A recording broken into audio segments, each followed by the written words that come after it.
This man is going to die in 30 days. Oh no. At least that's what the doctor told him. Don't panic, but you're going to die.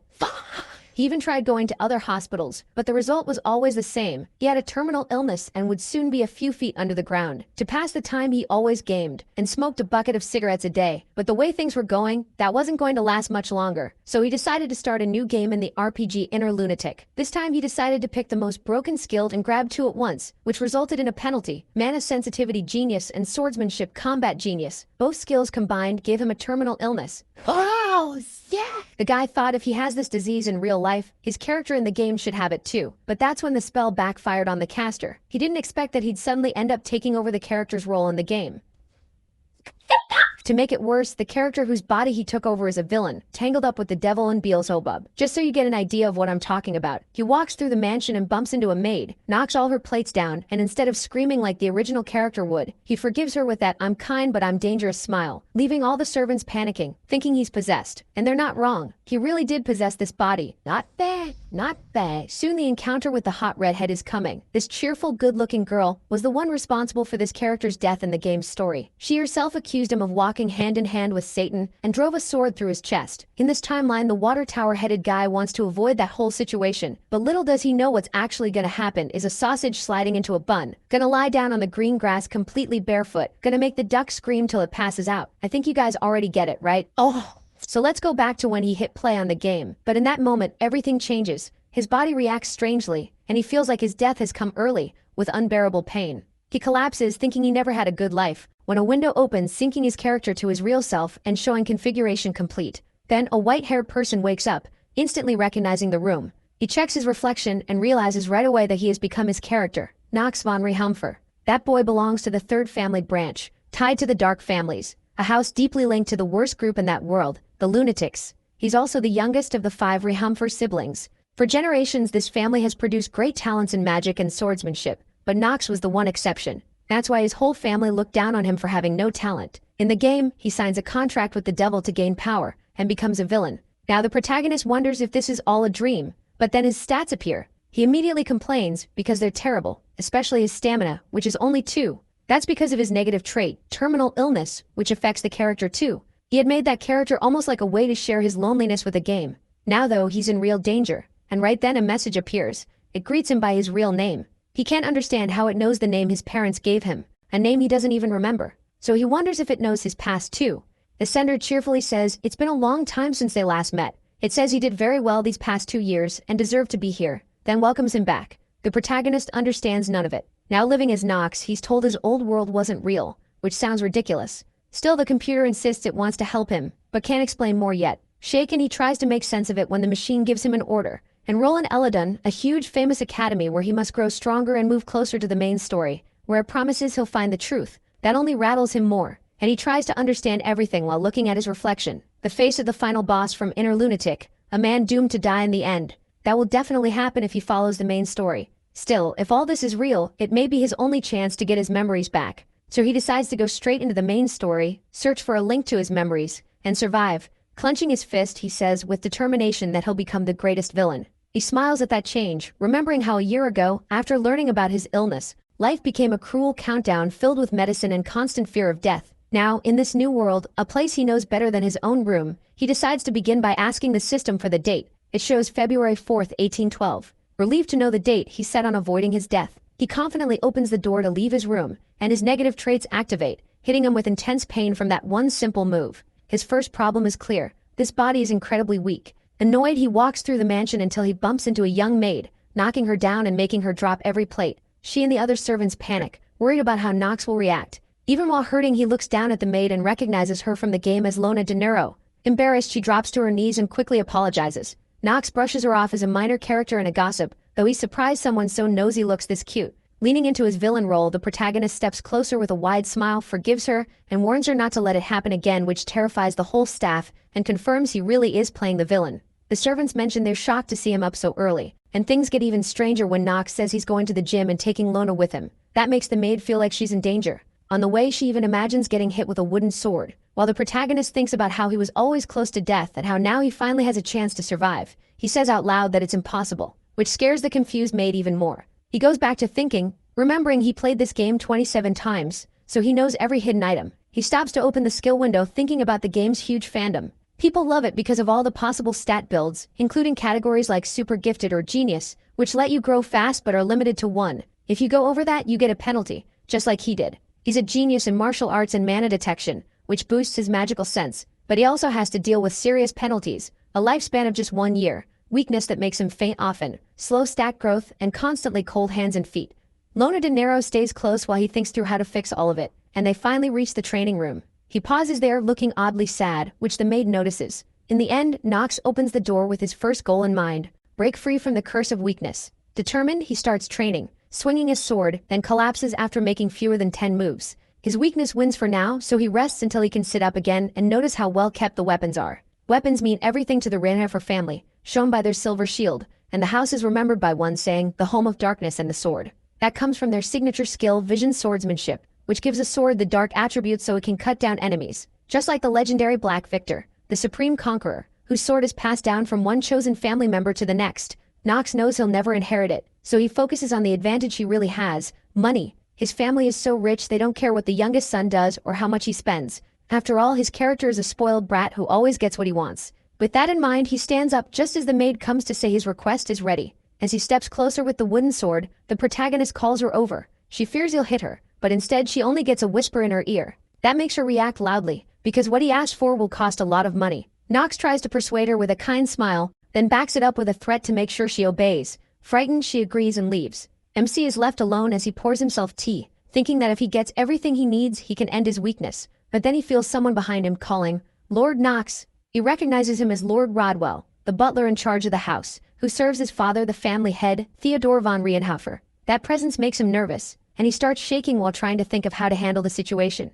Luckily, the butler is only there to pass on a message. He must attend dinner tonight. That's bad timing for the protagonist, and acting like a spoiled child, he tries to get out of it. But the butler explains that they have a guest, a young lady from the Steeliner family, coming for a lesson in chivalry. So his father will be angry if his youngest son doesn't show up. With no other choice, he decides to go. Even so, the butler's gaze stays fixed on him, saying he's acting very strangely. Confused, the protagonist asks why, and Rodwell says it's because he never cared about holding a sword or training before. The new Nox coldly warns him not to use that as an excuse to drag him to his father. His family does not care what he does. With that, he leaves, and the butler apologizes. Still, he remains suspicious. After that, the protagonist heads back to his room, still shaking, scared they will figure out he is possessed. But what worries him most is the red-headed girl getting closer, the pride of the Stelliner family, and a whole new problem. On top of that, things get worse because of his twin brothers, Hartz and Alan, who are annoyed by their little brother showing up so boldly. They tease him with a rumor that he insulted a poor butler and a maid. Nox tries to stay calm even though he feels guilty over insults he never even said. Then a maid cuts in and announces the arrival of the other guests. Theodore von Rienhofer, his father, walks in, and behind him comes Talia von Stelliner. The red-headed girl enters with a bright, cheerful smile. His father announces she will stay as a guest while she takes lessons in knighthood. Nox watches it all, knowing this is the woman who will one day drive a sword into his heart, the game's antagonist named Talia. Theodore von Rienhofer is stunned to see Nox actually show up to the banquet. Even the redhead notices, since she did not expect him there either. And so the banquet begins. Tension fills the table as the twins and him trade looks. The brothers tell their father it is time to decide who will go to Eladin Academy. Their father knows they are right, so he starts thinking. Nox, meanwhile, remembers that the academy is the center of the game, where the story follows cadets fighting demons, so he has to get in while also keeping the main story on track. To do that, he needs allies. Theodore von Rienhofer says every noble family only gets 3 spots at the academy, and his family has already used 2, so only 1 place is left.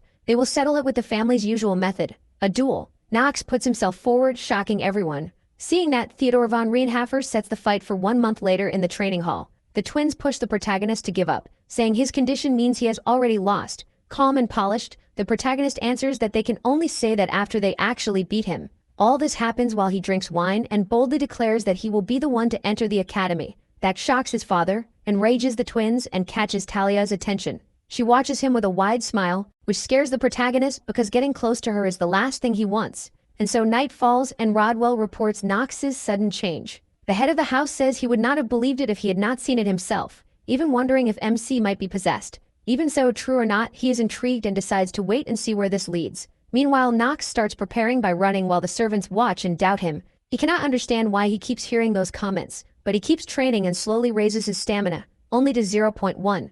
That worries him because his sword genius skill only activates at 4 stamina, which is already hard for a normal player. For someone cursed like him, it is almost impossible. And he has to do it in less than a month, so his growth needs to speed up fast, even though the curse blocks his progress. That just makes him train twice as hard, running until he nearly drops, while also dealing with the low health caused by his limited time. He will worry about that later. For now, he has to keep training. Then Lona De Niro arrives with what he ordered. The protagonist's happy, slightly villain-like mood returns as he moves toward the items the maid brought, mostly poisons except for one, the growth scroll. He tells her that even poisons depend on how they are used, and he is about to prove it by drinking a bottle of 3-headed serpent poison. That panics her. Half dizzy, the protagonist watches his health go up while a countdown starts. Worried, Lona De Niro wants to fetch the butler, but Nox stops her, telling her to calm down as he bites into a golem core like it is an apple.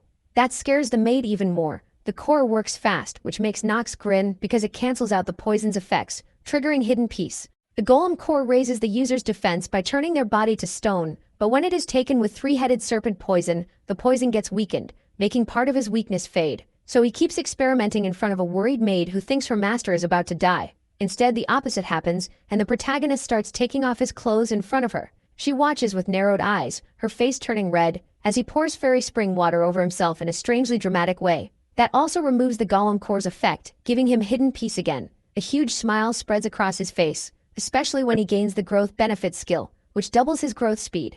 Now he only needs to use the stamina boost scroll, which also doubles his rate of growth, stopping the curse for now. At last he can level up. Lona De Niro, meanwhile, thinks his earlier weird posing must have meant the poison was messing with his brain. He lets that comment slide because he is too happy about his success. Still worried, the maid asks what he will do now. He gives a simple answer, run. So he starts training again, with his loyal maid beside him. From a distance, Talia and her attendant Emma watch him. Annoyed, the redhead sees Nox as a weak fool who never should have accepted the duel. Emma tells her not to insult him since he is the son of the owner of the house, but Talia keeps complaining. To her, the protagonist is just running around like an idiot, instead of training with a sword. Even though the household's knights offered to train him, she thinks he is only heading for a brutal beating. Without understanding why she cares so much, she suddenly heads over to speak to Nox, who is resting on the ground with his maid passed out behind him. Talia greets him with a big smile, and Nox, as cold as possible, asks what she wants. Caught off guard, Talia takes in his icy tone and guesses her beauty may have made him nervous. He ignores that completely. Her mood changes, and she seriously tells him he will not win the duel if he refuses to train with a sword.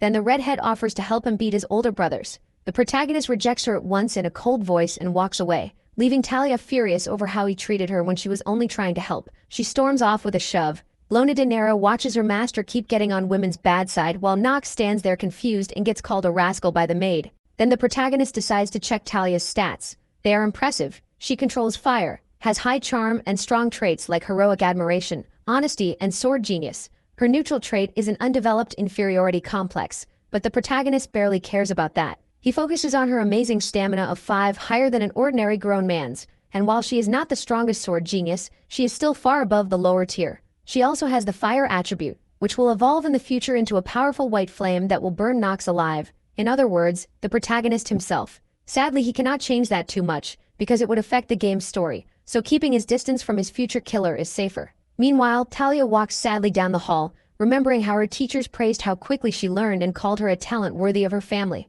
That brings back another memory, how she has always seen her older sister as someone beyond her reach. The thought fills her with sadness, and she grips her sword, wondering if she can really become a worthy knight. In that world, being a knight means living simply, avoiding greed, fighting for justice, and mastering many sword techniques. With that in mind, she thinks about Nox again. He has no chance against people who have trained for years. Then the day of training arrives and Nox and Alan stand in the arena before everyone watching, especially Priscilla, the twins' mother, but not the protagonists. Theodore von Rienhofer is there too, along with Rodwell, and Theodore von Rienhofer asks him the hard question of who he thinks will win. Rodwell says Alan will win, and he is surprised that Theodore von Rienhofer seems to think otherwise. Even if Nox is acting differently, he would still need far more practice and training to win. Without either one, the only way he could pull it off would be with unbelievable natural talent, and they doubt Nox has that or anyone else. But Theodore von Rienhofer still has faith. MC is a Rikeen Hafer, and he believes the boy may have talent great enough to rival true masters. He remembers that the day before, even after all his effort, he only reached 3.8 stamina before collapsing to rest. His favorite maid complained that she was exhausted from running with him, but the protagonist, wearing a big smile, said it would not be fun if she did not do it with him, making the maid pout. Training kept going, but his curiosity got the better of him, so he checked Lona De Niro's abilities. With the same training as him, she already has 4.5 stamina. That makes Nox stop in frustration at how unfair this family's bloodline is. Lona De Niro catches up and tells him he should rest, since the duel is the next day. And that brings us back to the present, where Alan tells his little brother to give up before he gets hit so hard it impresses Talia. Looking at Alan, the protagonist sees he has 8.0 health and a huge desire to show off, so a normal strategy will not work. The tension rises when the referee says the loser must accept the result without argument. If Nox loses, he loses his last chance to recover his memories, and in 1 year everything will be over. With that, the referee starts the fight. Nox charges straight in, but when Alan swings at him, the protagonist dodges by throwing himself to the ground. Then he blocks, taking a hard hit that drives him back. His brother wastes no time, he keeps attacking while Nox does nothing but defend. MC knows one mistake will cost him everything, then his health rises by 0.1. He only needs one more point to unlock his skill. Nox tells himself he can do this. Alan looks at him like he's crazy and decides to put him in his place. Theodore von Rienhaffer's first wife watches calmly, sure he has no chance. If he loses, her son will be the one sent to the academy, and later become head of the family. Theodore von Rienhaffer meanwhile feels disappointed by how pathetic Nox looks out there. Even Rodwell suggests stopping the fight before the protagonist gets badly hurt. Still, the protagonist stays trapped in the pressure, enduring the blows and admitting his brother is fairly talented, just nowhere near the best, especially Garen von Rienhaffer, the master of the Black Sword, whose enemies are so terrified they surrender. Right when Theodore von Rienhaffer stands to stop the match, Nox feels his health go up by another 0.1. The change rushes through his whole body. At that moment, his skill activates, and he smiles as sparks start to crackle around him. Right in front of his stunned father, Nox activates Genius Time, creating a huge shield of light around himself, like an aura. Everything around him starts moving in slow motion. Now fully set, he grips his sword and swings to knock his brother's weapon away. Alan can't believe what just happened. With a confident look, Nox says he'll win this fight. Alan's sword goes flying, and he grabs his injured wrist as MC walks toward him without fear. But inside, Nox knows he can't relax, because this skill only lasts 5 minutes. He has to finish the fight before time runs out. So he switches to an arrogant tone and tells his brother he's been holding back this whole time, but now he's bored so they can come at him 2 against 1. That works for him, since if he doesn't beat both in 5 minutes, he loses, and Nox formally asks Theodore to make it official. Broadwell and Talia have no idea what he's doing, while his father watches with growing interest, seeing he still has more tricks. He allows the 2-on-1 match despite his wife's complaints. Then the fight begins. Hartz von Rienhaffer draws his sword and stands beside Alan, both furious at being embarrassed in front of their father, and ready to strike. Nox waits for them with a wide, confident grin. The twins rush in with everything they have, but the protagonist blocks them with ease while the brothers try to line up their attacks. He moves fast, dodging and guarding, when the system tells him his dark sword skill has increased. Feeling sure of himself, he moves so fast he vanishes from the twins' sight, and all they feel is a hard strike on their arms. Nox appears in the middle of the arena. Everyone is shocked, even Talia. When MC looks at his opponents again, their faces have changed completely. They're hesitant, even starting to argue with each other. Nox uses that opening to keep pressing the attack, forcing them back. He thinks that even though this fight matters a lot, he's actually having fun. Under the stunned stares of everyone there, one of the twins stumbles back and drops beside his brother. Both are down with no way to stand, and right then Nox's skill runs out. Still, he calmly says the fight is over, and asks for the result, declaring him the winner. The twins' mother is furious, but the brothers can only accept the outcome. Theodore von Rienhaffer and his son share a look of respect. After a bow, Nox turns to leave the arena, but Talia, desperate, runs after him. Once they're out of everyone's sight, Nox suddenly collapses from exhaustion, coughing up blood from overusing his power. He explains that the skill is temporary, but it permanently costs him 2 days of life. It's both a good and bad buff, though he's glad it didn't happen sooner, or his academy admission would have been at risk. Then Talia's voice gets closer, full of worry, asking if he was hurt in the fight. Nox realizes his plan might be in danger, and asks her not to tell his father. Instead, the girl actually congratulates him for winning, while fighting at such a disadvantage in that weak body. Flustered, she says she judged him wrong, blushing as she steps closer and remembers watching an apparent fool train for a month with a wooden sword. Now that she saw him win, she believes he has hidden talent and wants to know how to awaken her own. But after seeing him after the fight and noticing that lonely look in his eyes, she realizes Nox isn't useless at all. He's someone who truly struggles to win. Now honestly worried, Talia wants to understand him, but before she can touch him, Nox smacks her hand away and yells at her not to touch him. Joe John, the real him, admits to himself that as a terminally ill guy who only obsessed over games, he's terrible with girls, especially with a character who will burn him alive in the future.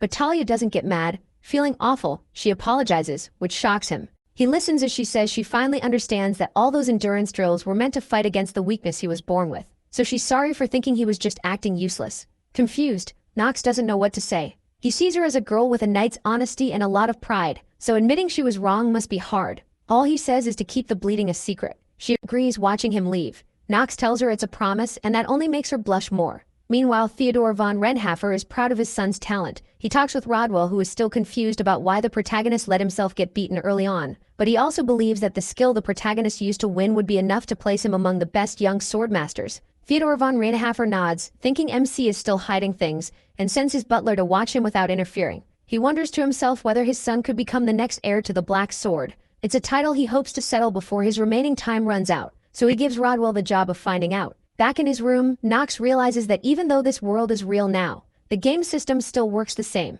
For winning his first fight, he gets a reward, 3 free points. Those would have been perfect for skipping a month of training, but now he doesn't need them for stamina. He puts them into luck instead, the one stat you can't train, and the most important one in the game. Then he decides it's time to test it. Using a kind of magical gotcha machine, he spins it, hoping his boosted luck will give him an advanced skill. The prize comes as a scroll, which can be normal rank for low skills, silver for mid-level, gold for high level, and beyond that an iridescent color. He wishes for an advanced level or better, and his luck comes through, giving him a gold scroll that grants the skill Awe of the Supreme Sovereign. Against enemies with lower stats than his, it gives them a 20% debuff.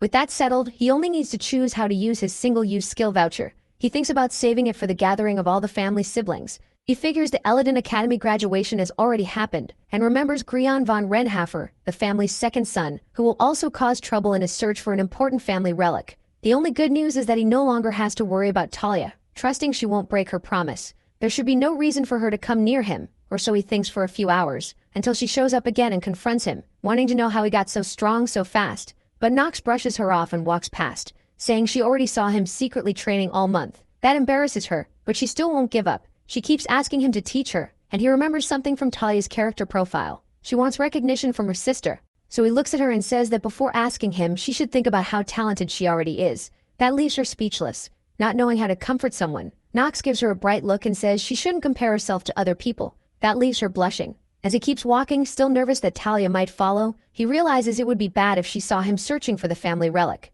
From a distance, he spots his father with the whole family gathered at the famous stable, known for raising the best horses. His father has brought them there to choose the horse companion that will stay with them for life. In this world, horses are treated as sacred partners, lifelong companions, and they're also needed for riding classes at the academy and for the later part of the game, which involves large wars, where a reliable mount matters more than costly teleport magic. That makes everything feel way too real. Wanting the best horse, Knox is rewarded by his father for winning the duel, getting to choose first. He enters the stable and sees many fine horses, then walks to a dark gray horse. That's his choice, and it surprises everyone. Even his father offers him another chance, hinting that he may be making a mistake. But after checking the horse's stats, Knox realizes it has a high rank. The horse belongs to the obsidian class, making it extremely rare and a great pick, even for his father, except it has a negative trait called expected death, which means it only has 2 days left to live. Even so, Knox sticks with that horse, confident his knowledge can save it. To Theodore von Renhafer, this is a terrible choice, and he assumes his son is projecting himself onto the horse.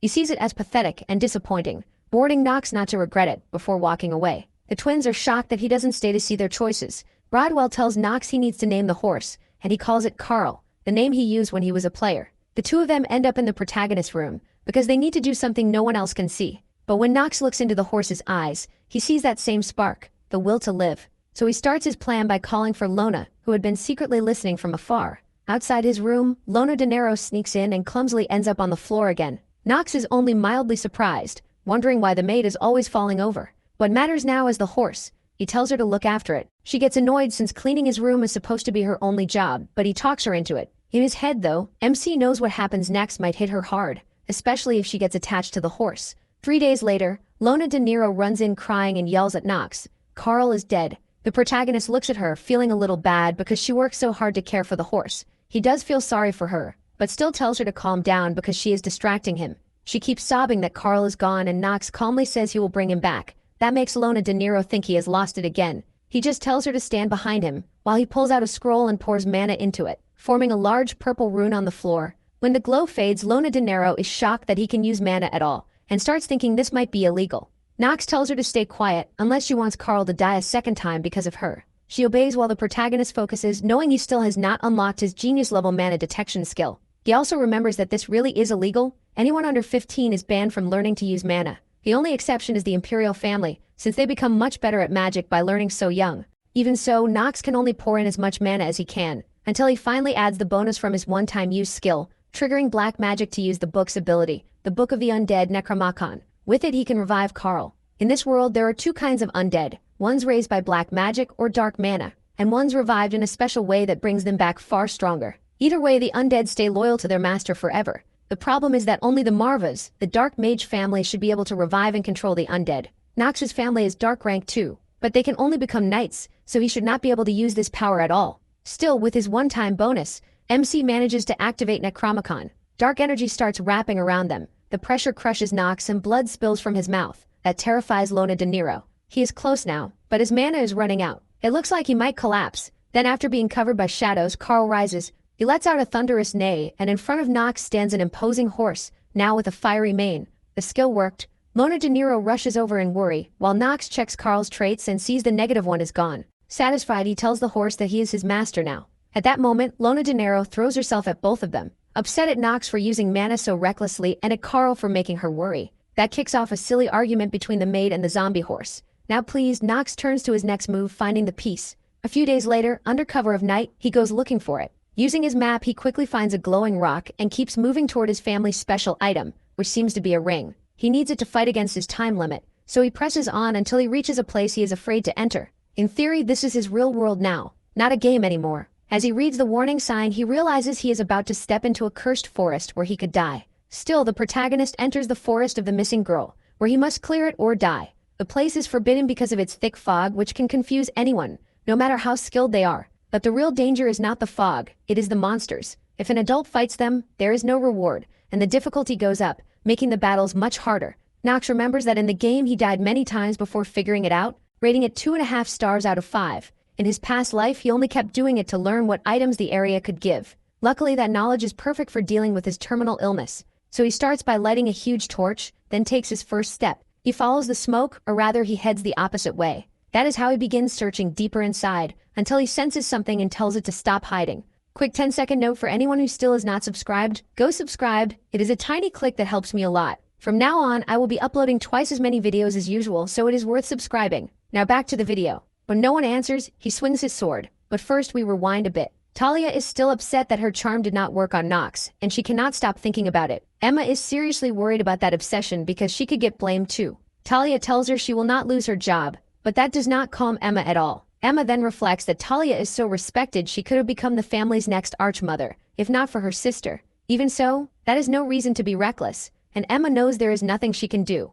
She assumes Talia gave up and went to sleep, but when she reaches the room it is empty and she starts shaking, afraid Talia went after the protagonist, so she wakes the whole staff to search for her. Back in the forest, Nox stops before attacking and realizes who has been following him, asking what she is doing there. Before she can answer, Nox steps in front of her to protect her from a huge gray wolf. In a forest full of them, the red-haired girl realizes all she has is a dagger. At first the wolves do not notice them. They only start signaling to each other, and then Nox charges the closest one and kills it with ease. That stuns Talia. Keeping a hard tone, he asks why she followed him. He had expected his brothers, not her. Still playing the innocent girl, Talia claims she was only out for a night walk. Nox is not buying it, so he decides to leave her there. Panicked, Talia grabs his arm and admits she could not stop thinking about how strong he had suddenly become. When she saw him sneak out of the mansion, she followed him into the forest without thinking. That relieves Nox, since it tells him 3 things. Talia thinks well of him, she does not want him dead, and she is still just a child who does not understand how dangerous this is. She should never have followed someone into a forest like this,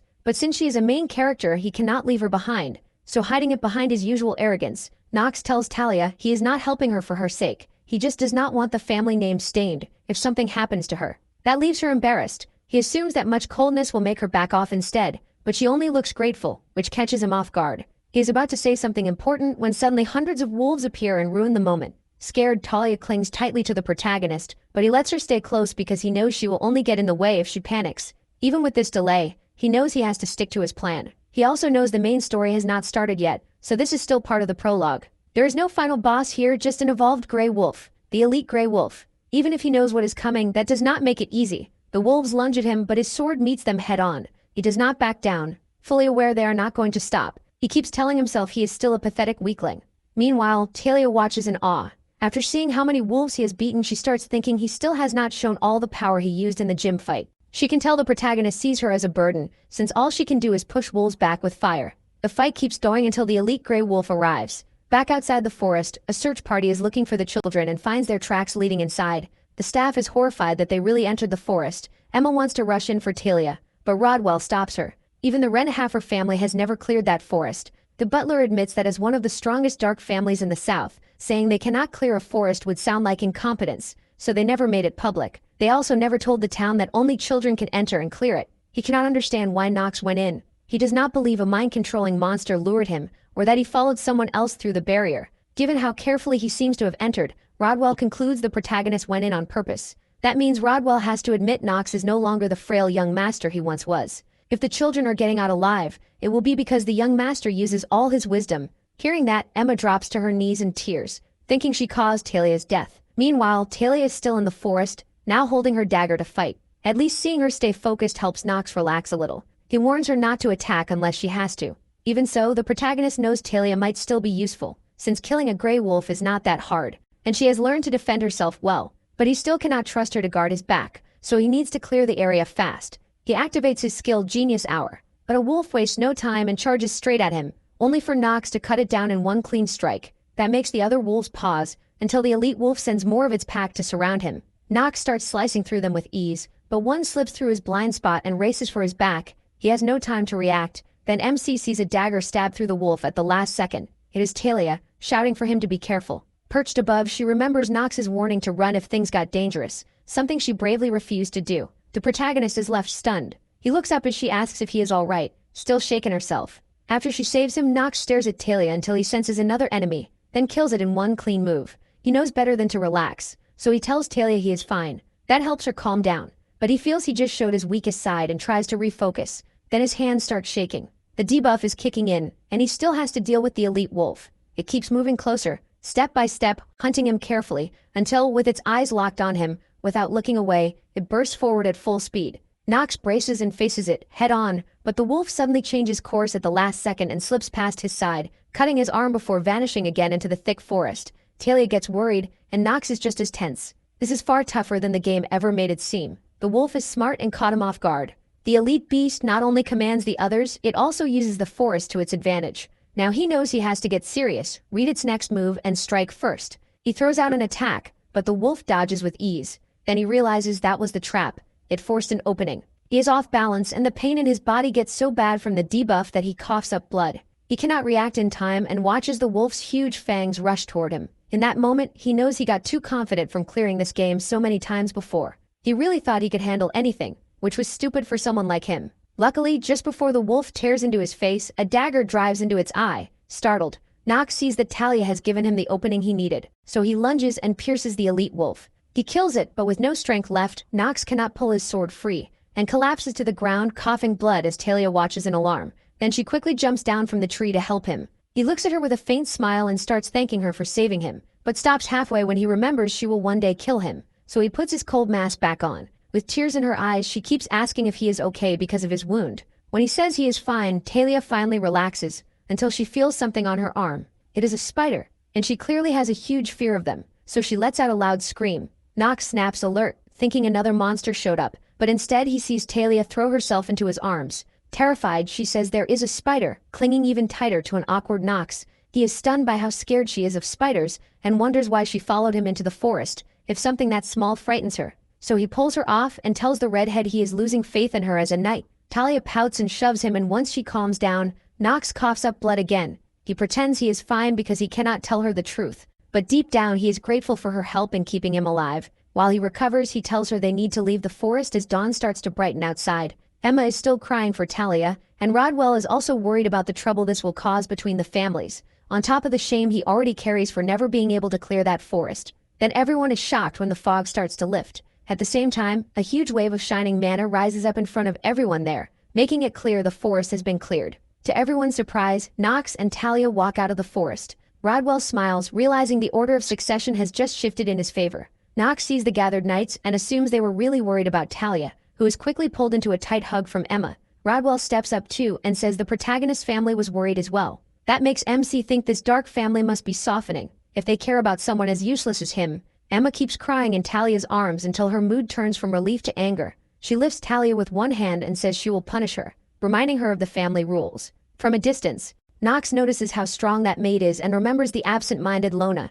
Emma says the real scolding will go to Talia's father, then thanks him for protecting her. He replies that he was never trying to save Talia, which makes her feel like a burden, but then the protagonist tells her she had taken care of herself just fine. Later, while resting after everything that happened, he turns to what matters most, the hidden item. It is an accessory, the reward he got for clearing the forest. This ring boosts his stamina and mana, and its special effect is huge. It gives him part of the life force of the enemies he defeats. The stronger the enemy, the more he gains. With it, he hopes to stretch out his life, though not by much since it only steals small amounts of energy. Beating his illness will still be hard, but at least now he has a tiny bit of hope to keep fighting. When he puts the ring on, he calls for Lona, who had been spying on him outside the room. She stumbles in like always, thinking Knox can somehow see through walls, and when he sees her dumbfounded look, he smacks her lightly. Then he says they should have an arm wrestling match. She agrees and even bets a pay cut. The maid stays calm and gets ready, but he beats her easily. Right away she panics, begging him not to cut her pay. But Lona loves gossip, and Knox's reputation is already bad, so that kind of thing does not matter much to him. He grins over his win until karma hits back. His negative trait activates, leaving him with a fractured wrist and the flu. That makes him change his mind about Lona's salary, and instead he just asks for some ice. She quickly notices Knox is sick, but he tells her he only needs rest. Meanwhile, something inside the system seems to be watching him, aware of who he really is. And just like that, 6 months pass. Even with Carl and the ring in his hands, 2 hidden items, he still has not been able to use them because he is being punished. He thinks the punishment is unfair, since clearing the forest should have earned a reward. Even Lona agreed, but she could not speak against the patriarch. Knox reminds her that he is the one who controls her pay, while the maid keeps complaining. As MC feels time slipping away, and hears how few days he has left, he decides to go talk to his father. Just then, Rodwell arrives to tell him Theodore von Rienhofer is asking for him. A flashback shows Theodore von Rienhofer as a young man, standing on a battlefield after a terrible massacre, while hundreds of flying demons closed in. The patriarch raised his dark sword and attacked in fury. That disastrous day still haunts Theodore von Rienhofer,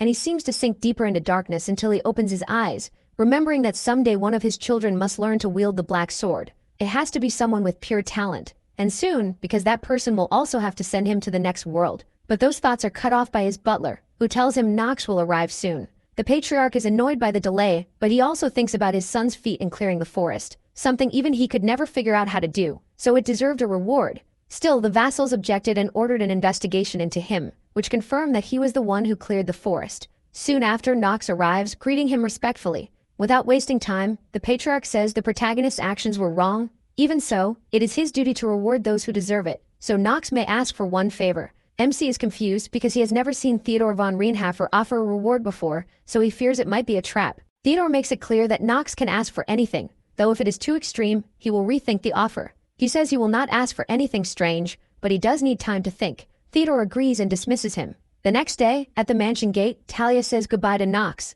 telling him she will see him again at the academy. He tries to ignore her, but Talia keeps repeating it, sticking to the same game. Then Rodwell tells him he should answer the young lady. Instead of being nice, Knox says he will only see her again if she becomes a real knight and stops being afraid of spiders. Talia hits him, annoyed, and says she will see him again as a complete knight, telling him to get ready, which Knox takes as a death threat. Then Emma cuts in to thank him for saving Talia. The protagonist, still acting cold, says he never meant to save her and tells them to leave already. As the carriage pulls away, Knox feels a little nostalgic. He is starting to like this new life, which only reminds him he has 146 days left to live it, so there is no time to rest. A few days later, Lona tells Knox he needs to hire new staff, just as Rodwell arrives to introduce an assistant sent from Eladin Academy for him. She will be his exclusive maid, Lobila. Knox recognizes her when he sees her profile. Her stats are excellent. She is a support genius, but the downside is that she is two-faced, a skilled liar and a spy. Her current job is to keep watch over Knox under his father's orders. Then he thinks about how he only has 140 days left. Time is moving way too fast. Even though he has improved his stats, he is now very close to entering the academy. While Lona fixes his clothes, she asks if he is nervous about school life. He only thinks he is glad he will finally get away from her. Lona fake cries and says she will miss him, but cheers up when he says he will not cut her pay. That annoys him, but he has no time to scare her, because if he does not raise his stats, he will not survive the academy. He thinks about how he is about to face the best cadets in the country, and he has to stay alive to reach the next part of the story, while also keeping up his villain role. After Lobila arrives, he knows she will be watching him now. Knox remembers that Theodore von Rienhofer rose so high not just because of his sword skill, but also because of his habit of trusting no one. Then we see Lobila kneeling before the imposing patriarch, who tells her he expects a lot from this mission. If she succeeds, she will gain a strong place in her family's line of succession. Lobella swears to help Nox with all her heart, but when she feels Theodore von Rienhaffer's aura, she realizes he does not want her to help MC. He wants her to watch him and report everything he does. And so Lobella remembers how Theodore von Rienhaffer made that perfectly clear. She must never forget who her real master is. After leaving the room, Lobella tries to steady herself while staring at a locket with a photo of a couple inside. She swears she will not hesitate. Meanwhile, Nox rests, fully aware a spy is nearby and that Theodore von Rienhaffer may suspect his body has been possessed. That kind of thing is common in this world, and he also knows that in the original story Ball the first demon is the one who truly takes over Nox's body. As for Lobella, he knows she's the problem, even if she isn't important to the main plot. Still, she carries a tragic past. She was once meant to become the next head of her family, until her parents were killed by her uncle, which cost her place in the line of succession and forced her to flee, ending up as a maid for the Rienhaffer family. Lobella looks sweet and cheerful on the outside, but inside she's falling apart. She's close to becoming a broken character who makes just one major choice before the main story starts, ending her own life. That leaves the protagonist stuck, wondering if saving her is really worth it when she's supposed to die, and helping her could put him in even more danger. The next day, Nox makes his choice and takes both maids out to hunt monsters in the territory. Lona de Nero tries to get out of it by pretending she's sick.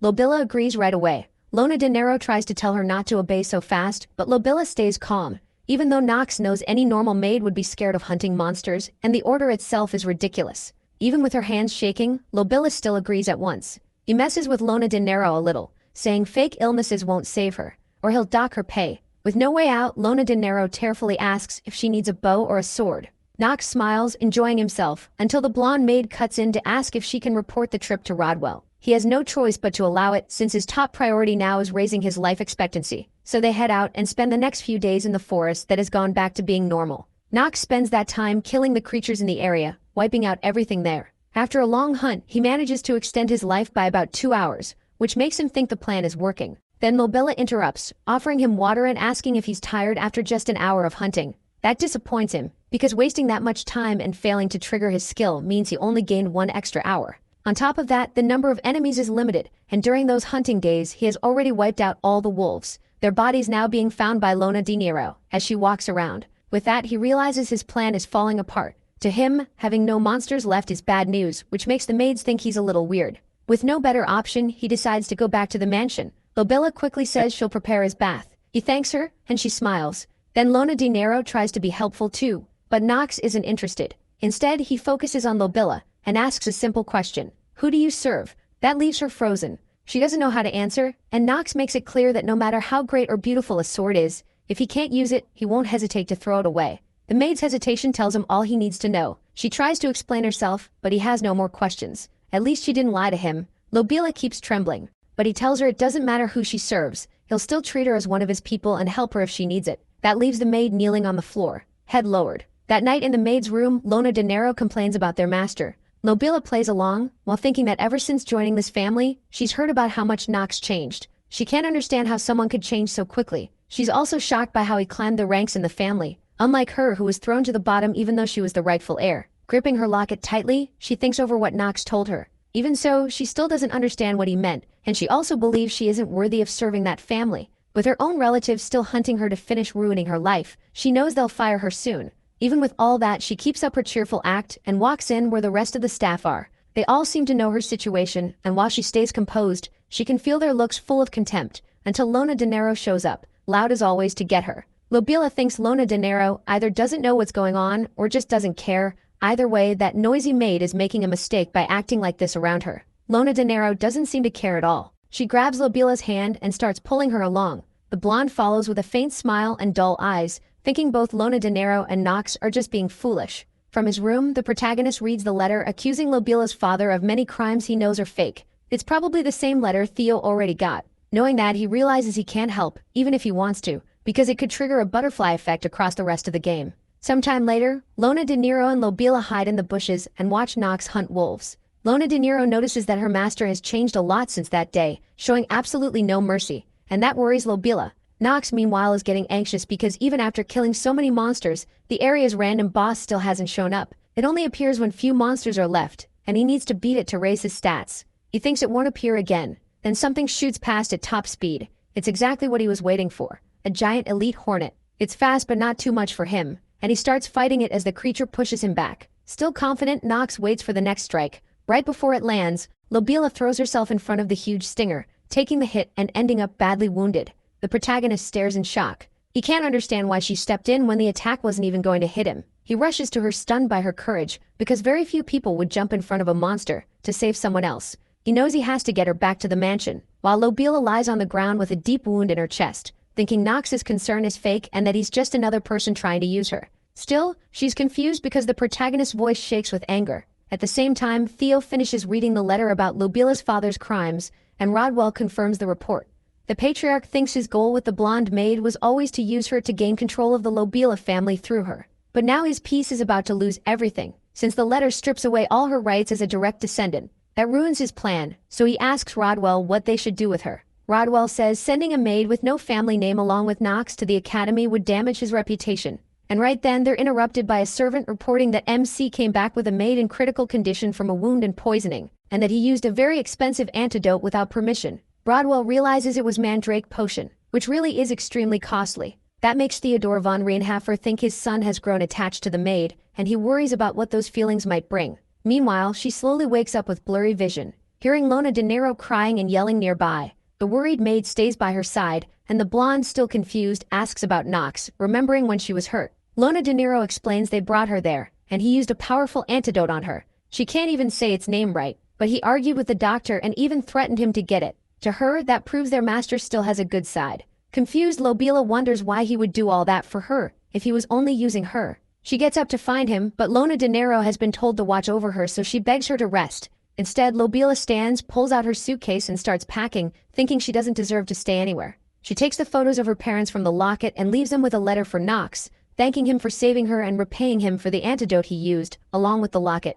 Then, while sneaking out, she tries to run away, but runs into the protagonist, who asks where she's going. Here we jump back a little to Nox's argument with the doctor, who says he can't use the antidote without the patriarch's approval. Nox tells him to give it to her anyway and says he'll deal with Theo himself. So they administer the antidote and the protagonist leaves, watched by a very shocked Lona De Niro. He orders her to tell him at once when the blonde maid wakes up. When he meets Theo, the man already knows Nox came because of the maid. The protagonist gets ready for the talk by activating his acting master skill and using his gift with words to ask for the wish Theo promised him earlier. Theo then agrees to his request. Nox, a little shaken as the effect of his skill fades, then asks his father more personally to stop messing with his mind. Back in the present, he presses her again, asking where she was going. Trembling, she thanks him for what he did but says she has to leave. He asks why she's trying to leave this place. The blonde admits that from the start, the patriarch ordered her to spy on him, so she deceived him and then breaks down crying. The protagonist barely reacts. She repeats in panic that she tricked him. Seeing her like this, Nox recognizes Lobela's true self, a girl who still refuses to give up even in the darkest times. So he tells her that deception is normal in this house, but points out that she did commit a serious offense against him and now wants to leave without paying for it. She doesn't understand. So Nox explains she'll stay there even without her family name because he doesn't care about her bloodline. He wants her talent and wants her to assist him until she's paid back that betrayal. Relief washes over her. Her face brightens and she bursts into tears, finally understanding her master and choosing to stay with him until the end. She remembers his earlier question about who she would serve, and now, smiling through tears, she knows the answer. Nox smiles too and says he already knew. The next day, Lona De Niro is, as always, gossiping about the protagonist, when Nox walks in and tells Lona De Niro that if she is going to gossip, she should at least do it behind his back. Caught red-handed, she quickly turns to Lobela and tells her to get some rest while she runs off to wash clothes. MC can only think about how troublesome Lona De Niro is. Then he talks to Lobela and tells her that in just 2 months they will head to Illidan. She says all the preparations are already done and Nox notices she is no longer forcing a smile, she is done pretending. Because of that, he trusts that even if they are pushed into a corner together, neither of them will betray the other, and they share a genuine smile. Still, Lobela is not fully at ease because new rumors about Nox are spreading. That worries him since it means they are somehow worse than the old ones, which he thought was impossible. The maid explains that some people think he kept her as his servant because he likes her. Nox relaxes when he hears that is all, since he does not see it as serious, though he still apologizes for dragging her into it. She says she only mentioned it because it might make him uncomfortable. He stays calm, saying that with a reputation as a spoiled, useless fool, no rumor can really hurt him. He tries to brush off the next one too, but then threatens to fire her if she is not honest, so she finally reveals the biggest rumor that he is a pervert. That one actually embarrasses Nox. Even so, he figures his reputation is improving, going from useless to a capable, badly behaved noble, which is not helpful for his role as the game's villain, the one who is supposed to make the hero shine. So he has to stick to his plan. After dropping the rumor talk, he asks her to help him study magic before entering the academy. That shocks her since she knows it is illegal, but she agrees anyway after seeing how shameless and carefree her master is acting. So she decides to look for books he can learn from, which cheers up Nox. A moment later, he is distracted by the noise outside the house where the servants are rushing to prepare for the welcome of the second son of the Grin von Rieger family, an important event for Nox who thinks this could help him live longer. He tells his maid that he is going on a distant mission and she looks at him with concern. Then we move to dinner, where Theodore von Rieger and Grin von Rieger are talking. Nox is there too, and while looking at his brother's ability sheet, he notices effective tension, quick and careful thinking, plus ugly traits like lust, materialism, hypocrisy, looking down on others, and being an opportunistic aristocrat. To Nox, he is someone with a polished image but a rotten core. His bad traits stand out, but he knows he still has to watch out for his social, political, and gambling skills, since those are what helped him graduate from the academy with ease, a place few people enter and only half finish. While Theodore von Rieger speaks with Grin von Rieger about his trip to Chaders, the older brother confirms he was assigned a hunting mission for monsters in neutral zone territory, along the border of Tajaline, an undeveloped desert used as a frontier. It is barren and full of monsters, and this is the mission Grin von Rieger received from the Archeheim Empire to become a knight. A monster wave had to be dealt with there. A dangerous mission for Grin von Rieger, though it seems easy for him. Theodore von Rieger, meanwhile, is only worried that he might fail and stain the family name. Nox watches in silence, remembering that this mission is crucial to the story. It is a side plot tied to several major storylines, so he decides to step in and asks his older brother to take him along. Grin von Rieger explains that there will be monsters and bandits, but Nox does not care. Surprised, his brother brings up the recent things he has heard about the protagonist. That puts the hero on alert. He needs to be careful around precise tension, which lets Grin read people's intentions. That leads into an interrogation about everything Nox has done since beating the twins, how he cleared the forest with Talia and took in a teenager with no family. MC answers it all with nothing but a big smile. Theodore von Rieger ends the exchange when he cuts in and firmly orders Grin von Rieger to take Nox on the mission. He says it is an order, and promises to provide whatever they need for the mission. That leaves him uneasy, because he suspects his father is planning something. Grin von Rieger cuts off his thoughts, ready to go after him, when Lobila appears by accident, spilling wine on Nox's jacket. That makes Grin von Rieger let him go, and the protagonist heads back to his room. As he leaves, he tells his brother he will see him in 3 days for the mission, getting out of the situation for now. Nox thanks the maid, and she just says her master has a talent for getting into trouble, then admits she is worried about the mission. He tells her not to worry, but the one who is really worried, very worried, is Lona De Niro, who greets Nox with a loud yell about the mission. He stays calm, but the other maids join in with their concern because Chatter is full of monsters and bandits. Inside, MC is thrilled since this should extend his life, though he still acts calm on the outside. He tells him he will go alone, but the blonde cuts him off, saying that as his personal maid she has to make sure he stays safe. She does not care if she gets hurt because she knows she has to protect Nox, who is supposed to be very sick. Then she starts listing everything that makes him feel useless, reminding him how weak he is, how forgetful, and apparently not even good at keeping his own things clean. Little details he ignored while playing the game because they were never part of the gameplay. Those details never mattered in the game, and on top of that, if he died, the blonde maid would be in danger too. So he agrees, on one condition: she has to learn how to use a sword. She accepts, and even mentions she has gotten close to the horse, which annoys Lona De Niro, who demands to know how. She spent part of her pay winning it over with top-grade sugar cubes, so Lona De Niro calls the horse a greedy beast, just like its owner. Nox flicks her on the head, then tells her that she will stay behind. Right then, Rodwell interrupts to say Theodore von Rieger sent him a book. Nox decides to go see him, thinking Theodore von Rieger is up to something. Once there, his father hands him a sword, though he doubts Nox can even lift it. The moment he sees it, he is shocked. It is the first sword of the family head, an item that never appeared in the game. After 25 virtual playthroughs, he had never found it. That leaves him confused and unsure if he should take it. Theodore von Rieger notices and explains that this is the sword the first family head used his whole life. Confused, Nox asks what kind of test this is. The answer is simple: he just has to lift the sword. The protagonist agrees and grabs it right away. At once, the sword starts sucking in his pure magic, changes color, and turns into a black sword. That is exactly what Theodore von Rieger wanted to happen, because the blade absorbs the wielder's magic and multiplies it to make the sword far stronger. With that, Nox realizes it is a dangerous weapon to use. Then his eyes widen when a warning appears. It says his magic is draining so fast that even his ability is starting to go wild. Now he knows something terrible will happen if his magic runs out, but Theodore von Rieger tells him that if he wants the sword, he has to hold it for at least 10 minutes. He also tells him the sword is called Stormbringer. The blade keeps draining his power, while the system explains that its traits let it absorb the wielder's magic and strengthen it, and that it can take even more from enemies it defeats. When Nox's magic runs dry, it starts feeding on his life force and strength, cutting down his remaining lifespan second by second. Terror hits him and he tries to drop the sword before it kills him, but his hands will not respond. Nix curses Theodore von Reinhofer, who keeps watching with a hard stare, thinking about how this sword drives its wielders to ruin in exchange for power equal to that pain.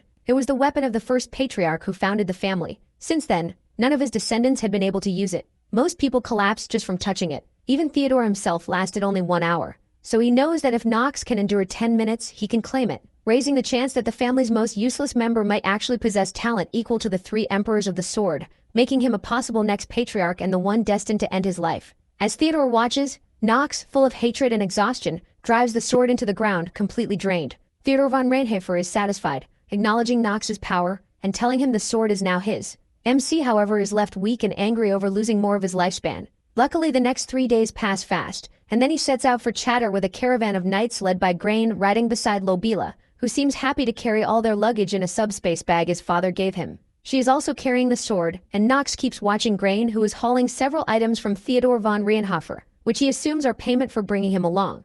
The caravan stops when an argument breaks out among the guides who seem lost. Grain walks over, annoyed because he specifically hired the knight Ram to guide them. Ram all but confirms they are lost. Nox notices and steps in with a confident smile, offering to find the way. Grain clearly does not believe he can since Nox has never even left the mansion, but if the protagonist fails he will only embarrass himself, so Grain lets him try. Later, after camp is set, Grain yells at the guides for being outdone by a child who has never left home, demanding to know how he did it. His shouting echoes through the camp and reaches Nox, who calmly thinks it was easy because he memorized the route from the game. But for the blonde, Nox's explanation is that he followed tracks from the furry monster whose habitat lies to the south. The maid worries about being near a creature that is half owl and half bear, but MC assures her they are safe as long as there is fire. Later, many people in the squad start saying the younger brother is surpassing the older one. When Grain hears that, he talks to his butler Schultz. Together, they come up with a way to test Nox's strength. To do that, the butler pulls out a mysterious bag. He says the plan will make his night miserable. Then the two of them leave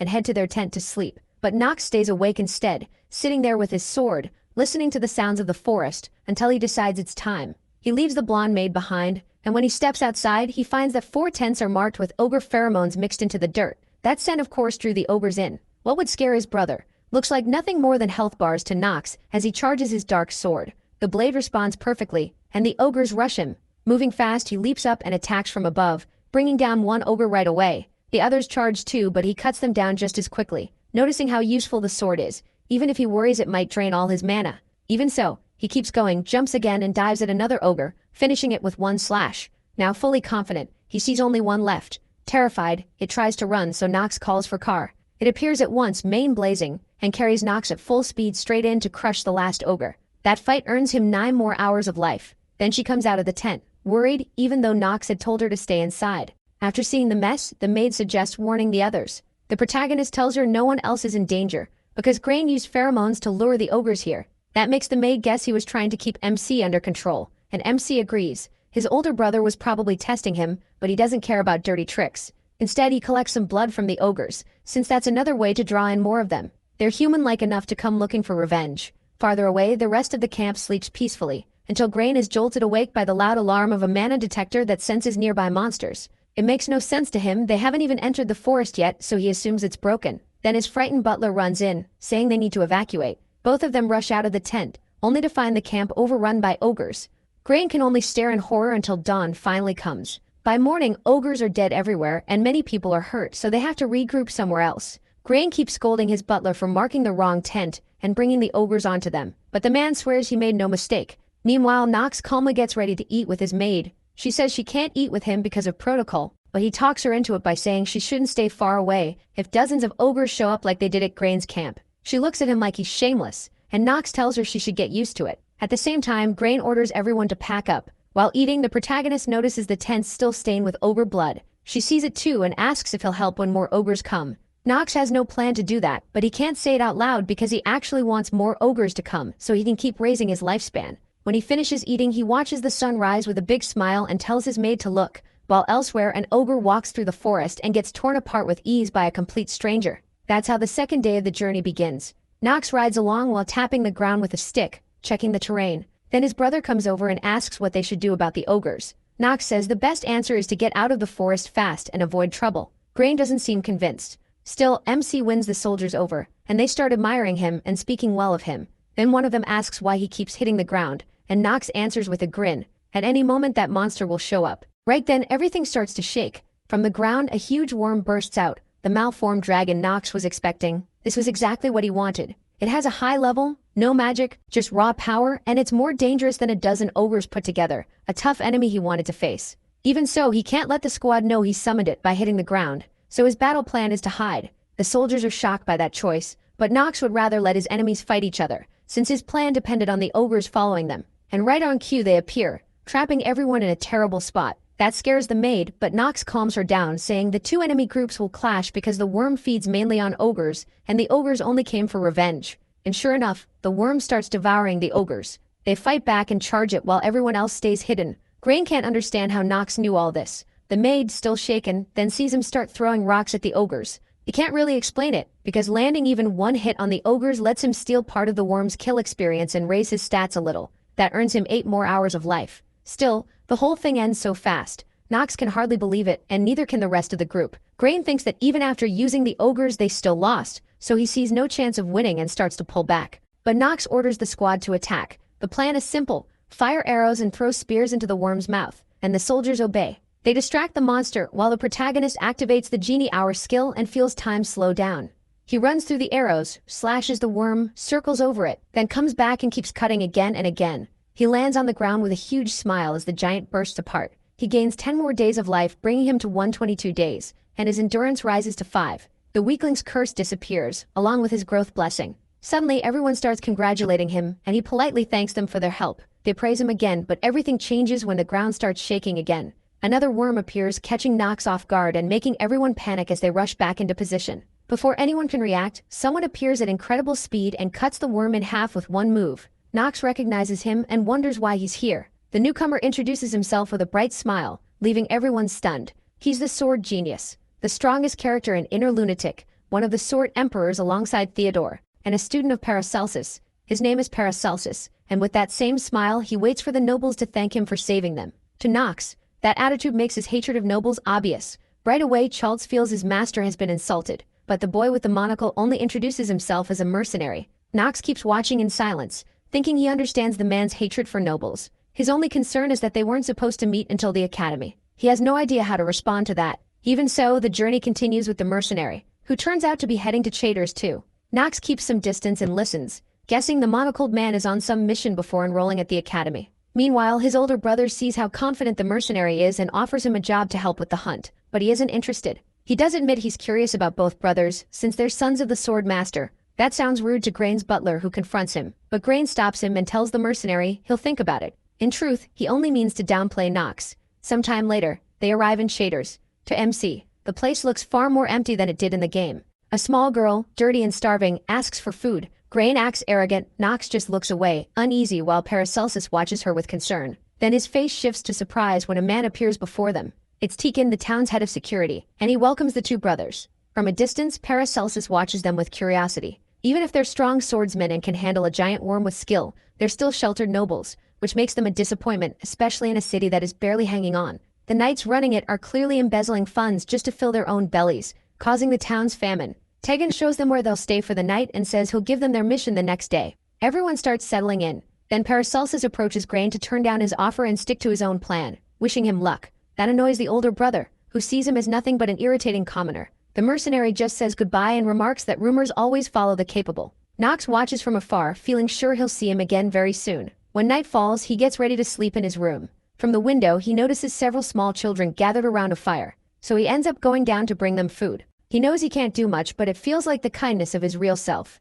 Watching the children cry with joy while they eat, he decides he wants to build a world where they don't have to beg for food, but first he has to survive. From a distance, someone watches him hand out bread. It's the blonde maid, and she feels glad to see her master only acts cold. Deep down, he really isn't. The next day, as they tour the village, Tegan explains that every winter they ask the imperial family for help to protect what little is left. The place clearly needs repairs. Nox listens, remembering that when the first wave comes, this whole place gets wiped out. Since it's a side story, he can choose whether to save it or not without changing the main plot. Still, he always saves it, because the town will matter a lot later. Tegan keeps explaining how monster sightings are increasing, which Nox knows could help him later too. The real problem is news of a griffin. Everyone knows that makes things worse. And even the protagonist remembers it was a monster meant to scare players away, not beat them. The so-called king of the desert. For Nox, though, it's the next target. They reach the dry stretch connecting the neutral zone to Tajlin, and MC studies the area. Then he asks Tegan why a griffin would be in a place so far from its natural habitat. The town guards break into a cold sweat and say nothing.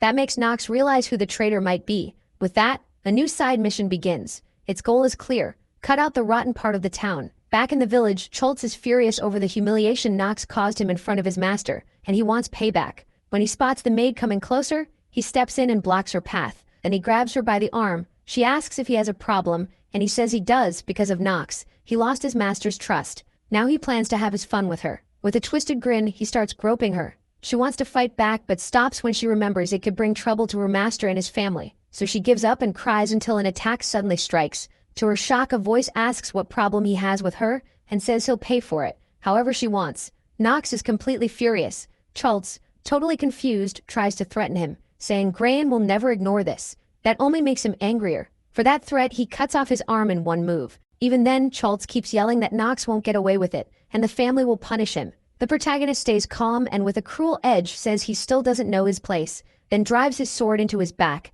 The maid watches in worry, already thinking about what will happen when Gran finds out. And right then Gran arrives with his group behind him, clearly angry. He sees what Nox did and starts confronting him. But after the clash, he asks for an explanation. MC says his butler tried to force himself on his maid, something no master should let pass. Gran refuses to accept that because she's just a commoner. That one word sets Nox off. A dark aura pours out of him, and his glare terrifies his brother and everyone in the room. That finally ends the whole mess. Nox says his father can punish him if he wants, but only after the mission is over. His brother gives in. He leaves with his maid while Grain still can't understand how his brother became so strong. Later outside the inn, Nox sees Lobelia still shaken by what happened, thinking it will split the squad even more. She wonders who they'll follow, him or his brother. But Nox ignores that and walks up to his maid to tell her that as the maid of the family's useless younger son, he orders her never to bow her head anywhere. Back at the inn, the soldiers celebrate with beer while Grain, still upset in his room, realizes Nox is a real problem. Now that he no longer has someone he trusts, he wonders who to give the mission to, especially since he thinks the sword the protagonist carries belonged to their father. His thoughts are cut off by Ron, the guide, who reports that things are under control and that Nox is nothing like the rumors said. Gran also distrusts Ron when he sees that a man who only read books did better than a trained soldier in the field, and he wonders if Ron can really be trusted, but decides to use him until after the monster wave. So he orders him to clean the area and keep watch on Nox, who is calmly with his maid collecting potions and getting ready to go find a new ally. The town's only really cool character, Alina, the potion expert. He looks for her through a dark tunnel underground. The maid doubts a potion expert would live in a place like that, but Nox knows she has her reasons, and that this is also a secret route in the town. It gives him his only chance to recruit Alina before she gets another master. Still, that doesn't ease the maid's doubts until they finally see a light. Inside a room, they find Alina completely drunk. She's so wasted that when the pair walk in and Nox introduces himself with his best smile, she just freaks out. That behavior disappoints Lobelia. After the first scare, and once MC says he's a noble, the girl calms down and listens to his offer. Nox checks her stats. Alina is a half-elf, 21 years old, with wood as her main element. She's a genius with huge growth potential, great at potions and crafting, and blessed in production. But her biggest flaw is that she loves alcohol way too much. That annoys Nox, though he also thinks that's perfect for a loser like him, which is exactly why he wants to recruit her. Poor Alina is still nervous and keeps apologizing. After a short debate with the maid about whether recruiting her is a good idea, Nox decides to ask her to come with him, offering her whatever she needs. But she refuses, saying she still has something to do there. Nox asks if it's because of her friend May. Startled, she stands up and asks how he knows. Calmly, he tells her May will be executed soon, but if she accepts his offer, he might be able to save her. Then, with a look full of mischief, he asks if she's changed her mind. Alina starts thinking about Nox's offer and about her only friend, a girl who fought against injustice and even called out the guard captain for stealing the funds the Empire sent. Alina has suffered ever since she failed to save her back then, and she doubts she can save her alone even with Nox helping. Still, she knows she won't be able to ignore this for long. Meanwhile, the soldiers enjoy the good wine, especially Garon and his group. They aren't real knights at all, they're just con artists and bandits who fooled Gran and planned to kidnap him for ransom. Still, one of them worries that messing with such a dangerous dark family is a bad idea. After some arguing about how they could be in serious trouble, their leader calms them down, saying they'll soon have a life of luxury, then goes back to drinking. Suddenly the whole place goes dark. The bandits instantly go on alert, but before they can react, their leader feels liquid splash across his face. He doesn't realize that in the darkness, one of his men has already lost his head, literally. Trying to regroup, he moves and finds another one already finished off. Nox appears behind the leader in a rage. Completely thrown off, the man attacks, but he dodges with ease, calling them rats. Even though they outnumber him, the bandits somehow make it look like they're the ones at a disadvantage. Nox already knows their crimes, their deal with Tegan, how they act, and their plan to trick his brother. Even while fighting, they try to bargain, saying he could gain a better place in the family if he just looks the other way instead of getting involved. Then the men rush him, but he beats them down easily. With a confident smile, Nox knows he can't hide his killing intent anymore. That annoys him, and when two more attack together, he slips past them. Then with smooth, precise moves, he sends them flying. Nox stands there without effort in front of Ron, who realizes in frustration that he never knew the boy's true power, so Ron decides to fight with everything he has before dying. He sets his stance and releases a huge blue aura. Nox waits as Ron and one of his men attack with a giant mana slash called the Southern Sword. Cut of Traitors. The protagonist sees it coming and feels annoyed by how foolish his enemies are. With one simple swing of his sword, he breaks the bandits' ultimate move apart. They can't believe it, especially the man on the ground who finally comes to, only for Nox to kill him. Now MC walks forward like a force of nature toward Ron, mocking how stupid the bandits were to ask what he wanted, because he had already gotten it. Nox smiles as his eyes flash, his purple aura shimmering. He has learned the technique behind Traitor's sword, and with that, he closes his eyes and thinks about what it means to be a genius. In his mind, he's taken to a white space where he sees his reflection and wonders whether a genius is just someone special or someone who can reach a level no one else can. Looking at his reflection, he remembers that ever since risking his life, he's kept asking himself what it really means to be a genius. He touches the reflection and it shatters, revealing the darkness behind him. That pleases him. Back in the fight, Nox unleashes the Traitor's sword slash, tearing through every bandit in its path. They try to run, looking to their captain for help, but he's on his knees watching Nox master a technique that took him 10 years to learn. As he watches he come toward him, he jumps back and screams that if Nox kills him, Tegan will take revenge. The protagonist enjoys hearing that because he knows there are no witnesses here. Ron still hopes some bandits survived, but MC coldly says this is just murder. Then, with a cruel smile, he adds that if no one lives to tell the tale, it becomes simple extermination. Ron stares blankly. Grinning wide, Nox says that's what the world will believe and thrusts his sword forward. Somewhere else, May is chained to a wall, being abused by Tegan, who is angry because she won't work or let herself be sold. Even hurt, she still smiles and says she'll never obey men like him. Tegan grabs her face and shuts her up, making it clear that she has no other choices. People as lowly as her can only fight from the ground. When she spits at him, Tegan freezes for a second, then flies into a rage and beats her hard, threatening to sell her to a dark mage. The girl, whose eyes show no fear, remembers failing a lesson and being told she had no talent for mixing potions. To her, that had been the last try. It proved she had no talent at all, failing at alchemy, swordsmanship, and everything else. Unlike Lena, who was praised by her teacher, even at a young age. That teacher called her a genius. May always saw Lena as someone who didn't belong in a place like that, someone who shined brightly. Even so, Lena always came looking for her to play, so May was always jealous of her. Yet that smile of her friend's always moved her. That's exactly why she chose to sacrifice herself instead, because her friend would do more for the world than she ever could. Having accepted that, she tells Tegan she doesn't care about fighting from the ground, because that's how she's lived all her life, and what happens after she dies doesn't matter. She even mocks him by sticking out her tongue, and Tegan keeps hitting her, hurting May more until a voice interrupts them. It's Nox. He tells the girl to stop hurting herself, or she'll make Lana sad if she leaves here dead. Tegan turns and smiles, but Nox tells him that by order of the Imperial family, he will be executed because the bandits' force has already been wiped out, and he should surrender. The corrupt soldier treats it like a minor setback. He accepts the situation and realizes he came alone. That only makes the corrupt guard feel insulted by the noble. Then he sees that confident grin on his enemy's face. Furious, he draws his sword and calls for his men, ordering them to kill Nox. They rush him at once. The protagonist simply waits, closes his eyes and activates his skill. Hour of the Genius. The gears start turning and the soldiers slow down. With a 5-minute timer running, the protagonist moves through the soldiers, cutting them down with ease. In less than a second, by the second mark, he's already in front of the cell where Tegan was. Tegan is still stuck in his attack stance through seconds 3, 4, and 5. Nox steps into the cell and gently touches the prisoner's face, ending the skill. He still has 4 minutes and 55 seconds left. He gives May a potion, and through her blurred vision, she can only ask who he is. He introduces himself and promises that when she wakes up again, everything will be over. Tegan, shocked to see his soldiers gone, tries to move but falls, slamming hard into the ground. Nox tells him they were simply too weak. When Tegan turns around, he sees the slaughter Nox caused, and he is told he will not die so easily. Broken without his legs and facing the protagonist's terrifying presence, the corrupt soldier is overwhelmed by fear and disbelief that he lost to a brat. Nox, meanwhile, starts wondering again what it really means to be a genius, returning in his mind to the broken mirror. Now he sees a shadow wrapping around what is left of the humiliated Taigen, ready to finish him. As he looks his enemy in the face, he realizes that question belongs to the real Yua-chan, not to Nox, the genius character. With that answer, he moves to wipe out his enemy. Right before the strike, Taigen sees his death and remembers how he once was, Shader's strongest mercenary, inspired by his father, the city leader everyone admired. But in those memories, he was really just a violent man hurting a woman. He asks his son why he thinks people follow him. Young Taigen, still innocent then, does not know. His father grabs his head hard while still holding the woman by the hair and says, "It is because of strength. With enough power you can do whatever you want and get away with it." That was the law of the strongest in the empire's border towns. The boy asks if that means he is the strongest on the continent. His father changes completely, letting go of the child and the woman, admitting that even he is nobody on the continent, because there are swordsmen far stronger than him and even children Taigen's age who are already geniuses. His father says he is still alive only because he chose not to fight them. Back in the present, Taigen is a corrupt soldier who ignored that warning.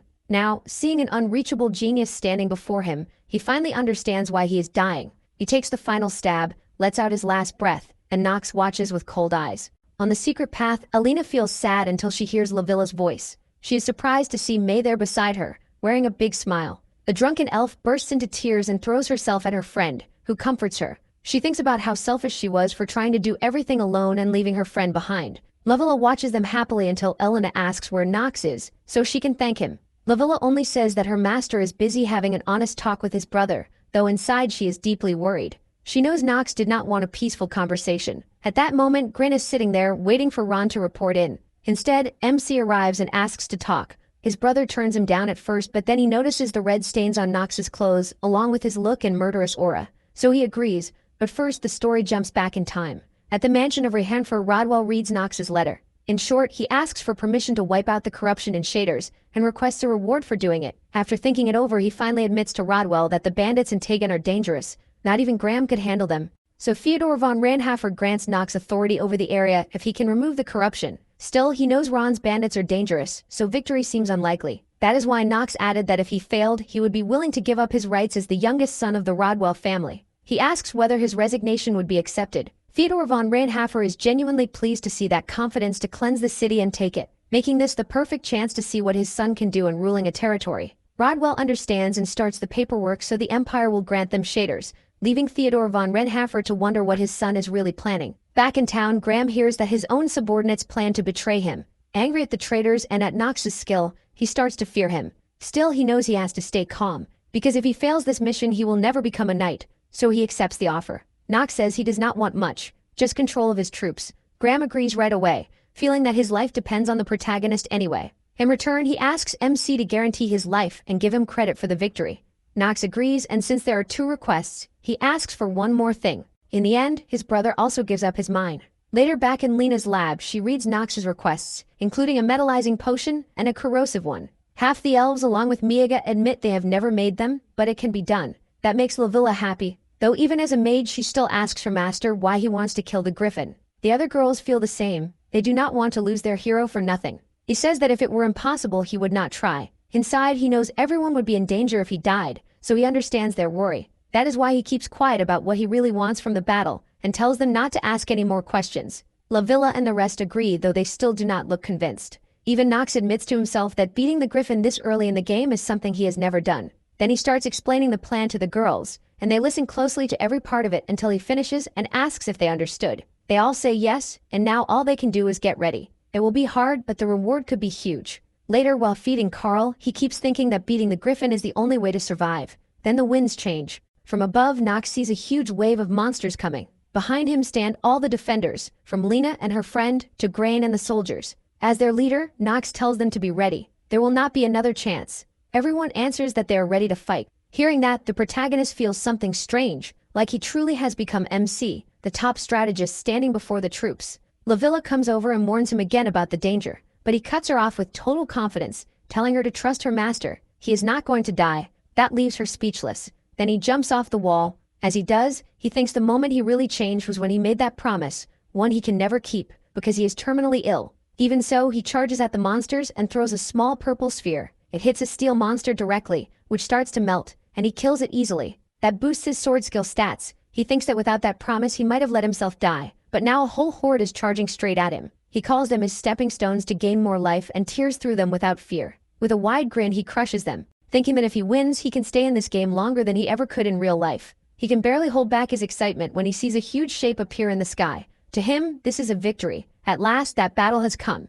He takes his stance as the giant bird closes in, and while Nox smiles, everyone else is terrified. He moves first, shredding several monsters with ease. From a distance, Lena is amazed that a human can fight like that. May is stunned too. His movements are so fast she can't even follow them. She starts wondering what kind of family the Rienhafer are. Lavila jumps in, saying they are a line of swordmasters who fight among themselves to decide the next heir. Excited, she adds that young Nox is the most talented of them all. Grain hears that and gets a pounding headache, while she wonders why the protagonist never clears up the rumors. At that point, May realizes the stories about him are false. She figures he has his own reasons for letting people think he is useless. Even if she does not fully get it, still she asks them to keep it that way, to keep secret the fact that their master is truly capable. Lena understands and, full of excitement, promises to keep her lips sealed. That warm mood vanishes when the griffin's roar shakes the area, filling Grain and the troops with fear. The griffin lands before Nox. Watching from afar, Grain decides he really is insane. The fight starts as the bird attacks. MC dodges and rushes in, trying to land a slash, but the monster is faster and avoids it by taking flight. His older brother, meanwhile, sticks to the plan and orders the troops to fire the griffin with crossbows once it gets close to the walls. That makes Grain feel a little more confident. Then, when the griffin rises into the air and comes within range of the weapons, Grain gives the order to fire. The giant bird takes a direct hit that tears a hole through its wing, sending it crashing down. Nox watches, knowing the only way to beat the griffin is to bring it down first. He drinks the metallizing potion, which boosts his toughness, and charges in. He remembers that during his talk with his brother, they decided Graham would handle the crossbows. Graham thought that job was low and cowardly, and wanted someone else to do it. But after hearing solid reasons, he accepted and took command of the crossbows. Now, on the battlefield, he sees the griffin on the ground and thinks the only thing left is for Lena's potion to work. He watches as the griffin reacts and tries to fly again, rising up until something in its wing fails, and it drops hard to the ground, kicking up a cloud of dust. From inside it, Nox's shadow draws near, asking the griffin if it is frustrated because he asks if such a small wound can really bother a high-level monster. Then he explains that the last hit was loaded with a strong poison that will keep hurting it for 5 minutes. The griffin starts to wear down, but it still forces itself forward and charges Nox. He only smiles, he just has to last 5 minutes. Purple aura and shining gears rise from his body as he activates Genius Hour. A massive claw rushes at him, and Nox realizes seeing this in real life is nothing like a game. Still grinning, he decides he is not dying here. He lunges at the griffin at human speed, landing a storm of brutal cuts that leave the beast badly wounded. When his combo ends, he shouts to his brother. Still shocked by how different Nox is, his brother obeys. He orders another volley, and the dying griffin is filled with bolts on the ground. Now Nox, overflowing with power, is ready to finish everything. Even with all its wounds, the griffin forces itself up and rushes forward at the protagonist. He accepts and runs straight at it. With one heavy swing, he severs a leg, then follows with a sharp spin that ends up tearing the bird apart. It drops dead at his feet. With the wind secured, he sheaths his sword right before the skill ends, and the backlash from Diffuse hits him. Even so, he stays on his feet while the town erupts in cheers. The system tells him that because of this victory, he gains 60 more days of life, bringing his total life expectancy to 179 days. Through the townspeople's tears of joy, the admiration of his new allies, and Lavilla's relief, Nox lets himself enjoy the win. Craigfrom watches in shock and anger as his little brother defeats a monster only true masters could kill. He admits Nox is strong and realizes the family's ranking might be changing, so he decides he needs to stand with the winning side. Later, he walks over and tells MC he will clean up while he decides what to do with the loot. Then he sends him off to rest. Nox notices his brother is scared, but his real priority now is moving ahead with his plan and checking the mission reward. It is a griffin heart, something alchemists can use to raise or lower a person's stats. He quickly takes it to Alina, who is amazed because it could make weapons and potions she had only heard about. Short on time, Nox asks for one thing, a special elixir. He gives her every tool she needs to make it fast. He also offers the 2 girls a place as maids for the Rehnhafer family. They do not know how to answer, since they are only commoners. Nox tells them what he told Lavilla. He will use them as long as they have something he wants, and in return they can do the same. But betrayal is not allowed. As he says that, he thinks about how hard it is to create a monster core, especially from a hidden boss that was never meant to be beaten. The girls, on the other hand, swear to follow him to the ends of the earth. That lets Nox leave at ease, happy to have gained 2 strong pieces for his side. He tells them they leave in 3 days, so they need to prepare the secret elixir. Later, he walks down the hall with Lavilla. She suddenly stops and tells him he is nothing like the rumors said. He's not someone who only cares about himself, so she asks him to promise that if things ever get hard, he will rely on her. Status or not, she accepts her place and keeps walking. He tells her to hurry or she might catch a cold. She blushes and smiles at his concern, but that warm look turns into embarrassment when Nox is the one who ends up sick. He begs her not to tell anyone so he will not feel even worse. She tries to comfort him, but he can only stare at his illnesses listed out with levels beside them. With nothing he can do, time passes, and everyone returns to the mansion, where Rodwell notices Nox's new maids. They enter with him, and along with the nobles' parade comes a flood of rumors.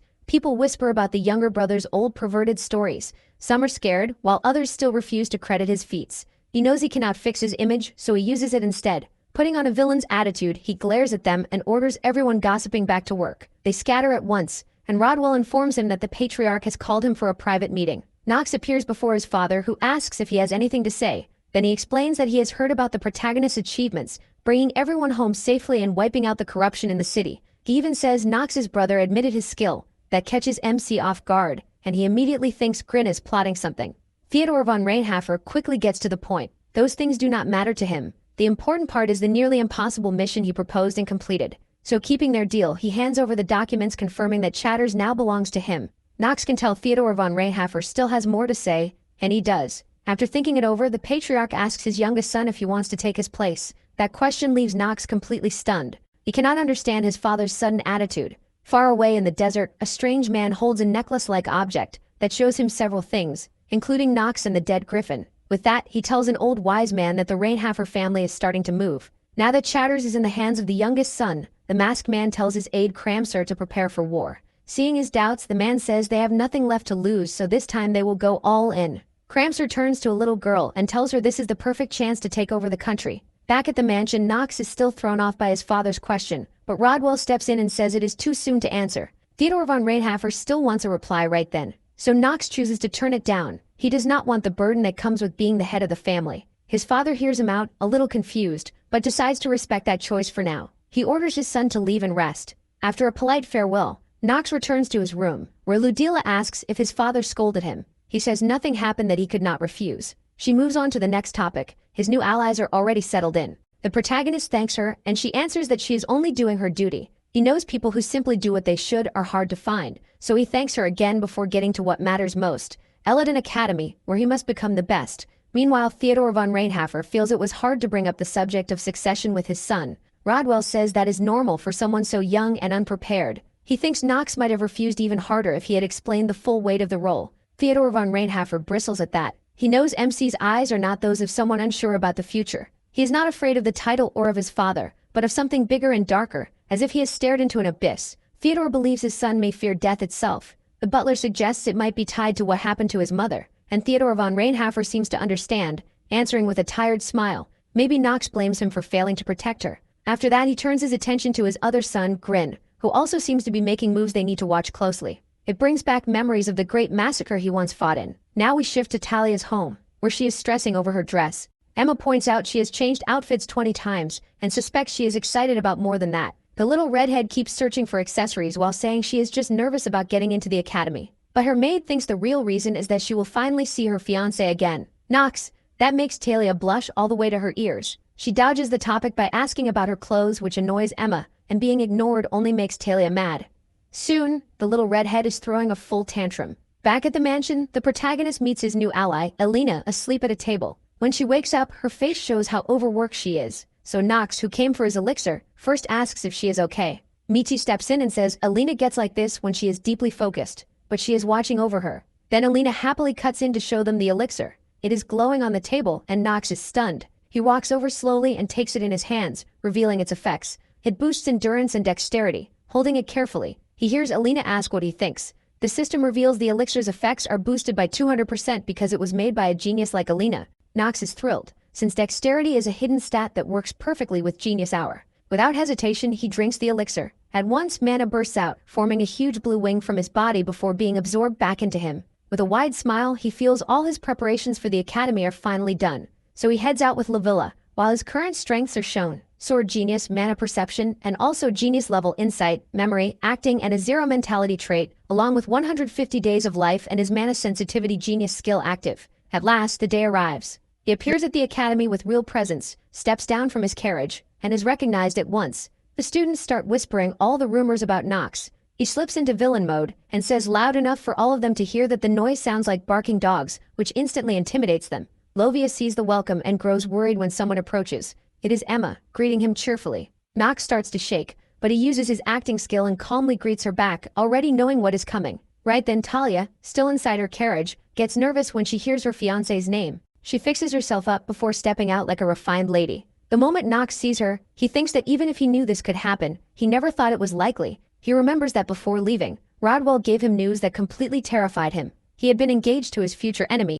According to his maid, everyone already knew except him. After checking with the rest of the family, he had no choice but to accept that he was engaged to Talia. Back in the present, she walks over to greet him. She's clearly excited, but their small talk turns awkward fast. Talia is cheerful, while Nox is barely holding it together. Luckily, or maybe not for him, they get interrupted by someone new and Nox goes on alert at once. It's another Academy genius, the star of the merchant world and the head of the Rivalan family, a house rich enough to sway the whole continent. It's a stern red-haired girl named Eleanor Rivalan. The moment she sees Nox, she knows exactly who he is, and she still holds a grudge. With no way around it, he greets her. She answers by reminding him that she's the merchant noble he looked down on before, wearing a smile full of spite. Nox knows Eleanor is the one Rivalan with enough wealth to move the continent. In the future, she'll become the game's top financial ruler, known as the Fox of Wealth, and that makes Nox start shaking again. He remembers the first time they met. Back then, like the spoiled brat he was, he mocked her for how her family got its rank. He even ended it with, "Die, you stupid bitch, get out of my sight." That left the poor girl in tears.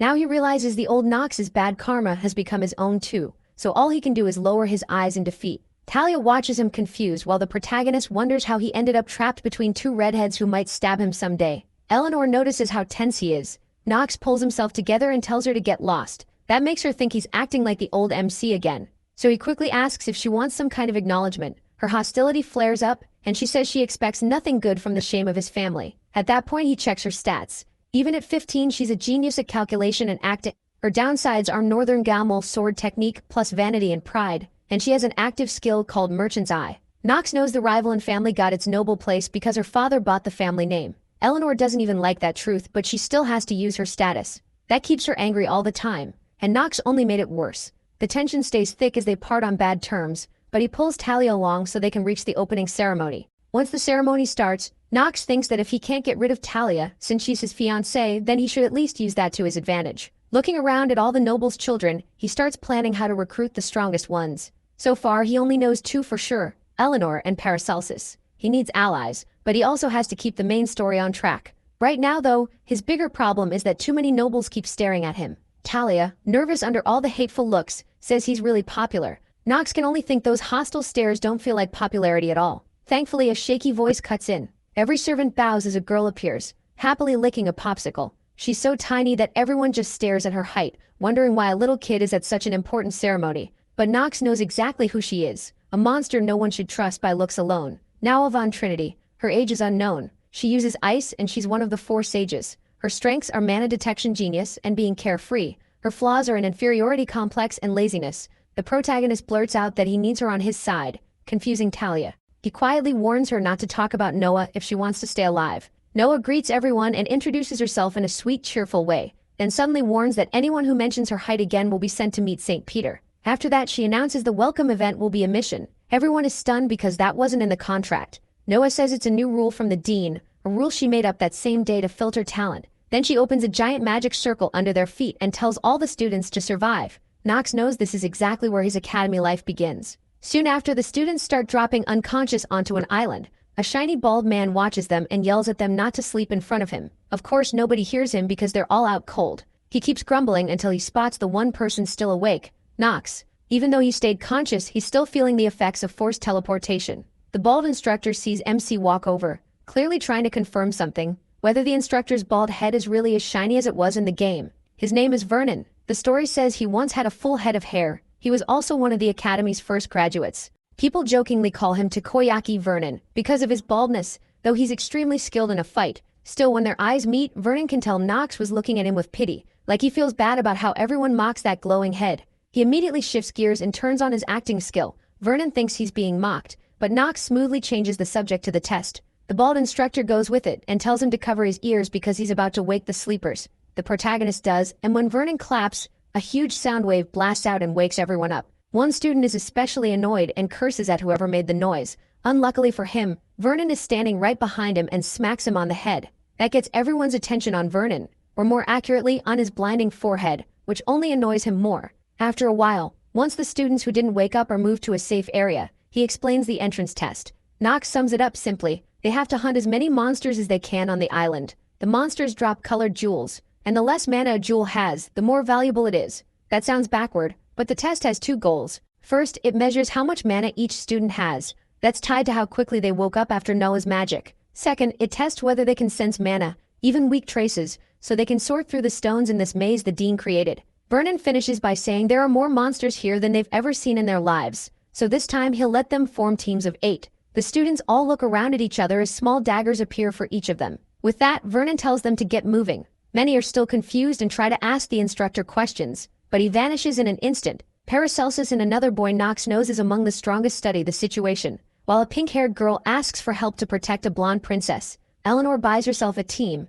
and plenty of students glance at Nox uneasily. He ignores them. In a place like this, teaming up won't help him much. If he wants to keep growing, he needs knowledge and every advantage for himself. So he heads for the forest, determined to go alone. From afar, Vernon is still surprised by what Nox did. He stayed on his feet against the dean's magic, and now he's charging into the forest by himself. It looks like he doesn't fear danger, though something in his eyes says otherwise. That leaves Vernon curious about what the hidden dragon of the Rena 4 family will do next, especially when Nox is already leaving behind a pile of dead monsters and a huge number of jewels he doesn't even bother to pick up. As MC keeps moving, he's being followed by a strange figure with long white hair. Elsewhere, Talia is surrounded by monsters alongside that dangerous girl from before, and a princess named Penelope von Arkheim, who's already in a battle stance. Even then, Talia is still distracted because her fiancé got away, and she has to be told to focus. The princess's aide tells her to stop complaining and be happy. She gets to protect the princess. After a hard fight, they beat the monsters and collect a purple crystal packed with mana. The princess first thinks it's the best reward, but both she and her aide suspect a sage's test can't be that easy, so they keep going. The problem is, most of their group is in no shape to continue. That frustrates the aide, who thinks that if they stop now, they may fail their goal of raising the princess to lead the Arkheim Empire, a nation rotten to the core that Penelope von Arkheim might be able to change. Talia, still totally fine, suggests gathering whoever can keep moving and pressing on. The princess accepts the plan, though she's frustrated and weighed down by thoughts of her older brother, so they move out. Meanwhile, the freezing air makes Nox remember one of his bad traits: cold hands and feet. He's short of breath too, and moving more slowly, so he uses a basic fire spell to steady himself and keep climbing the mountain. The closer he gets to the top, the colder it becomes. From there, he uses his magic to sense what lies beneath the ground and uncovers the truth. The entire island was made by magic, from the mountain to the monsters. He has no idea how much mana Noah Von Trinity must have to do something like that, but decides it doesn't matter for now and keeps going. Soon, he comes face to face with several ice trolls. He recognizes them as the top newbie killers. For him, though, they aren't that hard. He starts fighting, dodging their blows with ease, until one of them almost lands a hit. By the end of the clash, Nox has broken his weapons, and he realizes Noah Von Trinity is obsessed with talented students. He also doubts she really meant to throw them against ice giants, since those are far too hard for normal kids, more like a massacre than training. That means something else is going on. All the while, the white-haired figure keeps watching him. Nox charges at the trolls again and notices their formation keeps repeating. Once he reads their patterns, he moves through them like a dance and finally reaches the end of the fight, driving a hard thrust into the last troll. The monster crashes to the ground in pieces. From its body, a gray crystal appears, and Nox picks it up. He knows that was the exact piece Noah Von Trinity hid. He plans to trade it for the scroll he needs most. That scroll will boost his Hour of the Genius skill. Then we cut to Eleanor. She listens as her team brings in another pink gem. They think that puts them ahead. Eleanor agrees, but she keeps thinking about Nox going off alone. That choice bothers her, and brings back old memories. She remembers what happened after her fight with him, when her father scolded her. He said their family could only avoid being looked down on if they climbed even higher, so they needed every bit of support. That was why he sent her to give young Nox anything he wanted. Back in the present, Eleanor figures the protagonist knows some kind of secret. Putting on her usual cheerful face, she asks everyone to go higher with her and gather more gems for a very generous reward. Some agree, but others refuse because it is too dangerous. She pushes harder and raises the pay, winning over a few more people. To her, money usually fixes everything. Still, what matters most right now is figuring out what Nox is planning.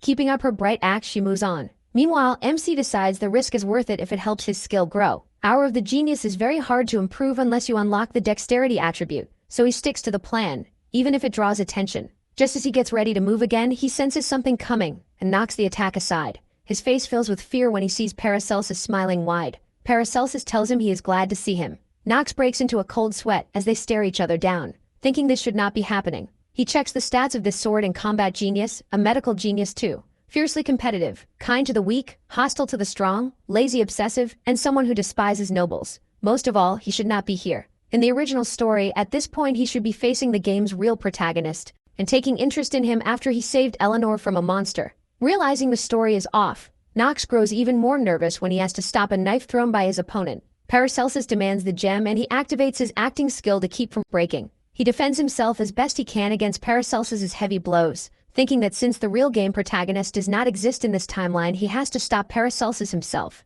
Paracelsus keeps attacking until they finally pull apart. Then he offers a deal, the gem in exchange for walking away. Nox refuses and chooses to keep fighting. He knows he is facing one of the strongest characters in the game, but his talent still has not fully bloomed. Even so, he believes Hour of the Genius can win, and his eyes turn sharp. If the true protagonist is gone, then he will have to save Eleanor himself, so he decides to play a mind game. Nox tells Paracelsus he knows the real reason he joined the academy, to uncover the truth behind his master's death. That instantly makes Paracelsus furious. At the same time, Eleanor reaches the top of the mountain and finds the princess with her group, including Talia. There, the wealthy girl is warned not to get in the princess's way, but Eleanor is focused on Nox and Paracelsus, who are still locked in a brutal fight. Penelope von Arkham has no intention of stepping in. The attendant wants to fight too, but she is told that neither of them could be beaten one-on-one, unless they were already badly hurt, and if they joined forces it would be even more impossible. Still, the princess seems to give an order that cannot be refused. Eleanor is also stunned to see how strong someone she thought was useless really is.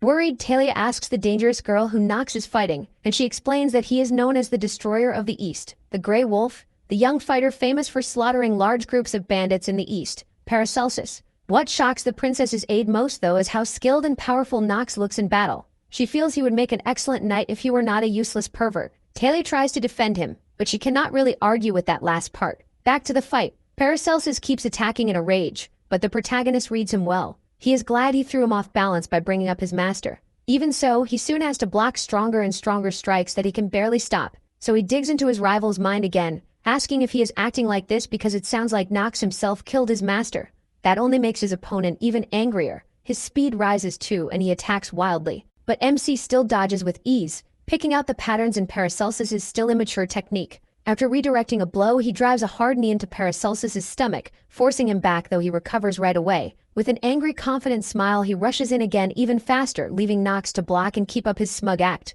Inside though, he knows he cannot drag this out much longer, because each strike is getting harder to stop. Then Paracelsus takes on a crazed look and wraps his sword in a blue aura. Nox recognizes it at once as Living Sword, a technique on the level of an emperor. If it fully activates, he is finished, so the protagonist endures as long as he can, blocking, dodging, and taunting the Grey Wolf, by saying the way he acts makes him look like some commoner from Pocahontas. Paracelsus snaps back that nobles are why the world is ruined, as blades and insults keep flying, and Nox looks more worn out. He tells him that attitude is just an excuse to have someone to hate. All it does is waste his time. The clash goes on and MC keeps pressing the Dead Master angle, all while growing more nervous because he only needs to hold out until 9 o'clock when Eleanor is supposed to be attacked in just 2 more minutes. But the Grey Wolf plans to break a few of his joints before forcing out everything he knows about his master. Nox points out that would be a bad idea unless he wants punishment for attacking a noble. That gives Paracelsus pause, especially when he notices how many people are watching. He, however, does not care about that. He knows the next move will be the last. Paracelsus, full of confidence, charges in at top speed to prove it. Nox just smiles then activates his Hour of the Genius skill. With a move that is almost impossible to read, he catches his rival with a blow so hard it sends him flying. At that same moment, a shadow slips across the ground, heading straight for Eleanor, who is too busy watching Nox defeat the Academy's strongest fighter. Then her attention snaps to the black shadow, which rises out of the ground and forms into a night walker. She has no way to escape. With no options left, she trembles and accepts that she is about to die, until a sharp sound startles her. In an instant, the shadow is cut apart with ease. Nox does not miss the chance to call Eleanor pathetic. She asks why he saved her. He keeps playing the villain, mocking the girls' team for failing against one simple monster, even though he knows that creature should not have been there. It is supposed to be the trigger for the game's original protagonist, who is also tied to Paracelsus's master's fate. But none of that matters now, because Nox knows there is no original protagonist. Just then Penelope von Arkham hears him and scolds him for the way he talks to Eleanor. Nox recognizes the princess and greets her politely, but she keeps going, saying a Nightwalker is not something ordinary students can defeat. He answers that people do not always get to choose their enemies, something he thought a princess would understand. The aide bristles at his tone and cuts in. asking why he speaks like that when he saw the situation was out of control and stepped in because of it. Nox immediately realizes the dangerous girl is Echidna, the princess's closest person and the next head of the sacred Janos family. She is called the Serpent of Greed, and because of how different she is, she does not get along with her own family. Still playing the villain, the protagonist calls her the sacred family's dog, which enrages Echidna. Before things can get worse, a loud shout from Vermin cuts through everything, making them all stop. Vermin drops down between them at high speed. Nox asks if the trial is over. The bald man nods, and MC hands over the black stone. Surprised by the result, Vermin declares him the winner of the trial, while everyone who found pink stones is awarded second place. Penelope von Archheim does not stay quiet and asks about the Nightwalker attack, demanding an explanation. He admits there will be an investigation, though he knows that is not enough given how dangerous it was, so he promises extra compensation for Eleanor and for Nox as well, since he saved her. He proudly refuses the reward and walks away, wanting no deeper ties to these troublesome girls, especially now that he knows his world has no protagonist. He has to stay in character so it does not look like he was trying to save her. Eleanor follows him to ask more questions, but Nox only claims he killed the monster because he happened to be nearby, leaving her confused. He knows she does not believe him, because the so-called fox of wealth is cold, careful, and convinced that any person's will can be bought with money. Later, still very confused in her carriage, she talks with her young butler, questioning everything that happened. She decides she has to investigate it herself, though the butler offers to do it for her. She refuses, knowing how risky it is to move against the Rainfur family, and her butler accepts with a smile while looking over the study modules. Meanwhile, Nox is worn out and being treated by Lavilla, who worries about how cold his hands and feet are. He tells her he is already healed and not to worry about the illness, but he is afraid of what comes next. He knows there is no protagonist, and without one the story cannot move forward. That also means he may never recover his memories the way the system said he would. Luckily, he suddenly gets an idea and blurts it out loud, startling Lavilla. Excited, Nox realizes there is a way to be both the villain and the protagonist of the game. Meanwhile, on a battlefield, a blonde woman stands over a pile of bodies. This is Luna. She is told that the demonic humans have started to move, which means he will awaken. Just hearing that from her aide makes her think the whole continent will be soaked in blood again, so she tells Doph to get ready. She puts on a jacket marked with a symbol and walks forward, believing everything she does is for the fall of the Quejim Empire. Later in the city, Nox remembers his days as a gamer, when he and the other players agreed that the line between heroes and villains is very thin, except in a few cases like beings of pure evil. A lot of people like deeper villains, that led to more villains with heavy trauma, similar to what heroes have, making them really interesting to players. As he thinks about that, he walks through the dark streets, deciding a villain normally can't be the hero. But if that happens, there is only one reason this world has not been destroyed. Without a hero, he has to fill both roles. That thought brings him to a strange magical alley, and he steps inside, not because he likes risking his life, but because he needs to find the strongest villain group, the one trying to destroy the empire Luna belongs to. The Lunatics. Back at the academy, the top officials are deeply worried about what happened during the test. The mustache man blames Vernon, starting an argument that Noah stops in a not-so-friendly way. The men finally stop fighting and move to the next issue. Noah is upset because they barely let her speak about it. They ask what should be done about the Nightwalker summoning. Noah believes that was only the beginning. Since the target was the richest woman on the continent, whoever planned it clearly wants to hit the Empire's finances. She tells her people to get ready for what is coming, and warns them that they also have to deal with a major talent inside the academy. She remembers chasing Nox in a more grown-up version of himself, and recognizes him as the most talented man in the academy. What shocks everyone is hearing Noah admit that Nox may be even more talented than her. Back with the hero, he reaches an inn where a bartender named Crayon asks if he is lost. Knowing who he is,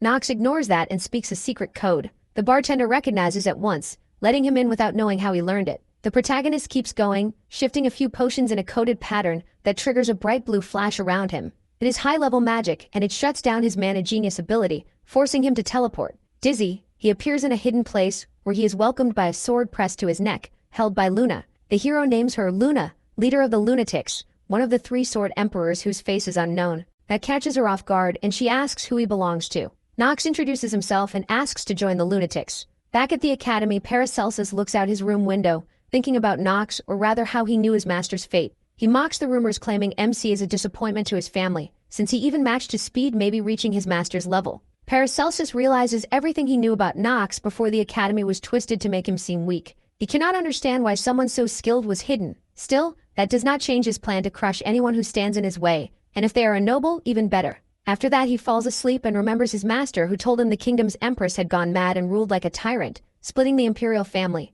In answer to that, Princess Penelope von Archheim rose as a kind leader, ready to take the throne instead of her far less kind brother. His master told Paracelsus he would have to choose a side once he joined the academy, and that was the last task he gave him. Then he sees his master saying he has given him everything he has before collapsing with a fatal wound dealt by a mysterious hooded figure, leaving the Grey Wolf in shock. He suddenly wakes up and notices his hand glowing. Angry that his dead master still keeps appearing in his dreams. Back with Nox, he checks Luna's stats. She is 20 years old, her element is lunar, and she is a sword genius. She is aggressive and has a mind's eye. Her negative traits are madness, agitation, and berserk state. Her passive skills are fighting spirit, piercing eyes, and intimidation.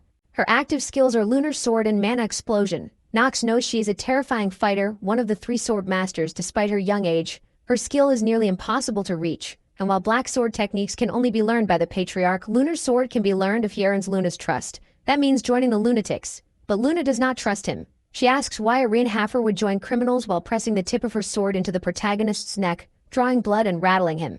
MC blurts out that he wants to destroy the Empire. That answer makes Luna let him continue. Nox says the Academy must fall first because it is the foundation of the Empire, and he can serve as her spy there. Luna looks down on his skills, but his confidence catches her attention. So she orders her assistant Duff to prepare a lunar trial. Duff hands Nox a hood and then leads him deep into the forest, where a combat platform waits. There Duff tells him to enter and defeat all the monsters, making sure he never loses the hood because if he does, he will go mad. Nox already knows this. The Berserker trait is one of the worst in the game, hurting judgment but greatly boosting stats. That trade might be worth it even if it costs his mind. The cause is a huge crimson moon that drives mad anyone exposed to it. Nox sees the test as having 2 parts. Resist the madness and beat the monsters, something he had never tried before, because in a game with a hero, who would ever think of joining the villains? Then Luna tells him to become a corpse, or join them. Nox stands in the center of the platform while Duff casts a spell that floods the circle with red light, drawing the monsters in. Nox knows he clearly cannot win against that many creatures, so he goes with his second plan and pulls off the hood. To Luna, that is insane. But Nox wants to use the moment to raise all his stats fast. The real problem will be keeping his sanity. As he enters Berserk, risking his mind, he feels thrilled when his stats rise. Duff and Luna are stunned. She thinks he is crazy, and Duff suggests stopping him. Luna says they will not, because he would not listen anyway. Besides, they do not care if he dies. Her assistant wonders if that is wise, since they could have trouble with Theo. But Luna does not think Theo has any fatherly love, so they simply watch, waiting to see what Nox is planning. He stands in the circle, watching all the monsters rush toward him. Then he charges them, attacking as the world around him turns red. To him, that feels like the perfect image of this trial. He notices not only are his stats rising, but his body has grown bigger and stronger too. As another huge wave closes in, he attacks again, moving fast and cutting down one enemy after another. They just keep coming. Nox thinks about his situation and realizes that while Berserker is one of the worst traits in Inner Lunatic and only appears under the Crimson Moon, he planned to use it from the start. Thanks to his 2 genius traits, combat and mana absorption, he can cancel out the Crimson Moon's normal effect. From the game's balance point of view, that is completely unfair, but he does not care. He leaps into the sky, grinning beneath the moon as the monsters jump at him. With black execution, he tears through them like a storm. To Luna and Duff's shock, Nox acts half-crazed, laughing wildly as the slaughter gives him 2 more days to live, thinking it is unfair that he can control this state. But if anyone wants the same advantage, all they need is to be terminally ill. He smashes everything in front of him until nothing is left. Only then does he stop, when he hears something muffled from Luna. It annoys him. He gets up and walks through the monster remains with a frightening air, covered in blood, heading to Luna to ask if the test is over. Going back 10 seconds earlier, Luna sees Nox's talent and decides to accept him into the lunatics, telling him he passed. Even so, his attitude worries her. She thinks madness may have swallowed him, and she might need to kill him. But then Nox, after finishing off one last creature and wiping his sword, walks over to them looking worn out and simply asks if it is over. When Luna confirms it, she thinks Theo raised a monster, while Nox only thinks he pulled it off. Luna tells her assistant to bring him something, a hood worn only by honored members of the lunatics. Nox takes it and checks its traits. It raises willpower by 1, marks him as a member of the organization through the Oath of Moonlight, and cancels all anomalies tied to the light attribute. It also has a pattern only members can recognize and boosts the wearer's strength by 1.2 at night. That leaves Nox thrilled and proud of his win, especially because of the new hood and the unlocked willpower stat. He keeps staring at Luna, and when she notices, she figures he wants something else. She is right. Nox is hoping for one more reward. That boldness amuses the blonde, so she sends her assistant to bring an artifact they got recently, a mask called Moon Shadow. This artifact can literally create a clone of its user, which could be perfect for his spy work at the academy. Luna asks if he is satisfied now. Nox is, thanking her while studying the new item, the main reason he came to the lunatics. With it in hand, he can now make a clone and use it to be 2 people at the same time, the hero and the villain. Luna then explains the lunatic structure. They are split into 5 ranks: captain, vice captain, then regular members from 1 to 3. He will start at rank 3, the lowest. For now, she tells him to leave until she gives him his first mission. Once he leaves, the lunatics keep talking, and the blonde finds him very interesting.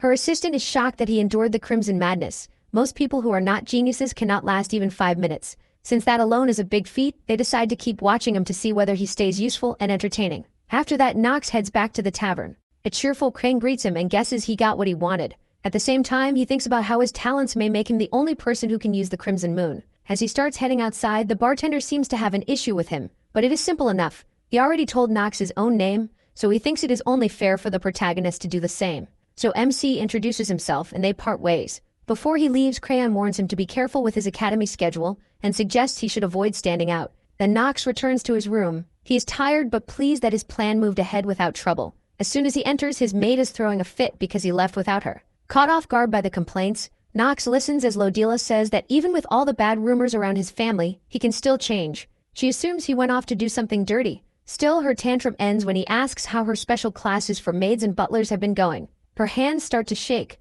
making it clear something happened. Knox figures it is because most of the servants there are low-ranking nobles, unlike her, who is a commoner, so he gives her a small pouch to use if she gets into trouble. He promises he will handle it in a very reasonable way. Lodila is not fully convinced and wants to know what is inside, but she finally agrees to use it only if things get dangerous.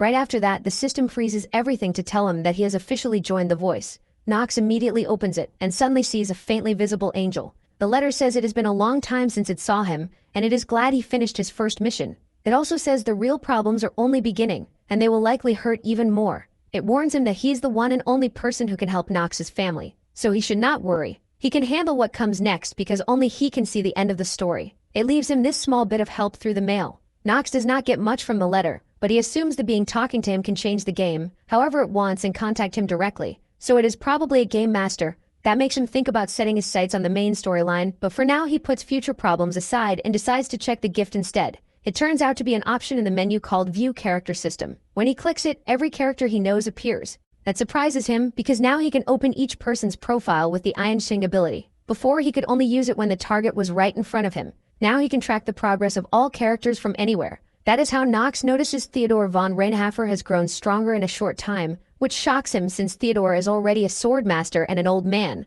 Looking at his real face in the mirror, Knox realizes this world is like the game but not exactly the same, which makes it a nightmare-level challenge. He comforts himself by choosing decent classes, combat techniques, image, equipment, imperial history, and horseback riding.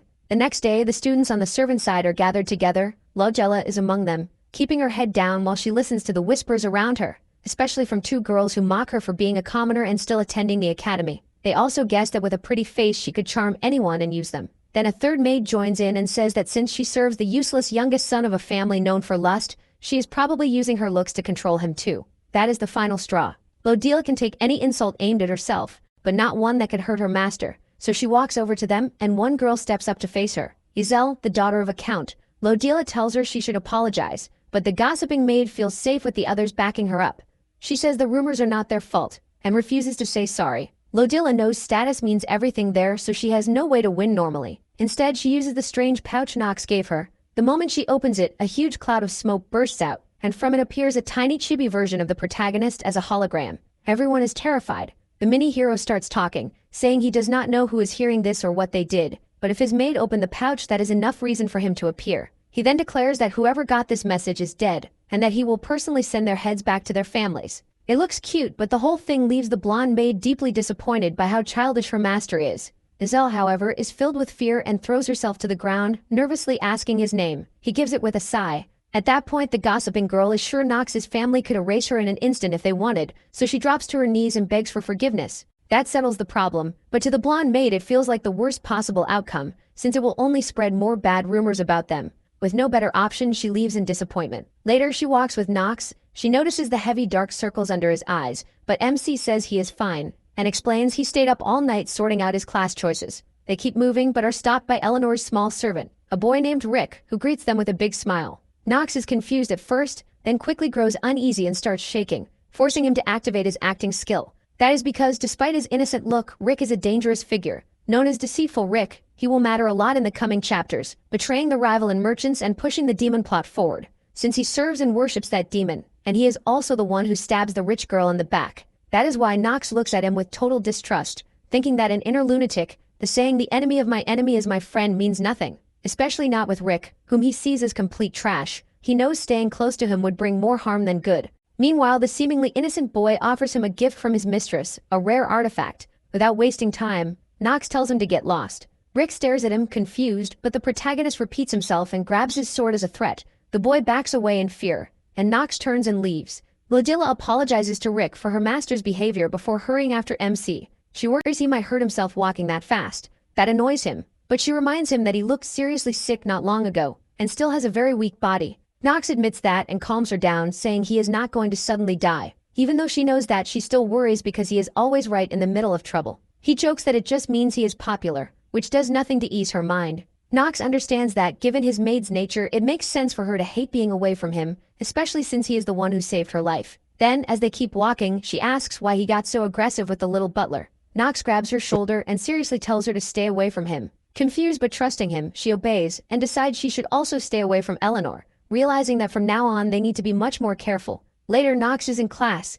thinking about how many problems he has already found by stepping into the game's story, not knowing they are about to get even worse. The teacher announces that the first thing they will do is form teams and start working right away. The protagonist immediately realizes that being antisocial will come back to bite him, even in a game. The teacher tells them to find 4 people within the next 30 minutes. Seeing his reputation finally catch up to him, Nox asks the classic quiet student question: what happens if someone does not form a team? The teacher's answer is simple: he will fail with no retake, and he sternly adds that nobody can work alone. Nox gives up arguing and thinks about how failing would get him expelled. Everyone else meanwhile is doing fine. Penelope von Archheim gets asked by many students. The same goes for Paracelsus, who is popular because of his great skill. A character named Leon and Eleanor also seem very popular. As for Nox, time keeps slipping away while he wonders how to make friends in 30 minutes. Then to his surprise, a wealthy girl walks all the way over and stops beside him. Annoyed that he never accepted her gift, she offers another way to repay her debt for saving her life. With a sly smile, she asks him to form a team. Nox sees the redhead's proud look and realizes he does not have much choice but to accept. What he does not know is that at that same moment, another red-haired girl shows up to join, Talia von Stillener, or as Nox sees it, another headache. She arrives full of energy at first but quickly turns shy because of the stares and whispers around them. MC sees her as a kind person who likely felt bad watching her fiancé stand there alone. Eleanor meanwhile is surprised that someone like Nox actually has a friend. He hears the blunt but honest comment and for some strange reason it bothers him. With Talia von Stillener joining the team and Eleanor also in, they only need one more member. After thinking it over, Nox accepts the team, knowing Chapter 1 is getting close, along with the first boss fight and his coming double role as both hero and villain. Luckily, the last spot ends up going to an ordinary guy named Pearl. That at least gives the hero some relief, and when Nox checks his stats, he finds useful traits like submissive life art and believer. His only negative trait is that he is stupid, but that stops mattering when the protagonist notices his active skill, Blessing, which is a huge buff for the whole team. It does not help Nox directly, but it will still be useful. He is surprised a student has a power that usually belongs only to saints and monasteries. Putting that aside, the girls introduce themselves to the new member, Eleanor, in her usual proud way, Talia von Stillener shyly, and Nox by basically threatening him. Once every team is set, the teacher ends class and gives them their first assignment: get along, because they will not be able to change teams for the whole semester. MC loudly calls him a crazy old man and Talia worries the professor might hear him, but that was exactly the point. After that, he leaves the classroom. Talia follows right behind him and awkwardly asks about his class schedule. Nox gets the idea completely wrong. Confused, he flicks her forehead and scolds her for trying to get free tips on the easiest classes. And he walks off convinced he still does not understand women. Next, we move to District 4, where Nox walks with Lodilla. They check the list of books, gear, and grimoires they need, and everything is expensive enough to make life hard for poor students. That would make graduating even tougher. But the protagonist has no such problem. He has plenty of money, and he also knows that any talented student at the academy can get sponsors. Once he buys everything, he gets ready to leave. But a commotion breaks out in the crowd. It looks like a fight, and Lodilla gets worried, while Nox keeps walking, not interested. That changes the moment he notices Leon arguing while a merchant hurls insults at him. Nox recognizes him at once. Leon von Marbus, third son of the Dark Marbus family. He assumes the boy will handle it calmly, since he seems kind despite his family's ruin. But MC is caught off guard when the merchant starts shouting at Leon for weighing the goods to compare which one had more inside, then calls him a beggar. That word clearly hits a nerve, and Lojin, humiliated, releases a green aura, pulls out his grimoire and starts summoning the dead to defend his family's honor. Nox sprints forward, shocked by what Lejin is doing. Right in the middle of the district, two huge undead rise beside Lejin. Lejena worries about her master, but Nox does not stop. He can see trouble written in Lejin's eyes. The maid cannot understand how he knows that just from a look,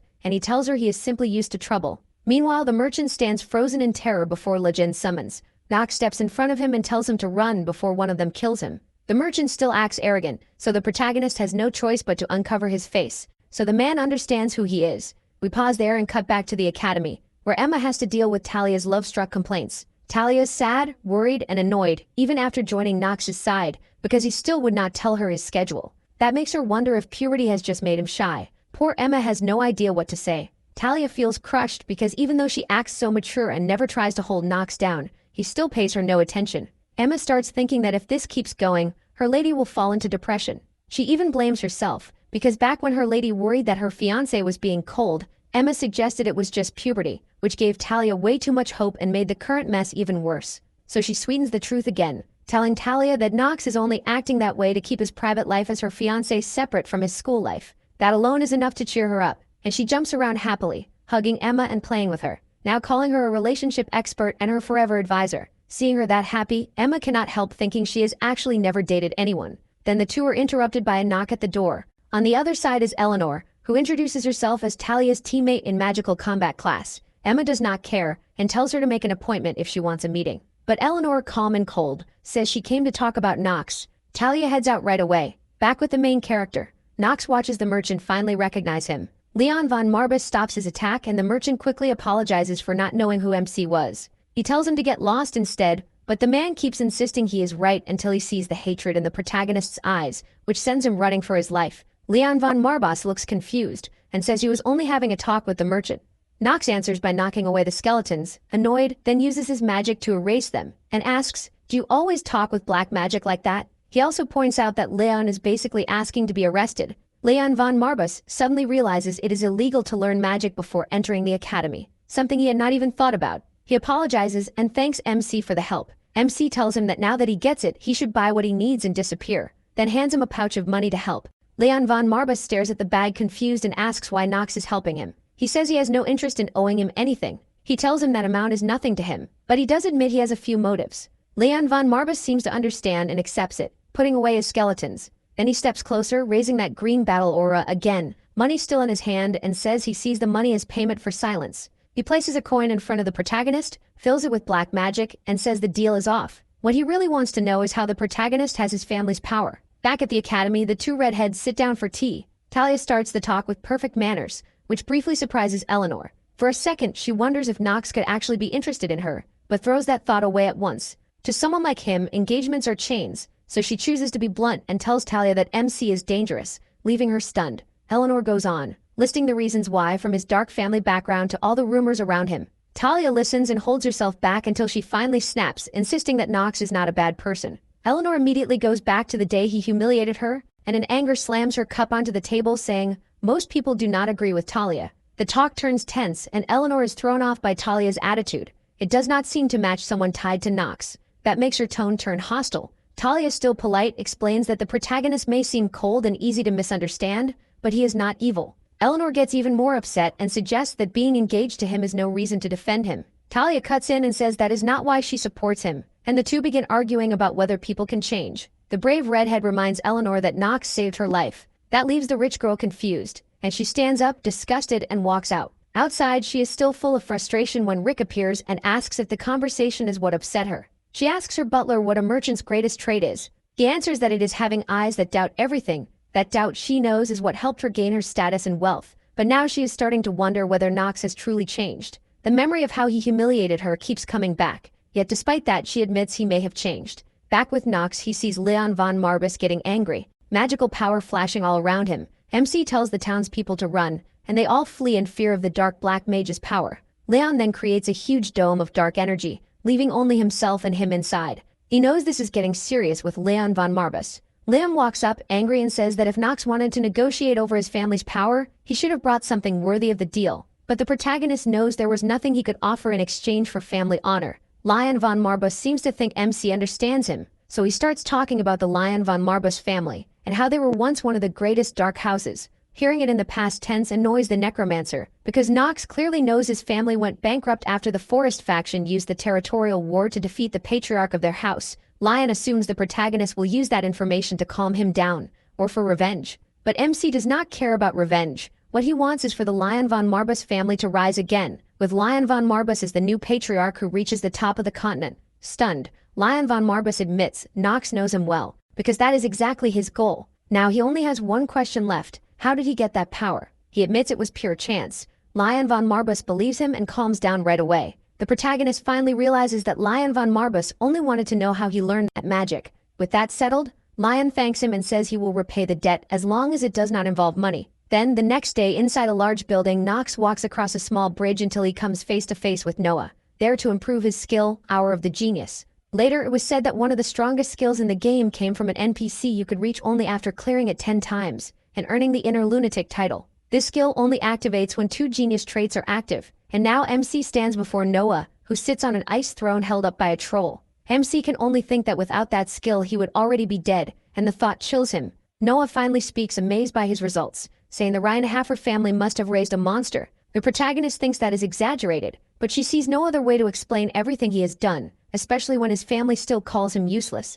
Even if his father is harsh, she cannot believe that judgment. In a playful but sharp way, Noah hints that she suspects something about him. Nox instantly feels targeted and activates his acting skill to focus and answer seriously, saying his past does not matter. Smiling, the dean accepts that, though she cannot help saying his talent makes her curious enough to want to steal him, biting her popsicle in a teasing way. At that hint, Nox pretends he heard nothing and changes the subject, telling her he always knew she was following him during the test. That surprises the dean, making her wonder how many more secrets he has. Then Noah uses her magic to give him his reward. The Golden Scroll. Nox cannot hide his excitement. He listens eagerly as he learns the skill enhancement scroll boosts the power of any skill. Pretending he has never heard of it, he grabs the scroll. Thrilled, though an uneasy feeling runs through his arm, he chooses to ignore it, thinking it is just excitement. When he opens the scroll, it raises his skill's power by 1.2, and getting it this early in the game basically doubles his advantage. He uses it on Hour of the Genius, stretching its duration to 10 minutes and giving himself a huge edge. From a distance, Noah asks if he is happy with the result. He nods, but the dean doesn't let him leave before admitting that he saved his classmate, even if she says it reluctantly. Nox asks her to keep it quiet. He doesn't want extra attention, and with that, he leaves the dean alone on her ice throne, wondering just how dangerous Nox really is, while also getting excited about what kind of monster he might become, even breaking the fourth wall to ask the audience if they agree. The next day, Noah has a class on basic imperial magic. It's not an important lesson by itself. What matters is the teacher leading it, Raz von Celestia, a thoughtful scholar skilled with hidden weapons but also obsessive, traumatized, and cold-hearted, making him a very important character here. His basic skills aren't that impressive, which surprises the academy professor. This time, Raz fixes his eyes on Nox, who looks bored and full of himself. Raz says today's lesson is about each student's main element, and starts by asking MC what his element is. Darkness, he answers right away. Raz keeps going and asks about its traits. Again, Nox answers without pause, saying it differs from the basic elements because it's corrupted and can't mix with others. In return, it has huge destructive power, but it's hard to control, so only a few families can handle it. Next, Raz asks what element opposes darkness. The answer is divinity, and he follows up by asking what would happen if darkness and divinity clashed. Nox immediately says divinity would win, no question. That starts to annoy Raz, since he still hasn't made him look bad. So he pushes harder and asks what the protagonist would do against someone with a divine element. Like a true villain, MC says he'd take the enemy out before they even noticed. Then we cut to a room where Rick is bare-chested while someone injects blood into him.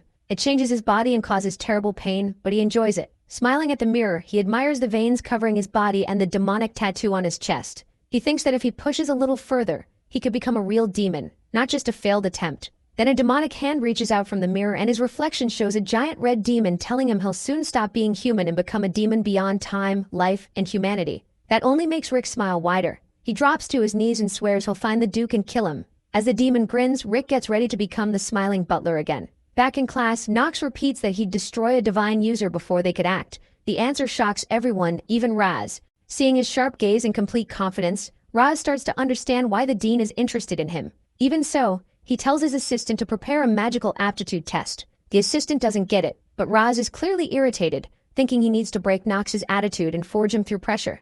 Outside the classroom, the assistant brings in a cart carrying small low-rank demons called imps, locked in cages. The students panic at the sight of them.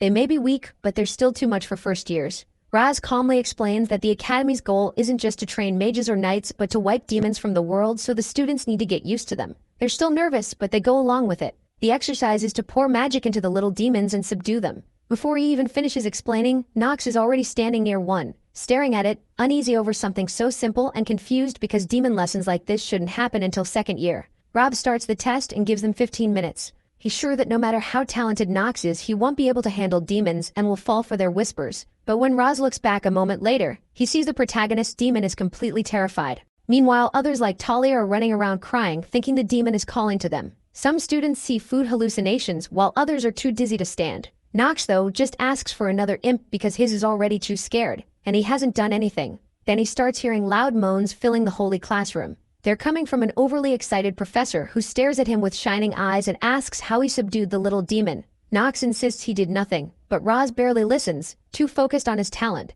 So thrilled, he asks MC to become his top disciple. He remembers from the game data that this is a terrible idea, because it's basically the same as being an assistant, in other words, a slave. Everyone else envies him because it sounds like a great honor, but Nox wants no part of that kind of servitude, so he refuses. That annoys Roz again, while Leon, Eleanor, Penelope, and Echidna are exhausted from the exercise. A few hours earlier, Vernon had tried to talk to Roz about Nox, calling him the most talented boy in the class. But Roz didn't care what Vernon thought, even if Noah had praised the protagonist too. The professor wanted to judge him for himself, though he honestly expected nothing special. Back in the present, Roz is furious because Nox rejected his offer. Around them, the students complain that MC turned it down, when so many would love the chance to study under an award-winning professor, calling it typical behavior from Theodore von Rienhofer's spoiled child. He, annoyed by all the comments, decides he still won't accept, especially since he already has enough trouble with Eleanor. Then another student cuts in and asks Roz why he wants to give that position to Nox when there are so many standout students, even suggesting Echidna or the princess.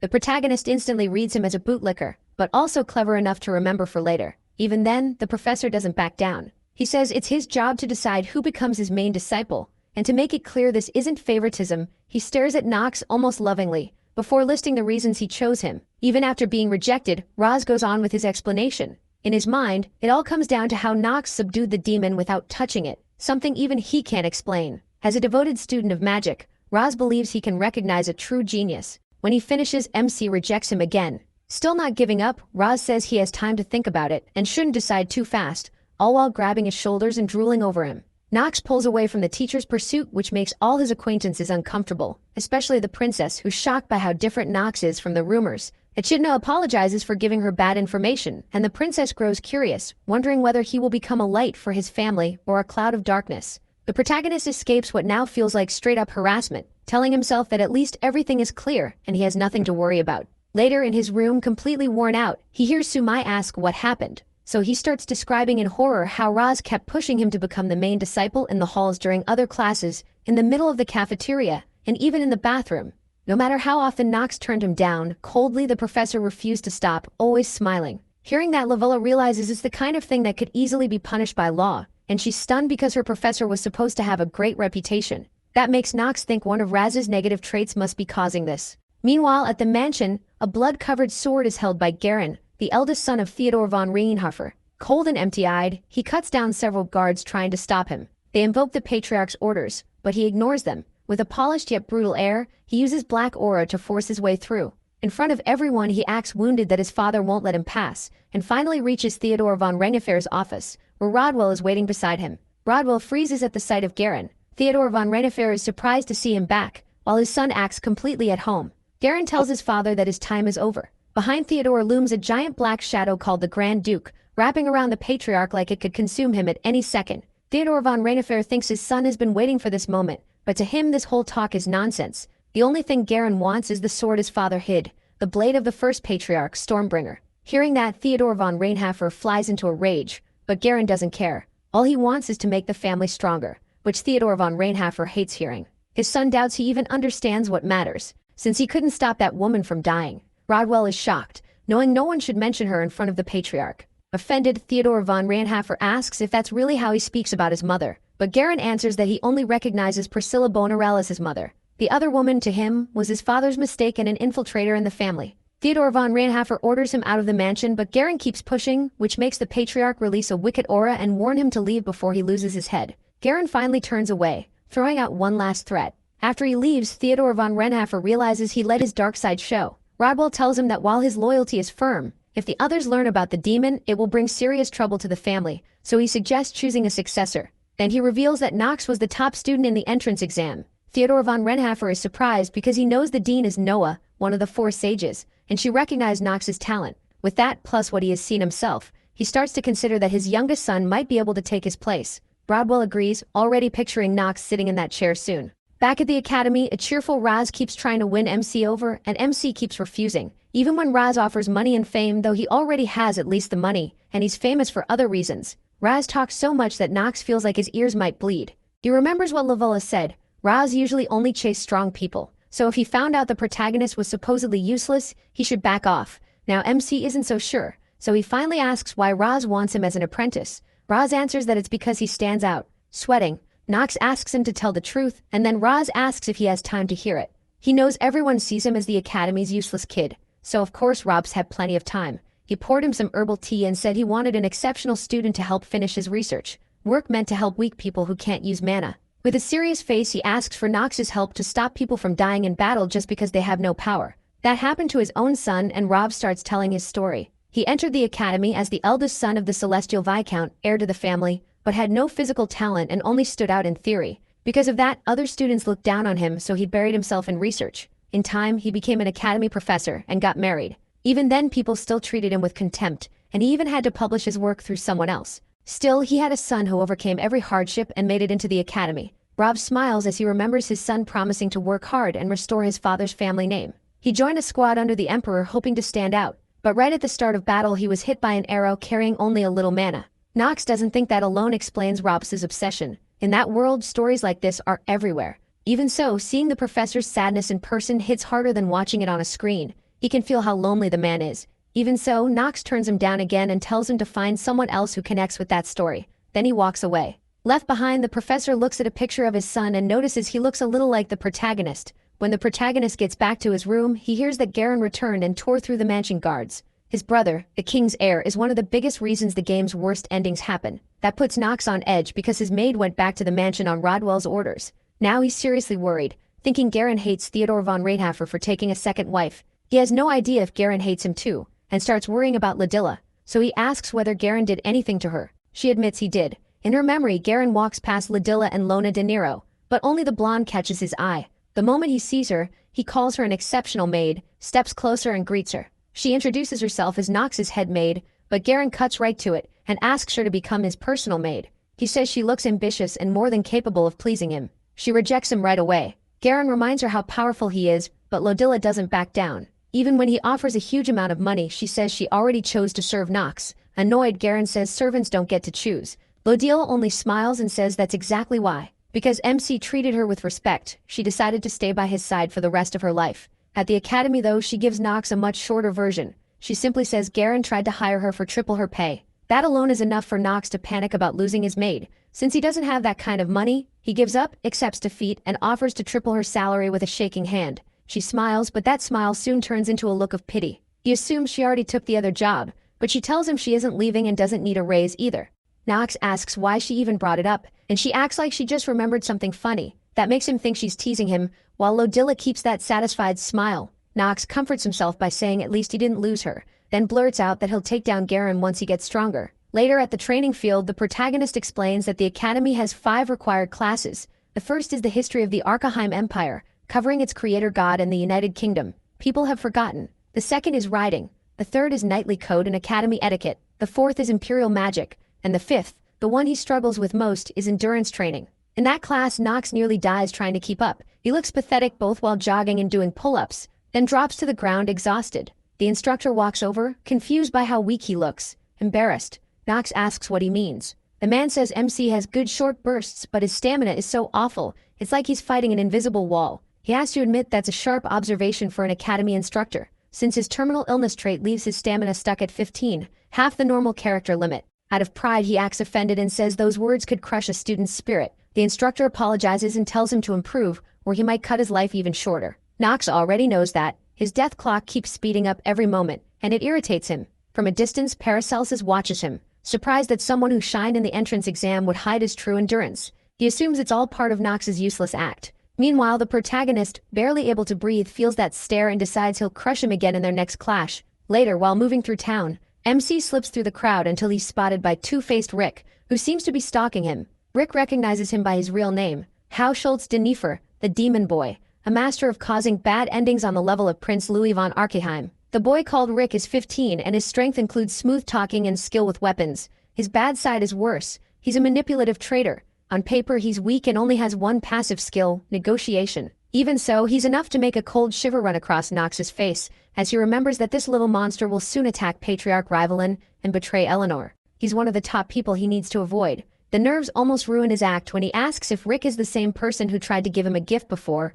and reminds him of that threat. Rick answers with a bright, friendly smile, saying he was only surprised to see Nox shopping alone, then offers to help while they're out. The protagonist tries to brush him off by sending him back to his boss, but Rick won't budge. He says his boss doesn't need him yet. Seeing that nasty look in his eyes, Nox decides he has no choice but to let him tag along and figure out what he wants. He tells Rick to keep quiet, and Rick agrees. Back at the academy, Eleanor receives documents about Nox. She reads through them trying to figure out why he saved her, and she's confused. There was no clear reason for it. Their families aren't close, and he even turned down the reward she offered. Vernon slams a fist onto the table, frustrated that she still has no answer for Nox's sudden personality change, or why it happened after he solved the case of the missing child in the forest.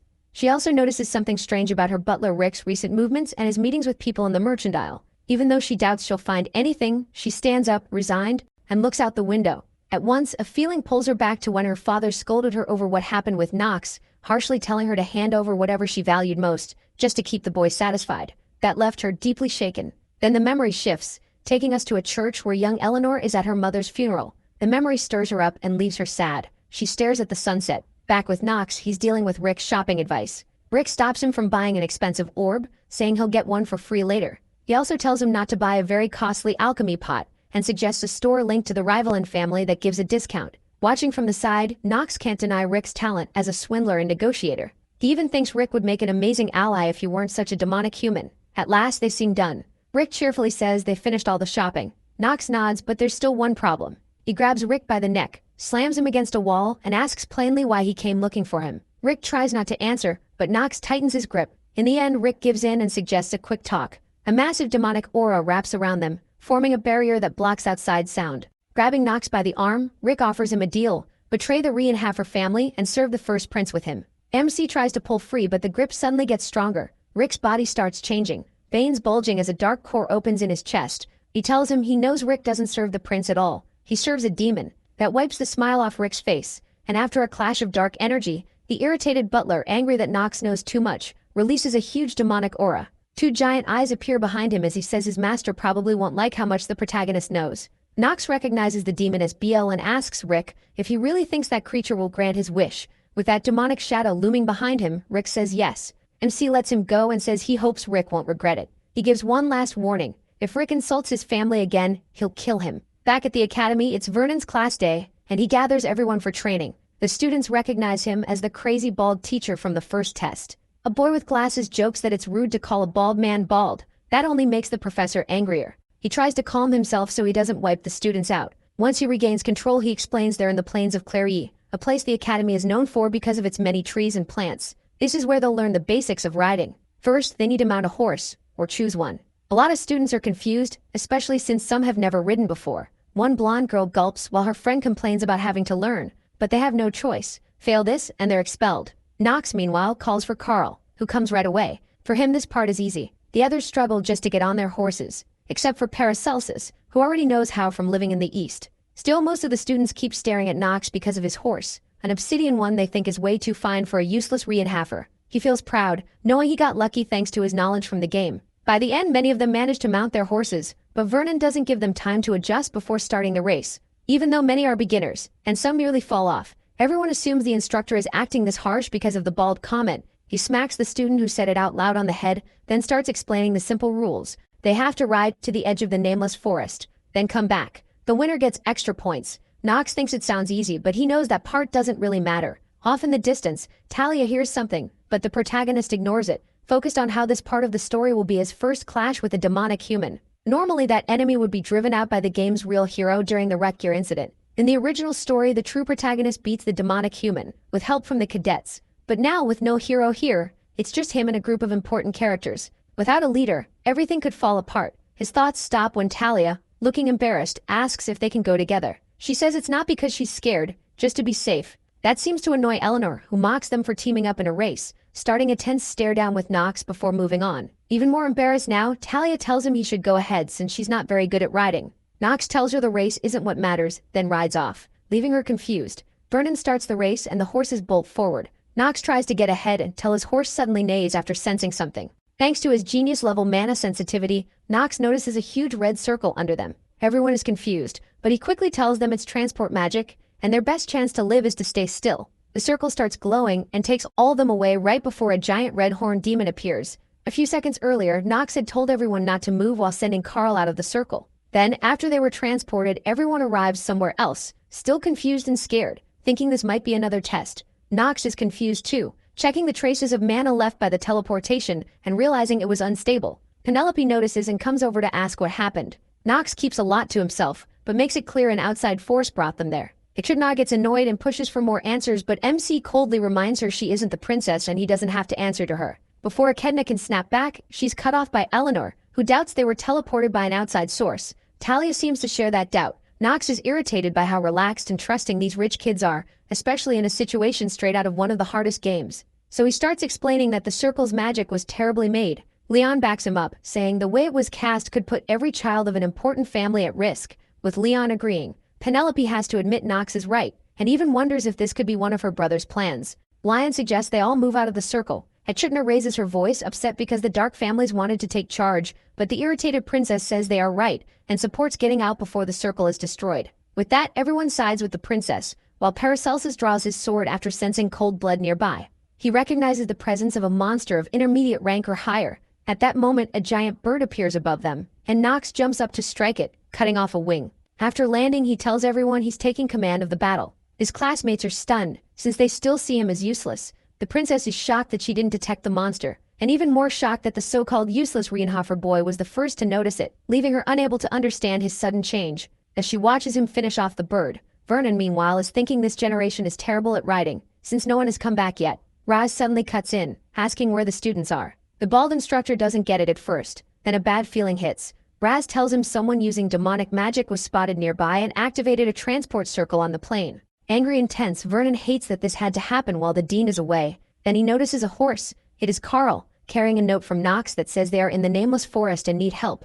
At once, both men mount up and ride out at full speed because the trip to that place normally takes 2 days. Back with the students, Echidna tries to apologize for not believing Knox, but he doesn't care about her apology. He only wants the princess to grant him command under imperial law. She refuses, saying she should lead. Seeing the problem, Knox asks Penelope to explain the rules for emergencies like this. She says the top priority is protecting royal family members, and the most capable mage or knight should take command. He points out that she is the only imperial here, so everyone should protect her first, especially because they will need her later in the fight against demons. Her lightning mana and executioner power exist only in imperial blood. So he tells her the law says they must protect her even with their lives. And since he reacted first, he asks the stunned princess for authority over everyone's life and death there, including hers. Talia, meanwhile, is shocked by what Knox says, seeing him as someone truly worth following. Smiling brightly, she falls for him even more. But the protagonist doesn't notice and keeps pressing for leadership, unless someone better wants to challenge him. No one does. In the back, one boy thinks taking charge right now would be a nightmare, especially with the princess to protect.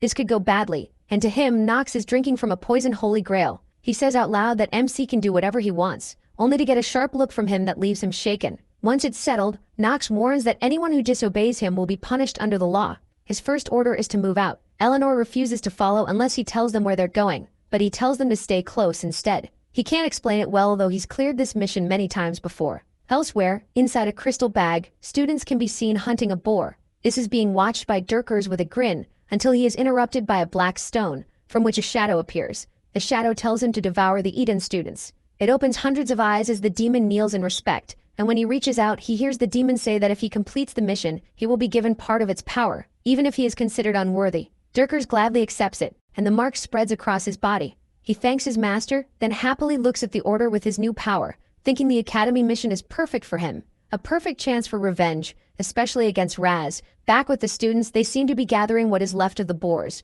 Knox starts assigning roles, taking Paracelsus and Leon with him. Paracelsus is annoyed but follows, while Leon stays calm and agrees to help. With the stronger students on his side, Knox explains there are two ways out. Either someone breaks the barrier from outside, or they defeat the one who sent them there. The princess understands right away, but the protagonist cuts in and explains that the second option is the only real one they have. Dangerous as it is, no help will arrive for 2 days, so the first method was never realistic. The only way out is to kill the demonic human Rutger, who lives in the forest. With that settled, Knox starts by gathering food. Beginning with the boars, Paracelsus immediately says they can't eat them because demonic energy has infected the meat and it would poison them. Gideon's already knows that, and he also knows the nearby plants might be contaminated too. That confuses Paracelsus, who admits he still would never eat them. He's been desperate before, but not enough to risk a stomachache. MC is concerned that that's his only worry, but sticks to the plan. He sends Leon to summon undead to guard the students, and Paracelsus to protect the furious Grey Wolf, who promises to leave them half dead later.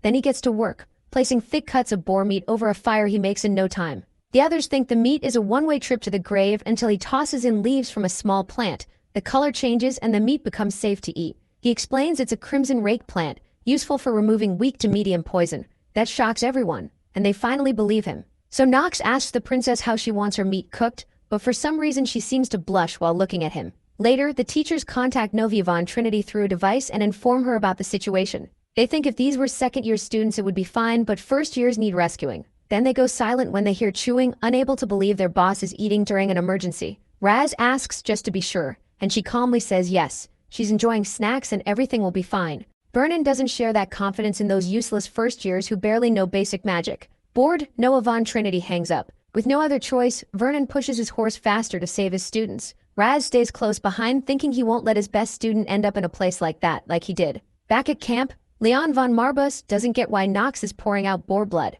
Paracelsus explains that blood from strong monsters scares off weaker ones, and since they are more vulnerable while sleeping, it's a smart safety trick often used in the East. Meanwhile, Penelope walks up to Knox to thank him for helping keep everyone safe. He knows there are still plenty of monsters around, and they are nowhere close to finding the mage who teleported them. But the princess only cares that everyone is still alive, and she also apologizes for how Echidna treated him because of her bias against the dark families. Knox gets uncomfortable seeing the princess worry about him and tries to push her away by saying it won't look good for her to talk to someone like him. She doesn't back down and says that doesn't matter. If someone can save lives, she could even join hands with a demon.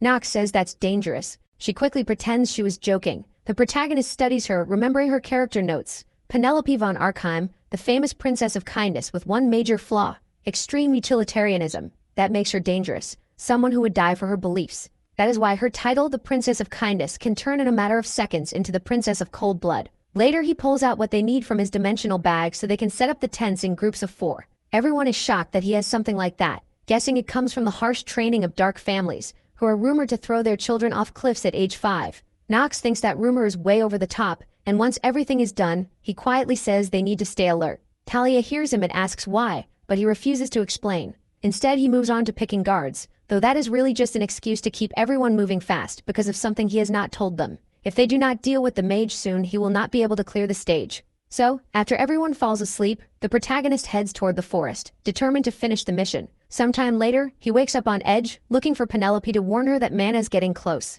Echidna jumps in front of the princess to protect her. Paracelsus gets ready, assuming the boar blood does not work on stronger creatures. They ask Knox what he plans to do, and Talia quickly realizes he is not there. Leon activates his grimoire and tells them MC is gone, so he will handle the battlefield. Echidna is furious that the one who should have led them ran off, until she hears Leon say Knox did not flee. She does not believe him, and it gets worse when she sees how little chance they have with so many monsters nearby. Penelope agrees, they are badly outnumbered. The Master of the Dead tells them not to worry, then releases what everyone sees as an absurd amount of mana. He remembers how the protagonist left him in charge of protecting the group along with a black diamond. Wondering why Knox trusted him with it, he decides to give everything he has in this fight for his goal of becoming the next head of the family. Leon summons his dead, and they immediately begin to tear through the monsters with a lion's confidence, certain he will win. Back with the protagonist, he reaches a cave guarded by demonic magic, but his skill with mana lets him enter with ease. He also gets a boost from the robe of the lunatics, and shouts at the demon to stop hiding. The demon is amused that a mere student found him, and even more amused that the boy wants to fight him. He lunges straight at him, but the protagonist, using his acting skill at full power, answers with a scornful smile and tells the demon to know his place. That makes the demon furious, and he charges again, only to be knocked back by the black sword, which sends him flying. The demon stares at his burned hand in shock, wondering who the hell this kid is. The protagonist smugly says he is not telling him. Rucker promises he will beat the answer out of him and attacks again, but before he realizes it, his hand is cut clean off his body. Nox knows this is where the real part begins. He realizes he might not even need his special skill, because the level gap is so huge. Even with borrowed demon power, Rutger is still human.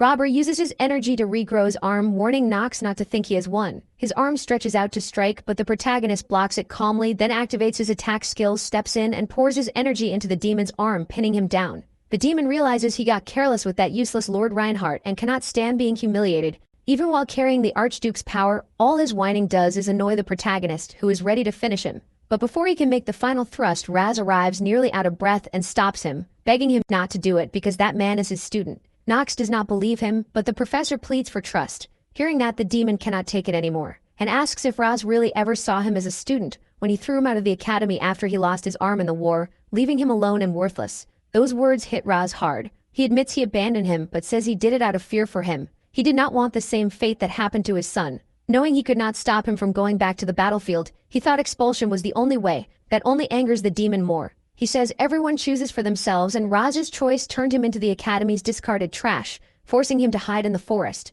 Raz never knew that. He apologizes and asks if this is really the magic they both wanted. Remembering their time as master and student, the demon decides that even if it is too late, he will drag Raz down with him. He smashes the protagonist aside to break free and rushes straight at Raz, who can only brace for the hit, but it never comes. A blinding light shines from the protagonist, who says some things cannot be undone. Accepting that, he moves at once and appears behind the demon with inhuman speed, activating the genius of extreme acting and raising his compatibility with the character. He admits these emotions are not elegant. Still, that power could make him lose his own mind. In one final move, he cuts the demon in two. The body fades away into a long trail of black smoke as Nox and Raz watch. When nothing is left of him, the professor drops to his knees, sad and helpless. He asks Nox what he should do. He does not understand what he means, but Raz goes on, asking if there is any point in continuing his research and thesis, which he started to protect the weak. Yet he could not even protect his own student, and now he doubts everything. In anger, he tears at the ground and lets sand spill through his hands, thinking about how he lost the path of his life.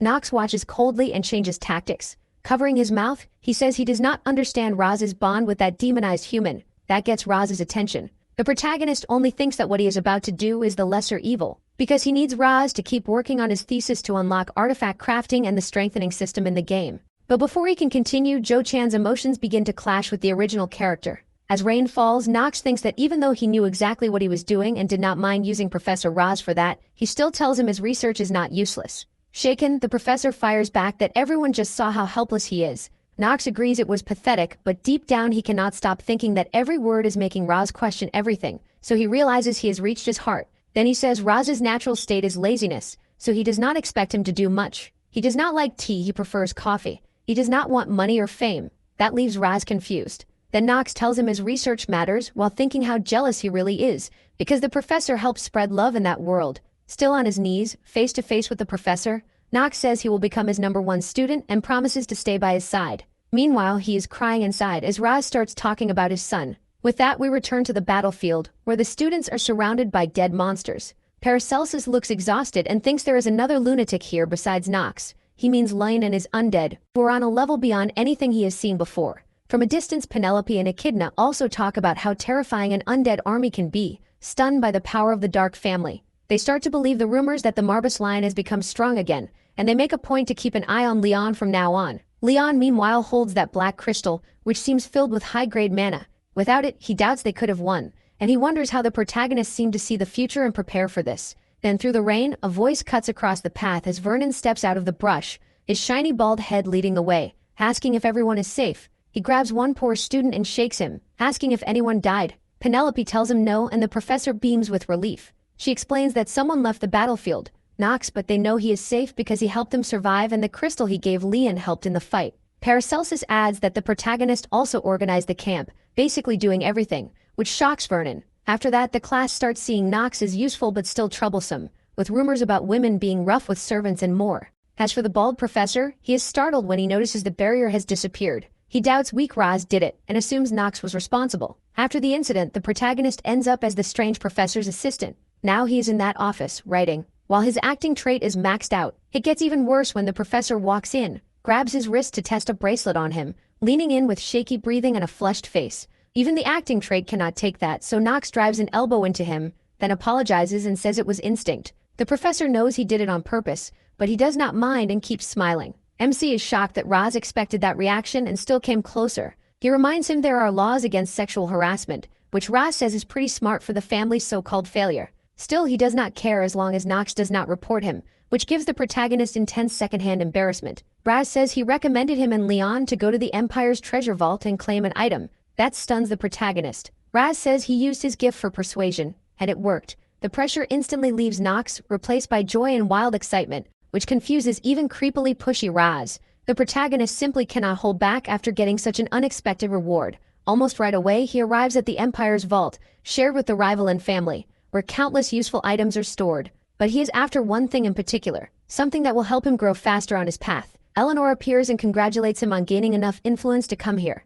In his usual cold way, Knox tells her not to bother him, though he knows she is the one who must open the vault door. Eleanor uses the chance to act like she is repaying him for saving her life and opens the door, releasing a huge golden light. She asks what item he wants. When she hears the answer, she is surprised he wants something so old, assuming it is just a rich kid's hobby, but he insists she give it to him. She agrees, but first with a smile she says he has to prove he is worthy of taking anything from this place. The protagonist is confused. He did not expect that, since it is Eleanor's special right as the donor of the items stored here, so the test begins and he is transported away. Eleanor sends him to a room. She notices he barely reacts, figuring the last few days have made him hard to shake. Without wasting time, she tells him to sit so the test can begin. Knox feels like this is just a formality, so it should be easy. Then the test starts with a question from the rich girl: why did he save her? Hearing that, Knox wonders if this is seriously the test. Still, she keeps pressing. He tries to lie again, but she cuts him off and says she can see through lies, something MC had already forgotten. You can't fool someone that's skilled at reading people, which clearly annoys her. Even so, the confident girl keeps pushing while Knox stays cold, and when he runs out of things to say, Eleanor asks if he's trying to pick a fight. He realizes this was planned from the start. She chose to bring him here on purpose. She already knows that, but what matters now is this. If he doesn't answer, he loses everything here. Even worse, she'll grow suspicious if he tries to avoid it. So he decides to be direct and says he saved her because he needed to. Her face turns cold as she asks why, and after a short pause he admits he needs her for his plan. That shocks Eleanor, who immediately wonders what that plan is. That though is the one thing he won't reveal yet. Upset, she tries to calm down before asking something else. Hesitating, she asks if he saved her to make up for what happened in the ballroom years ago. Knox answers with a cold no. That only confuses Eleanor more, and she can't understand why. He tells her he's being honest, which she already knows, but adds that maybe she shouldn't keep so many secrets. Knox then reminds her she's not the one who should be saying that. Her serious look shifts and she says many people think he's changed. She doesn't believe it. With a face full of resentment, she says she still remembers what he said back then,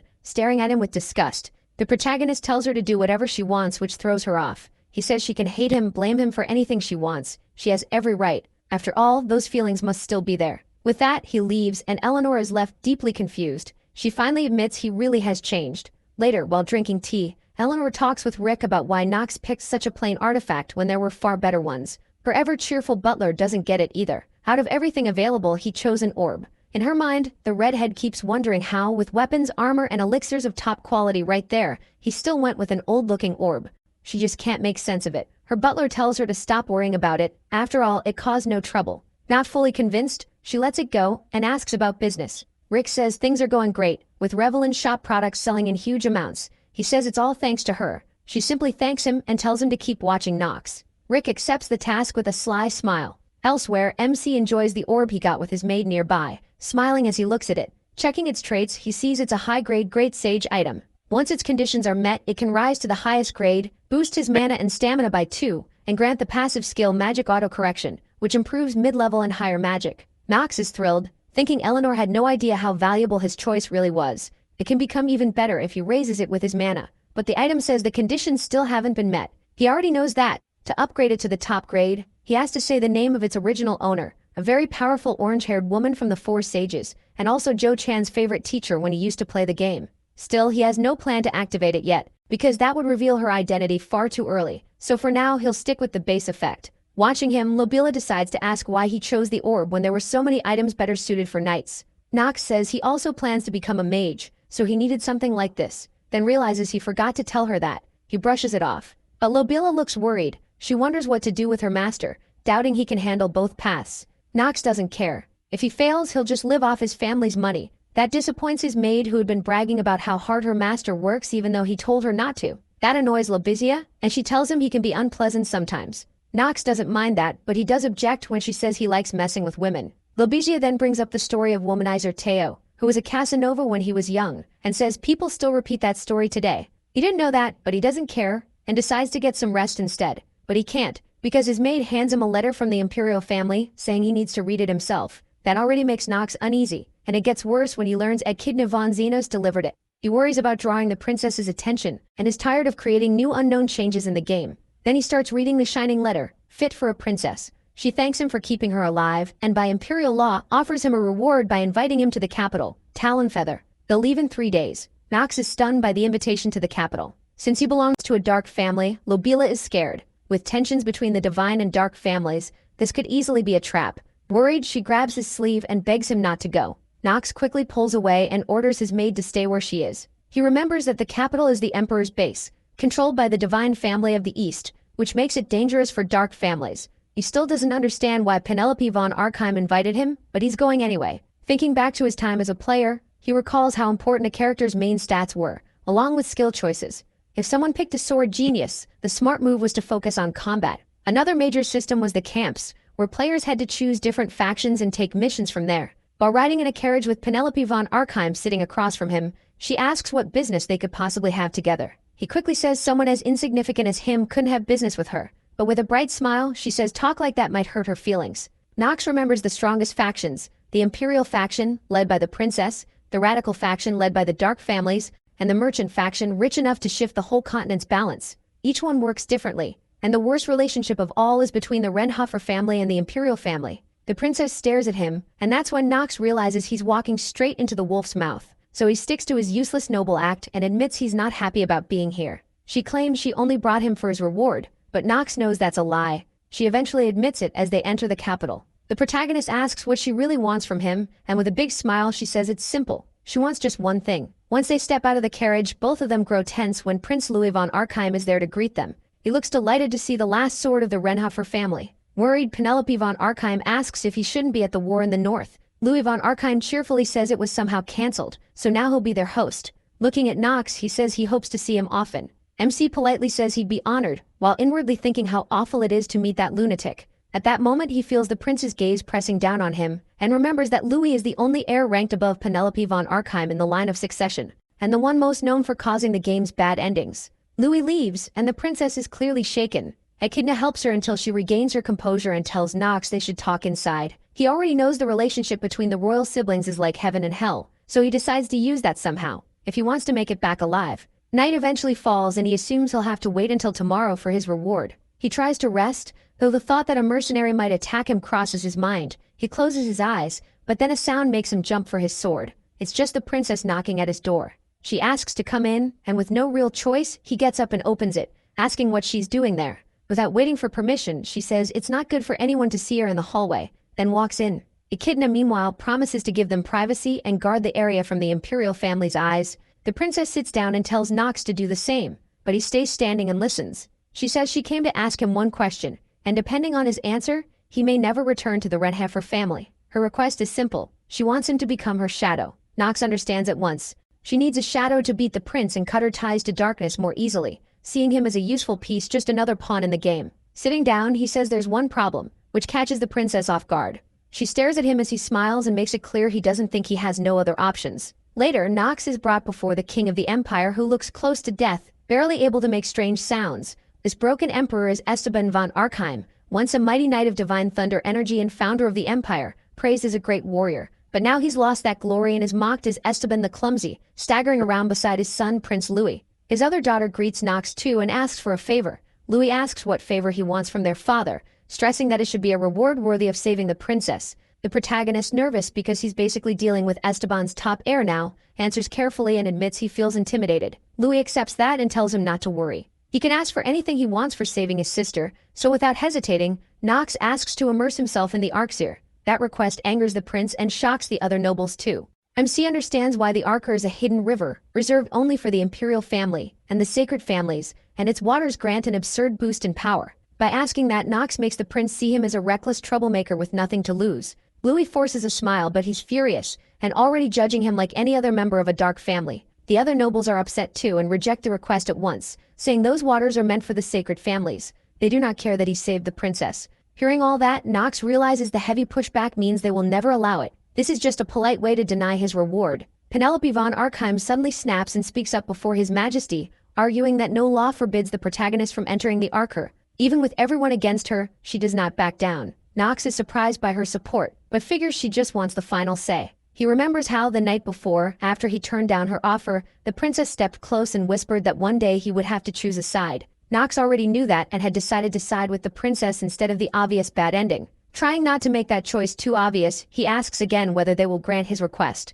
Louis von Archheim, annoyed but holding it in, finally shows a winning smile and admits his sister is right. Nothing actually stops Knox from using the river's waters, even if he comes from a dark family. Everyone is stunned. Still, he says it would not be right to break traditions the imperial family and ministers have followed for so long, so he will allow it only if MC passes a test and proves he deserves to enter the river. Penelope von Archheim is shocked, while Knox stays calm and thinks this world really loves its tests. So he asks Louis von Archheim directly what the test will be. Louis tells him it will be a duel against him. Seeing Knox's surprise, the prince says he wants to judge his sword skills and see if he deserves to enter a river like the Arxer. He knows this is a bad idea, but he cannot back out, so he accepts. In front of him, the prince wears a smug smile as he gives the time and place of the match, then leaves. Knox walks out of the imperial hall and the princess stares at him in disbelief, asking if he wants to die. She warns that her brother only wants to show off. Win or lose, he plans to trample Knox's family honor. The protagonist already knows that because if he wins, they will likely jail him for hurting a prince, and if he loses, Louis von Archheim will take all the glory for beating the rising star. So Penelope von Archheim cannot understand why he accepted. Knox looks at her with confidence and says there is another option to win and stay alive. Then he asks if she will support him. Elsewhere, the servants prepare the prince for the fight, fastening his armor. He smugly asks one of the maids who he is and she answers, Louis von Archheim, the Empire's second son. That praise reminds the blonde prince of his power in the capital, so great that no one can ignore him. Even so, his unease about Knox grows. One servant says he should not worry about that, but Louis von Archheim looks at her with disgust and strikes her hard. He is angry because she dared to think he was worried. Worse, nervous over some dark bastard. The maid is sure she is about to die, but he seems to calm down. After all, he believes he will soon stand at the top of the empire. The maid promises she will not make that mistake again, but the prince knows she will not get the chance, since he orders his butler to remove her. She screams in terror as she is dragged away, begging for one more chance. But chances in his eyes are for the royal family. Noble or not, she lacks imperial blood. Louis von Archheim enjoys her desperate cries and ignores them, thinking only about how much fun it will be to watch Knox face his fate and beg. Later, the arena is packed with spectators including Esteban and Penelope von Archheim. They watch as Louis von Archheim and MC stand face to face. The prince tells Knox to fight with everything he has. He agrees, not knowing Louis plans to turn this into a show. The referee starts the match and Louis von Archheim, full of confidence, bursts forward to attack, sure that Knox would never dare raise his sword against royalty since he is only a servant of a dark family. But the protagonist blocks the strike with ease. Thrown off, the prince asks how he dares lift a sword against him. Knox knocks him back with a shove and says he is only following the prince's order to give it his all. Louis von Archheim can hardly believe that excuse. MC is really using the prince's own words against him. Annoyed by that, Louis decides to make this harder. He still underestimates Knox. Even if the boy is an academy prodigy, he is still a rookie. In Louis's mind, there is no way he could lose to someone who never had the elite training of the imperial family. As the referee watches, he reminds them the duel ends when one falls or gives up. With the rules clear, the prince crackles with lightning and charges again. Knox stops the attack easily and realizes that, for all his talent at causing bad endings, the prince's actual fighting skill is not on his level right now. Calmly, he spins to strike from the side and the prince cannot react. Bracing for the hit, he shuts his eyes, but it never comes. He opens them and sees Knox calmly lowering his sword. Confused, the prince asks why he stopped. The protagonist says it would be boring to win by the rules alone if nothing is at stake, so he suggests a wager. Louis von Archheim likes that idea because he sees a chance to profit from it. Knox asks to name the terms after the duel, but the prince cuts him off and demands it now. He declares that when he wins, Knox will serve him, not his sister. MC does not get the bet at first, but Louis von Archheim is sure his sister's charm has bewitched him. That, he says, is why he saved her in the forest. Staring at this unhinged prince, Knox makes it clear he only protected her because the law required it. That answer only excites the prince more. Lightning flares around him, proving again he really is a master of bad endings. Still, Louis von Archheim cannot see the wager clearly. He stays convinced his sister's charm is why the protagonist saved her in that forest. Knox, still stunned, spells it out again. He acted by the law and nothing more. Even so, the prince keeps insisting that MC is enchanted by his sister. Whatever the case, he has no choice but to keep dodging. He continues weaving past the attacks of Louis von Arkheim, then shuts his eyes and decides this should be enough to break the armor. He shouts the name of the orb's owner, Astrid von Collywood.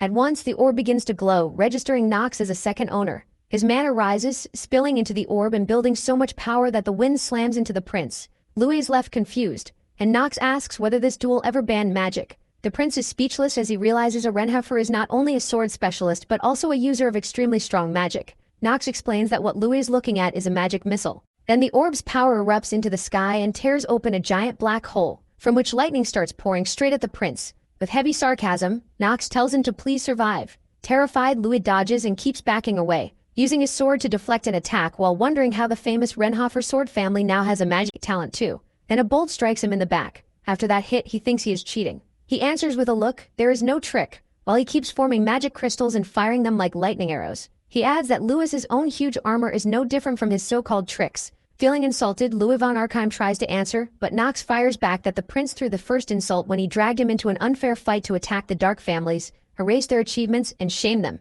Now though, this mess will likely stay in the imperial family's name instead. That hits the prince's ego hard. Furious and out of options, he pulls out a small die made of light, and it wraps them in a star-shaped barrier. Inside it, the prince hurls insults at Nox, saying he has no right to speak that way. He promises that when the fight ends, the guards will come for his head. In response, the protagonist asks the dean whether she wants her precious student killed right there. Then Noah's voice appears through an orb like a hologram. She refuses to call Nox cute, but stares straight at the prince and warns him if he dares go after her not cute but valuable student, she will use her power as one of the four sages to destroy him. That terrifies the prince. Smiling, Nox remembers when he went to see the tiny dean. He asked about the invitation to the capital because he was sure he would die there. At first, the dean ignored him while eating cookies, so Nox stole one and made her throw a fit. At least that made her take him seriously, and he begged her to step in so the princess would leave him alone, or he might never return. But Noah did not like the idea of him losing his reward after all that work. Nox asked if it was really better to claim the reward and come back headless. Calm as ever, Noah said magic has advanced enough to reattach limbs, though she has never tried it with a head. MC took that as a dark joke, and she replied with a question. If there were a safe way to go and return, would he take it? He doubted such a thing existed. Right then, Noah pulled out a blue crystal packed with mana. Back in the present, Nox explains that the crystal is not only for long-distance communication, but is also loaded with mana, letting Noah attack from wherever she is. And even as a prince, Louis von Arkheim cannot openly defy the dean. Nox mutters that the dean is finally useful, but she hears him and suggests leaving him on his own, making him take it back right away. With no real choice left, Louis von Arkheim tells the dean this has all been a misunderstanding. He promises it will not happen again, but his tone only annoys Noah. She tells him she respected his father, not him. Then she calls him a brat, and the pressure on him grows. Cornered, the prince asks how he can calm her anger. Noah tells him to apologize to her student, and he agrees right away. Nox accepts with fake gratitude, and even Noah calls him shameless. Then she gives one last order. The duel must end fairly, and Louis von Arkheim has to drop the barrier. The prince agrees, but then he appears behind him and strikes with his sword hilt, knocking him out cold.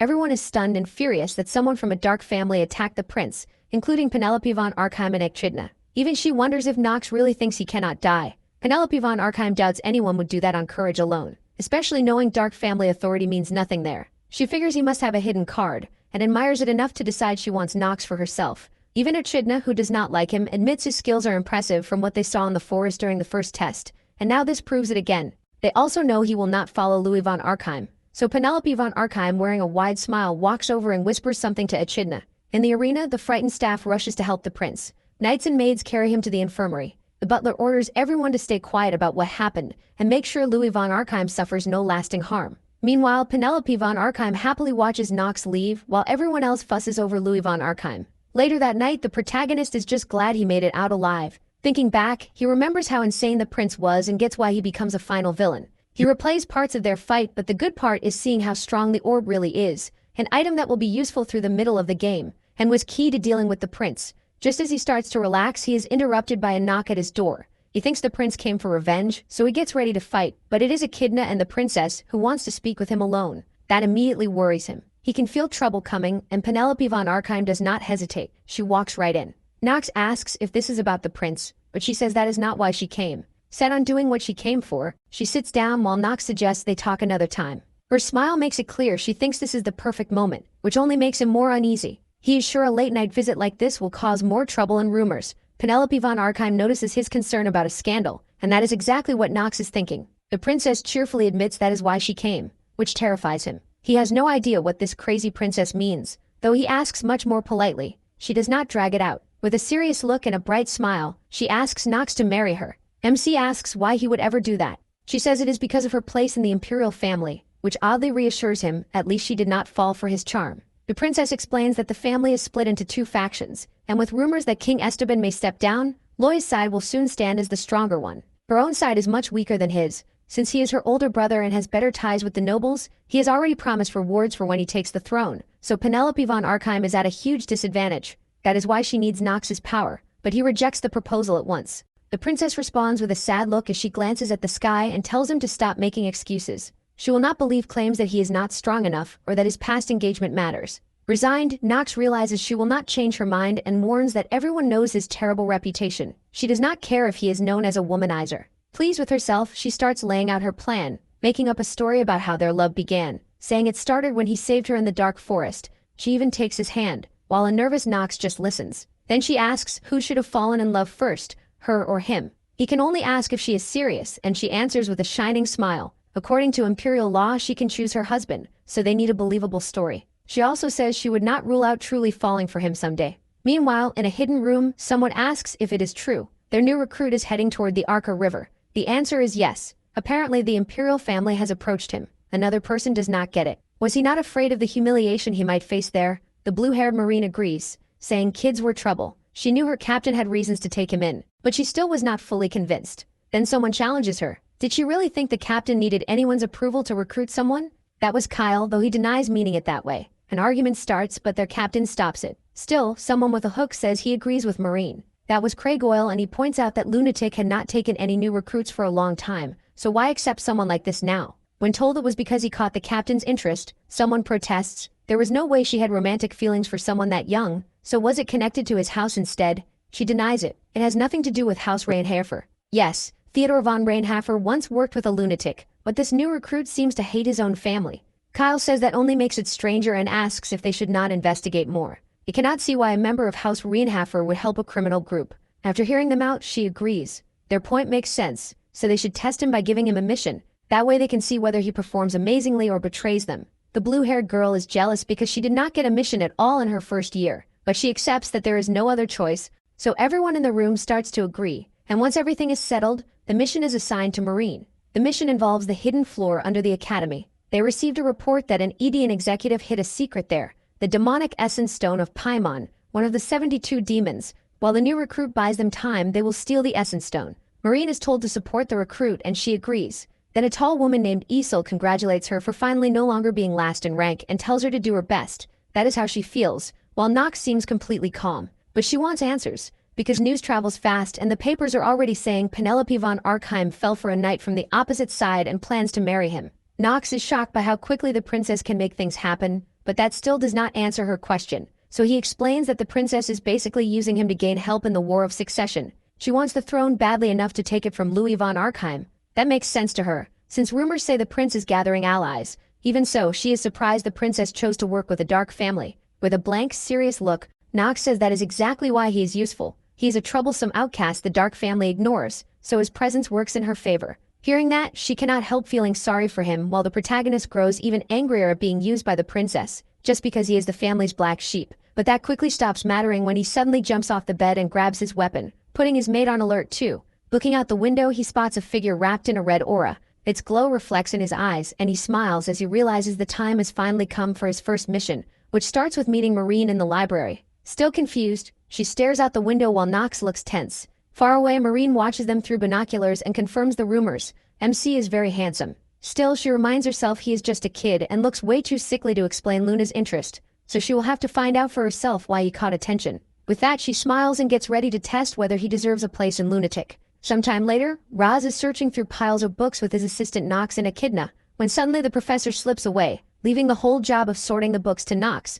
He is left baffled, and by the time he finishes, Raz is long gone. He gets so annoyed he nearly curses, but Echidna stops him first and tells him to calm down. Frustrated, the protagonist complains that being the professor's apprentice is awful. This mountain of work is driving him crazy. Echidna only watches with cold indifference, like he is overreacting. Later, while they keep sorting, Echidna walks over again.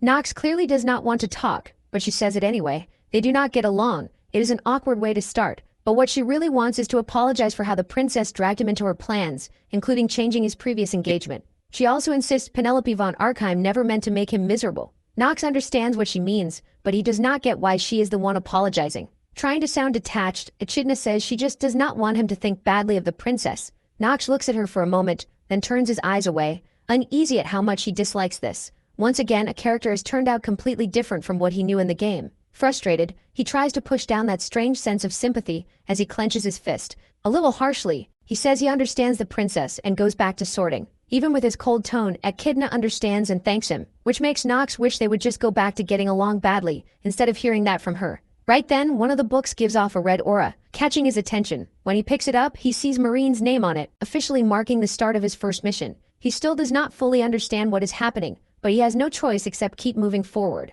And once outside, he spotted the target, a demon sealed on the night of the massacre. And beneath the academy was Paimon's essence stone. Luna's order was to steal it, so he had to gather intel and grab as many people on site as possible. For Nox, that meant it was finally time for his first mission in this insane game. As MC happily celebrated getting his first mission, he stepped out of the building and looked up at the sky. Somewhere else, Talia was still under her blankets, completely heartbroken, while her maid tried to figure out what was wrong. The answer was obvious: Nox's engagement to the princess, which Emma kept turning over in her head. She could admit the boy had some charm, but she never thought the princess would choose someone from the dark family. She also knew that once Talia's father found out, Nox probably would not live to tell the story. No matter what happened, the two families would likely end up at war. So Emma kept trying to cheer up her lady until all of a sudden Talia shot to her feet and turned around, leaving her maid completely stunned. Then Talia looked at her with a chilling expression. With a wide smile, she said she had finally become an adult, and now that she had seen someone could take away what belonged to her. She remembered her father's words: the only way to stop that was to become strong.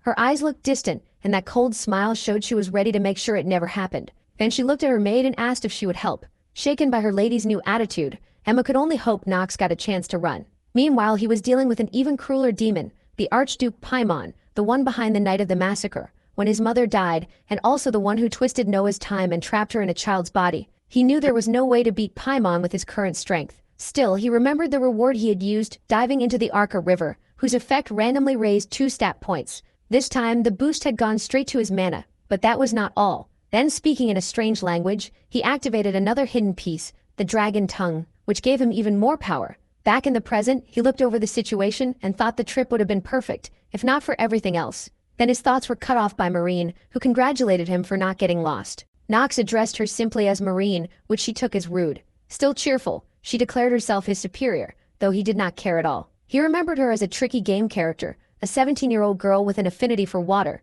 Her good points were being bright, reliable, and naturally sensitive to mana, plus amazing skill with ranged attacks. Her bad sides were just as clear: quick to judge, bossy, young, and carrying a heavy inferiority complex. Her skills included auto-aim, arrow adjustment, and a water shot. For Nox, though, the biggest issue was that she had one trait he hated most in the game. While Marine kept teasing him and demanding respect, he was reminded how annoying her bossy personality was. That comment did not sit well with Marine, who snapped that people in this world had lost all their manners. Nox just stared at her, confused about what that had to do with anything. But she kept insisting that he needed to respect her, because she had more experience in Lunatic, and was also 2 years older. Even so, Nox still did not get why she was lecturing him about respect. That only made Marine more annoyed, especially when it came to ranks in Lunatic. Before she could keep going, the protagonist decided not to argue, and changed the subject. He told her to hide because someone was coming. Marine said they should just ignore it, then sighed and focused on the mission. She summoned a scroll and accepted the plan to head to the hideout, which meant he had to break it. Nox got excited as he felt the game's mechanics again, and shattered it right away, making them both vanish in a huge purple flash before reappearing at the hideout. Marine arrived, complaining that she still was not used to that way of traveling. She sat at the table and told Nox to sit too, since she needed to explain the mission. Putting on a smug, mysterious air, she asked if he remembered the night of the massacre. MC said yes, remembering clearly how Noah, Emperor Zalizo, and his father barely survived after sealing Paimon, the strongest being of all, one who brought even the continent's mightiest fighters to their knees. But the real problem was that after he was sealed, the crystal holding him vanished. Nox quickly understood they had found that crystal under the academy, and Lunatic was sending the two of them to cause chaos, while the others destroyed the crystal. Marine was surprised he understood so fast and started to see him differently. Even if she still thought he had no manners, she had to admit he could be useful. That annoyed her again, but he went back to the mission and asked when it would happen. Still irritated, she answered that it would be during the night break. Their main job was to gather the students and teachers in one place. Nox realized that would be hard but possible. His real fear, though, was that Pamian might be released. Marine, full of confidence and pride, told him he still did not understand the true power of Luna, the real savior of that world, and promised that would never happen.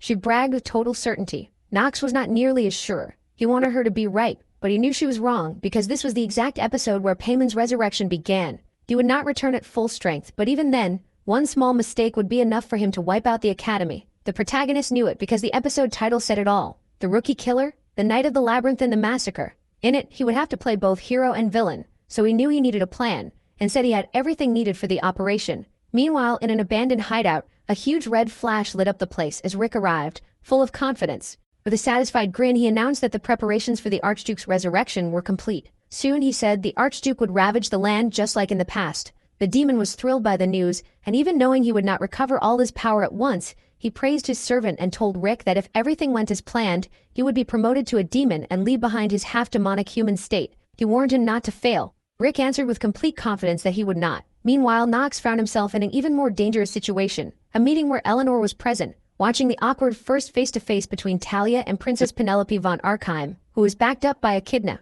Penelope approached Talia and calmly apologized for the feelings she had developed. Nox tried to avoid getting pulled into that conversation, looking worriedly at Talia, but her first smile immediately set off alarms. In that moment, he realized his biggest mistake. He had never thought about how she would react. Now he saw a terrifying girl in front of him, holding back a rage that promised chaos. He could feel how dangerous this was, and wondered how everything had ended up like this. Meanwhile, most of the people there seemed more interested in the results of the Academy's top 7 students. Many complained that they had worked too hard to believe someone outside the noble line could ever reach those spots. To them, it felt just as unfair as real life. Amid the whispers, students argued over how those 7 were chosen. Most thought it was based only on academic scores. Some cried because they had failed to get in, but most were simply shocked that the surprise of the ranking was Nox, and the boy walked through the crowd, drawing nervous looks and murmurs from every side. He hated attracting so much attention again, so he tried to focus on the game's first mission, knowing the most important thing at that point was getting an outstanding grade. Without it, he could not attend the event called Night Study Free Time,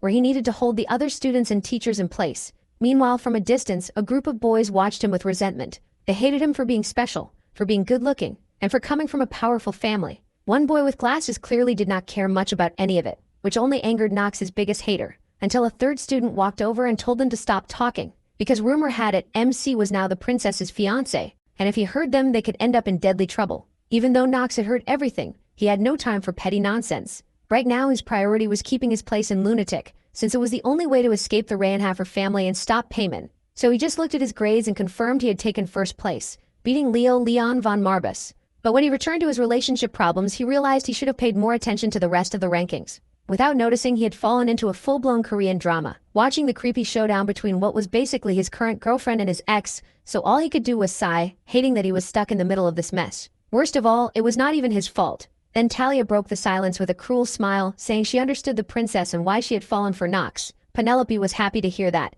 but she did not get to finish before Talia cut her off in a chilling tone. She warned that she would not make things easy because in her family, victories were taken very seriously. Her deadly look made it clear that Nox was part of that rule too. With no better response, the princess wished her luck with a smile and stepped away. As she passed him, she told him that at first she thought their engagement was just an arranged deal, but now she could see Talia was taking it seriously, which she had never expected. Nox, though, was far more focused on a red message told him to head to the hideout. There he would learn more about the plan, so he went. When he arrived, Marine was already waiting and clearly upset. She wasted no time calling him out over the new rumor that he was engaged to the princess. Nox sighed and apologized, saying he had no idea what was going on either. He explained that Penelope von Arkheim needed him as a counterweight in her fight for the crown. Marine already knew that. The protagonist tried to change the subject, but she refused. As Luna's protector, she said she could not trust him without knowing what he really wanted. Calmly, Nox said the leaders had already made their choice about him. Marine didn't budge. If she could not trust him, she would test him herself. She raised her bow and made it clear that if he was a traitor, she would find out by force. Tired of arguing, MC told her not to regret this as he drew his sword. Both of them were ready to fight. Full of confidence, she set her arrows and fired. Nox sliced through them with ease and dodged the rest with quick steps. Seeing that, Marine backed off and readied another shot, putting him in a bad spot. With a smug smile, she warned that she would go easy on him so he would not die. Nox knew she was not bluffing as he slid past another arrow, remembering that Marine came from one of the lost races, the sea race, and had inherited their powerful water chop. As she prepared another shot, the protagonist knew even Luna would struggle to block it easily. He stepped back, realizing he might have pushed her too far. When the arrow flew straight at him, he understood that with his current skills, he could not earn her respect. Even so, he tried to block the attack, but it swallowed him in a rushing stream of water. Even so, Nox knew this part could turn into a disaster, so the best move was to win the fight. Marine warned that even if Luna had acknowledged him, he was still at the bottom rank in lunatic. As she prepared another attack, she demanded that he explain everything about the princess and the strange events around him. At the same time, she struck the ground, raising huge sheets of ice across the area and threatening him to stop lying.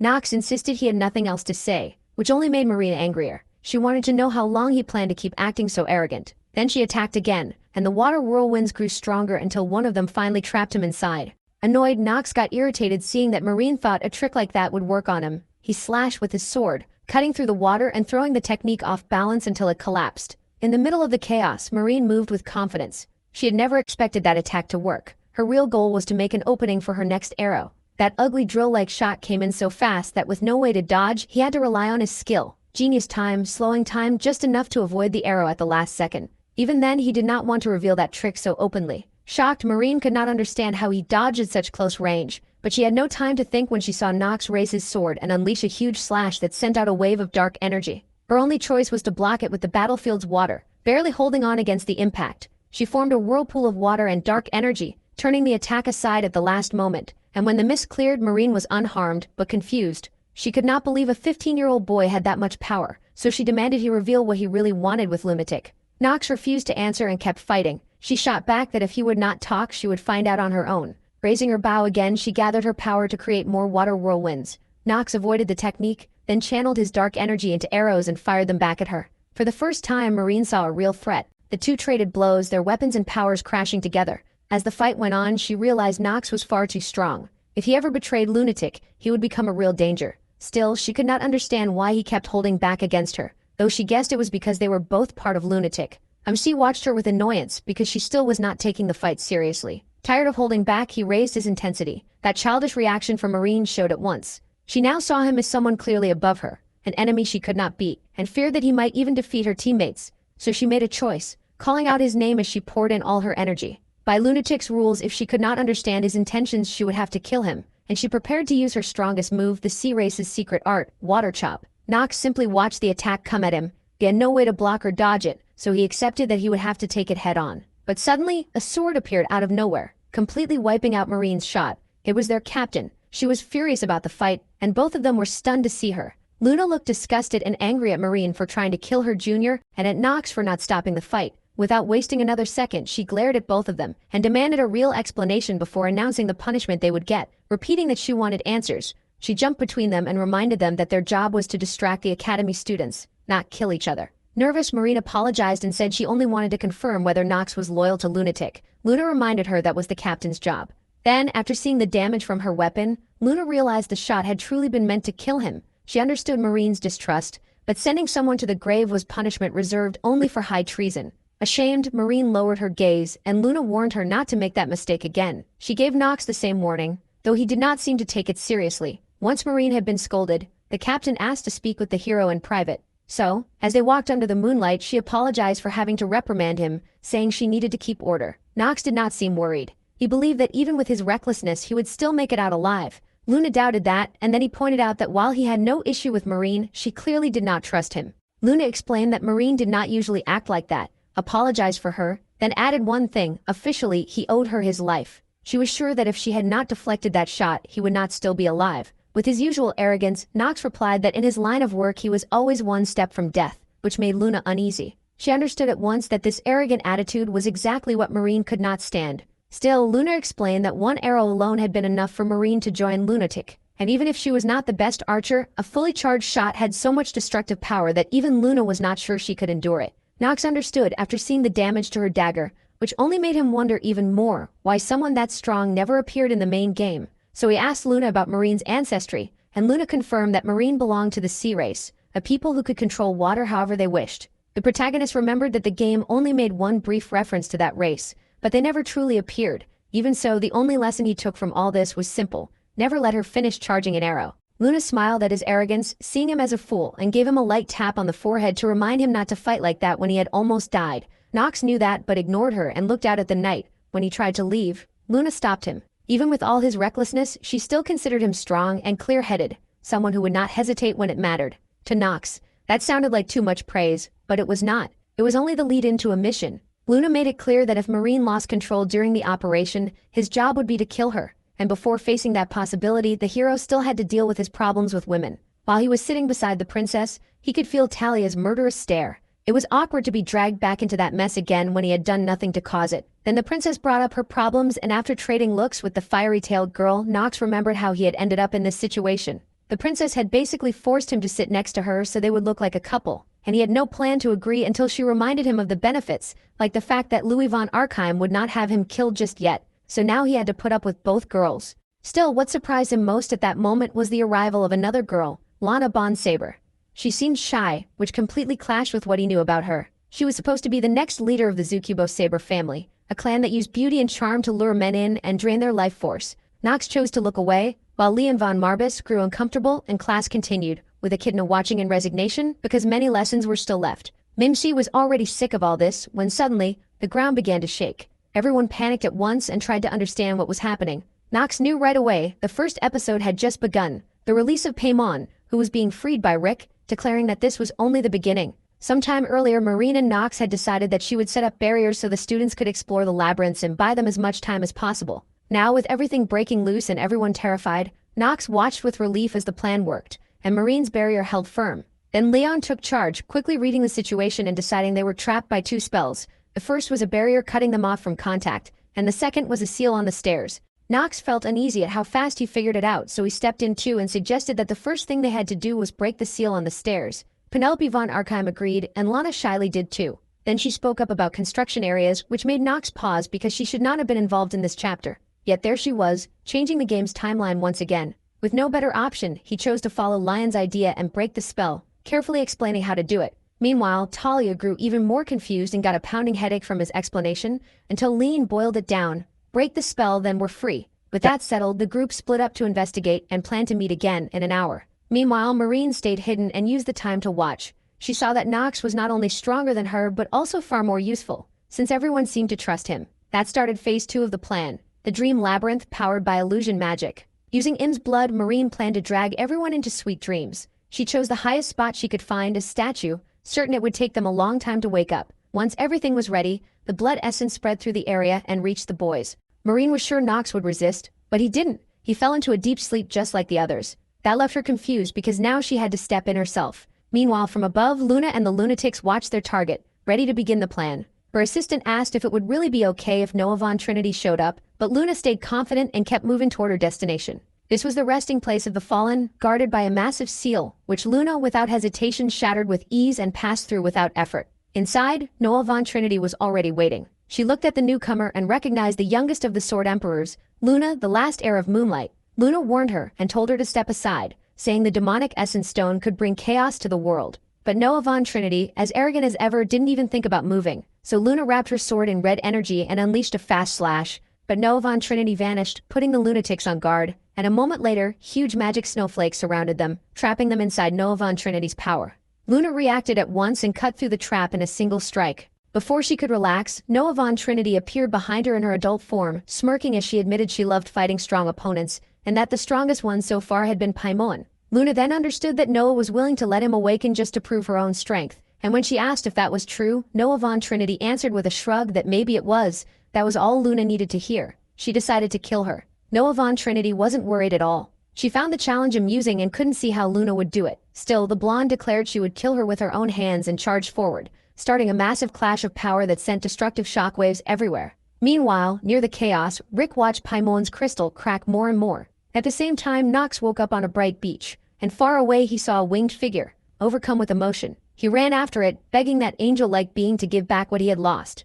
But his desperation and hope vanished when the figure disappeared, and in his sorrow, his eyes filled with tears. Confused, he looked toward the horizon as the sun began to rise, until a voice called to him from far away. He stayed silent and sad, until the sound grew louder and forced him awake. Still dazed, Nox found Eleanor and Talia beside him, with Talia being the one who woke him. Both were staring at him with worry, because he had been crying in his sleep. That especially shook his former fiancée, so while still disoriented, he tried to remember the dream and the woman who had almost said something to him, but when he saw the two redheads in front of him, he quickly put his usual attitude back on. He apologized for the pathetic display and said they needed to move on. Remembering the second labyrinth, then giant monsters started to appear and the team got ready to fight. Talia unleashed her scorching fire while Leon summoned his underworld skeletons. Even though they were crushed at first, their numbers let them bring down the huge beast and tear it apart. Lana meanwhile only watched Leon, who seemed to be draining her energy. At the same time, Nox tore through a monster with his dark arrows and noticed these creatures really weren't that hard, so he turned to his second goal. When he saw Echidna preparing an attack, he took the chance to step on her foot, throwing her off and annoying her even more, all to buy himself a little time. When the battle finally ended and the group was done, everyone looked exhausted except Lana, who really hadn't done much. Even so, she kept acting shy and asked Noah if he was okay. Putting on a tough act, he said not to compare him to those weaklings. Eleanor jumped on that right away, mocking him by saying those were bold words from someone who had been crying in his sleep. Penelope von Archheim stepped in instead, reminding Eleanor that she was talking about her fiancé. That made Eleanor change her tone immediately. Echidna, on the other hand, cared more about what they would find in the next labyrinth, since the second one had already been rough enough. But Nox couldn't help being interested, because he knew exactly what the last challenge would be, the boss of the flower labyrinth, and that boss would be him. So he chose to split from the group to play his role as the villain. Elsewhere, dark essence started pouring out from the essence stone. Rick watched closely and declared that Paymon's awakening had begun. Meanwhile, Louis von Archheim watched the process with excitement, convinced his plan to rise as the hero was working. Rick, however, wasn't following the mission exactly.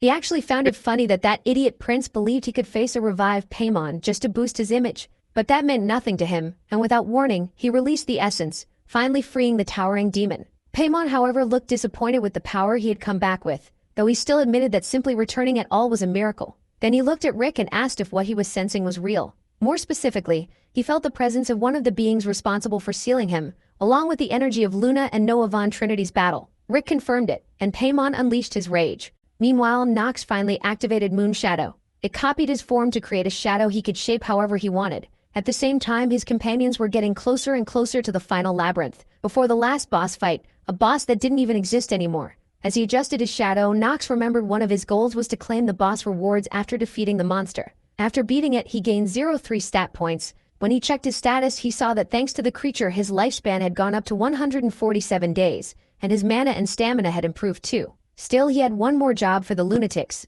buy enough time so the students couldn't escape. Keeping that in mind, he finished adjusting his shadow, giving it a different look, and sent it out to act as the final boss. Since it was literally his copy, the shadow was much stronger than the real boss. With that done, Nox quietly returned to his group. Talia, worried about him, tried to get closer, but he stayed cold as usual, ignored her, and moved on. Not long after, they quickly ran into his shadow, and everyone stopped at the strange figure. Nox reacted at once, remembering that while his shadow could think, it also had his same personality, so if it talked too much with the group, they might get suspicious. Luckily, Leon stepped in and said that something with mana that sinister couldn't be human. The comment was aimed at the shadow, but it also hit him hard, which annoyed him right away. And to make things worse, Echidna added that one look at the boy's awful face made that pretty obvious. Eleanor asked who he was, and Nox's shadow introduced himself as Chain, just a mage passing by who got trapped there. But the way he spoke made Eleanor nervous, and she blushed because something about him felt familiar. Seeing things were getting awkward, the protagonist went back to the main point,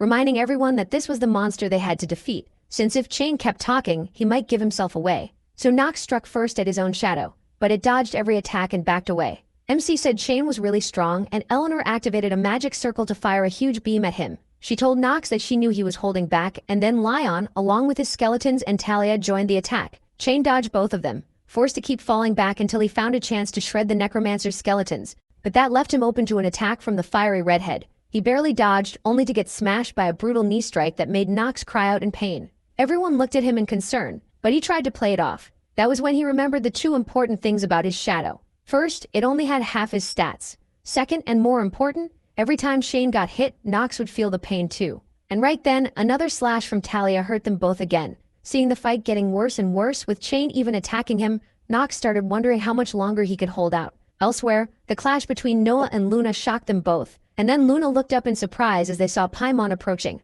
That enraged the blonde, who blamed Noah for ruining everything and dooming humanity. With no other choice, she raised her sword and received a huge burst of power from the red moon itself, filling her with energy. From a distance, Noah watched in shock and realized her enemy had been holding back the whole time. Even if she understood Luna's mission, she still couldn't let her through, because she had also tried to destroy the crystal many times, and the only way to kill that demon was after he revived.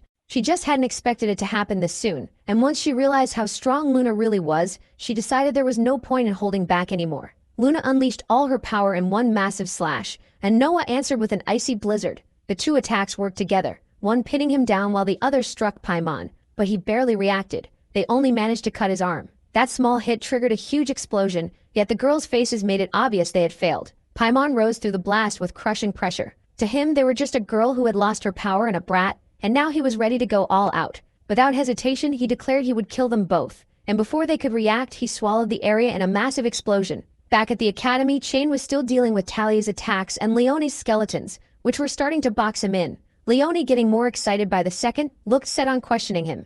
His creepy grin was too much even for Nox, who figured he had stalled long enough, and his skill was almost over.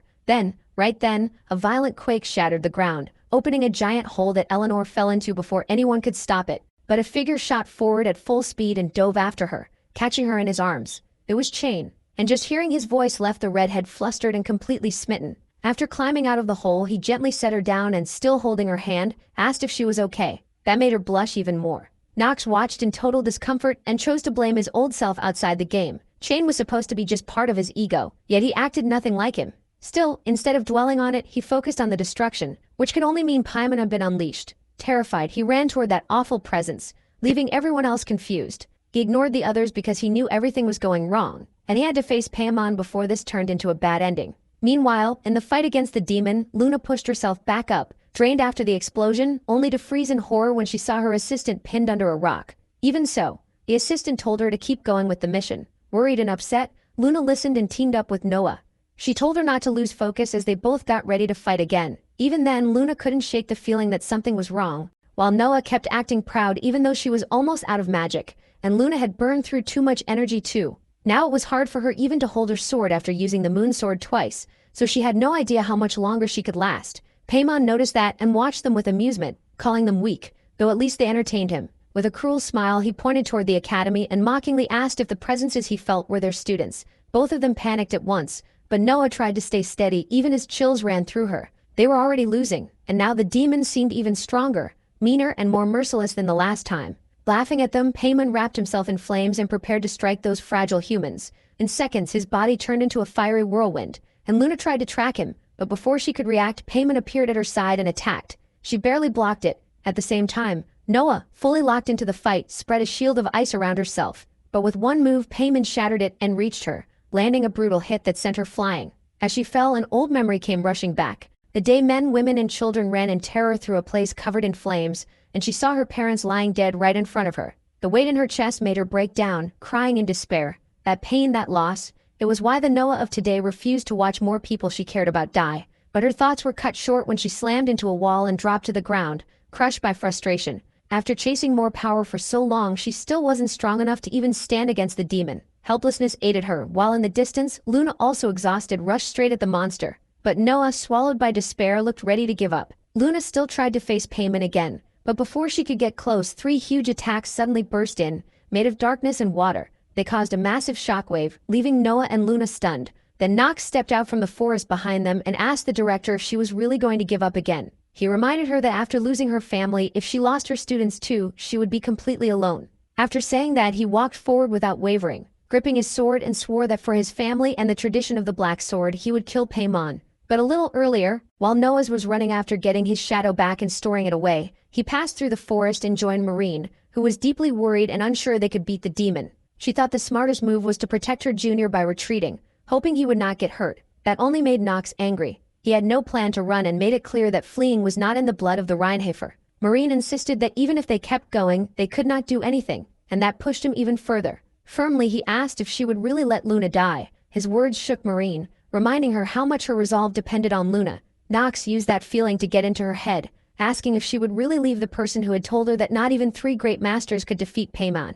But Nox already knew what he wanted. He needed her to fire her bow. At that moment, a huge explosion cut them off, and both recognized it as Paimon. The protagonist told Marine not to overthink it because now they could only win together. She wondered how he even knew about her water chop, but Nox brushed it aside. Marine still warned him that using her full power would make her lose control completely, which could put MC in danger. He knew that, and arrogantly said he would be fine since he doubted she could kill him. Deep down though, he feared he might not survive the impact, but it was still the only way to avoid a game over. Marine was still full of fear, so Nox slipped into his villain act and mocked her, saying that in the end she had grown attached to him. That finally made her mad enough to move.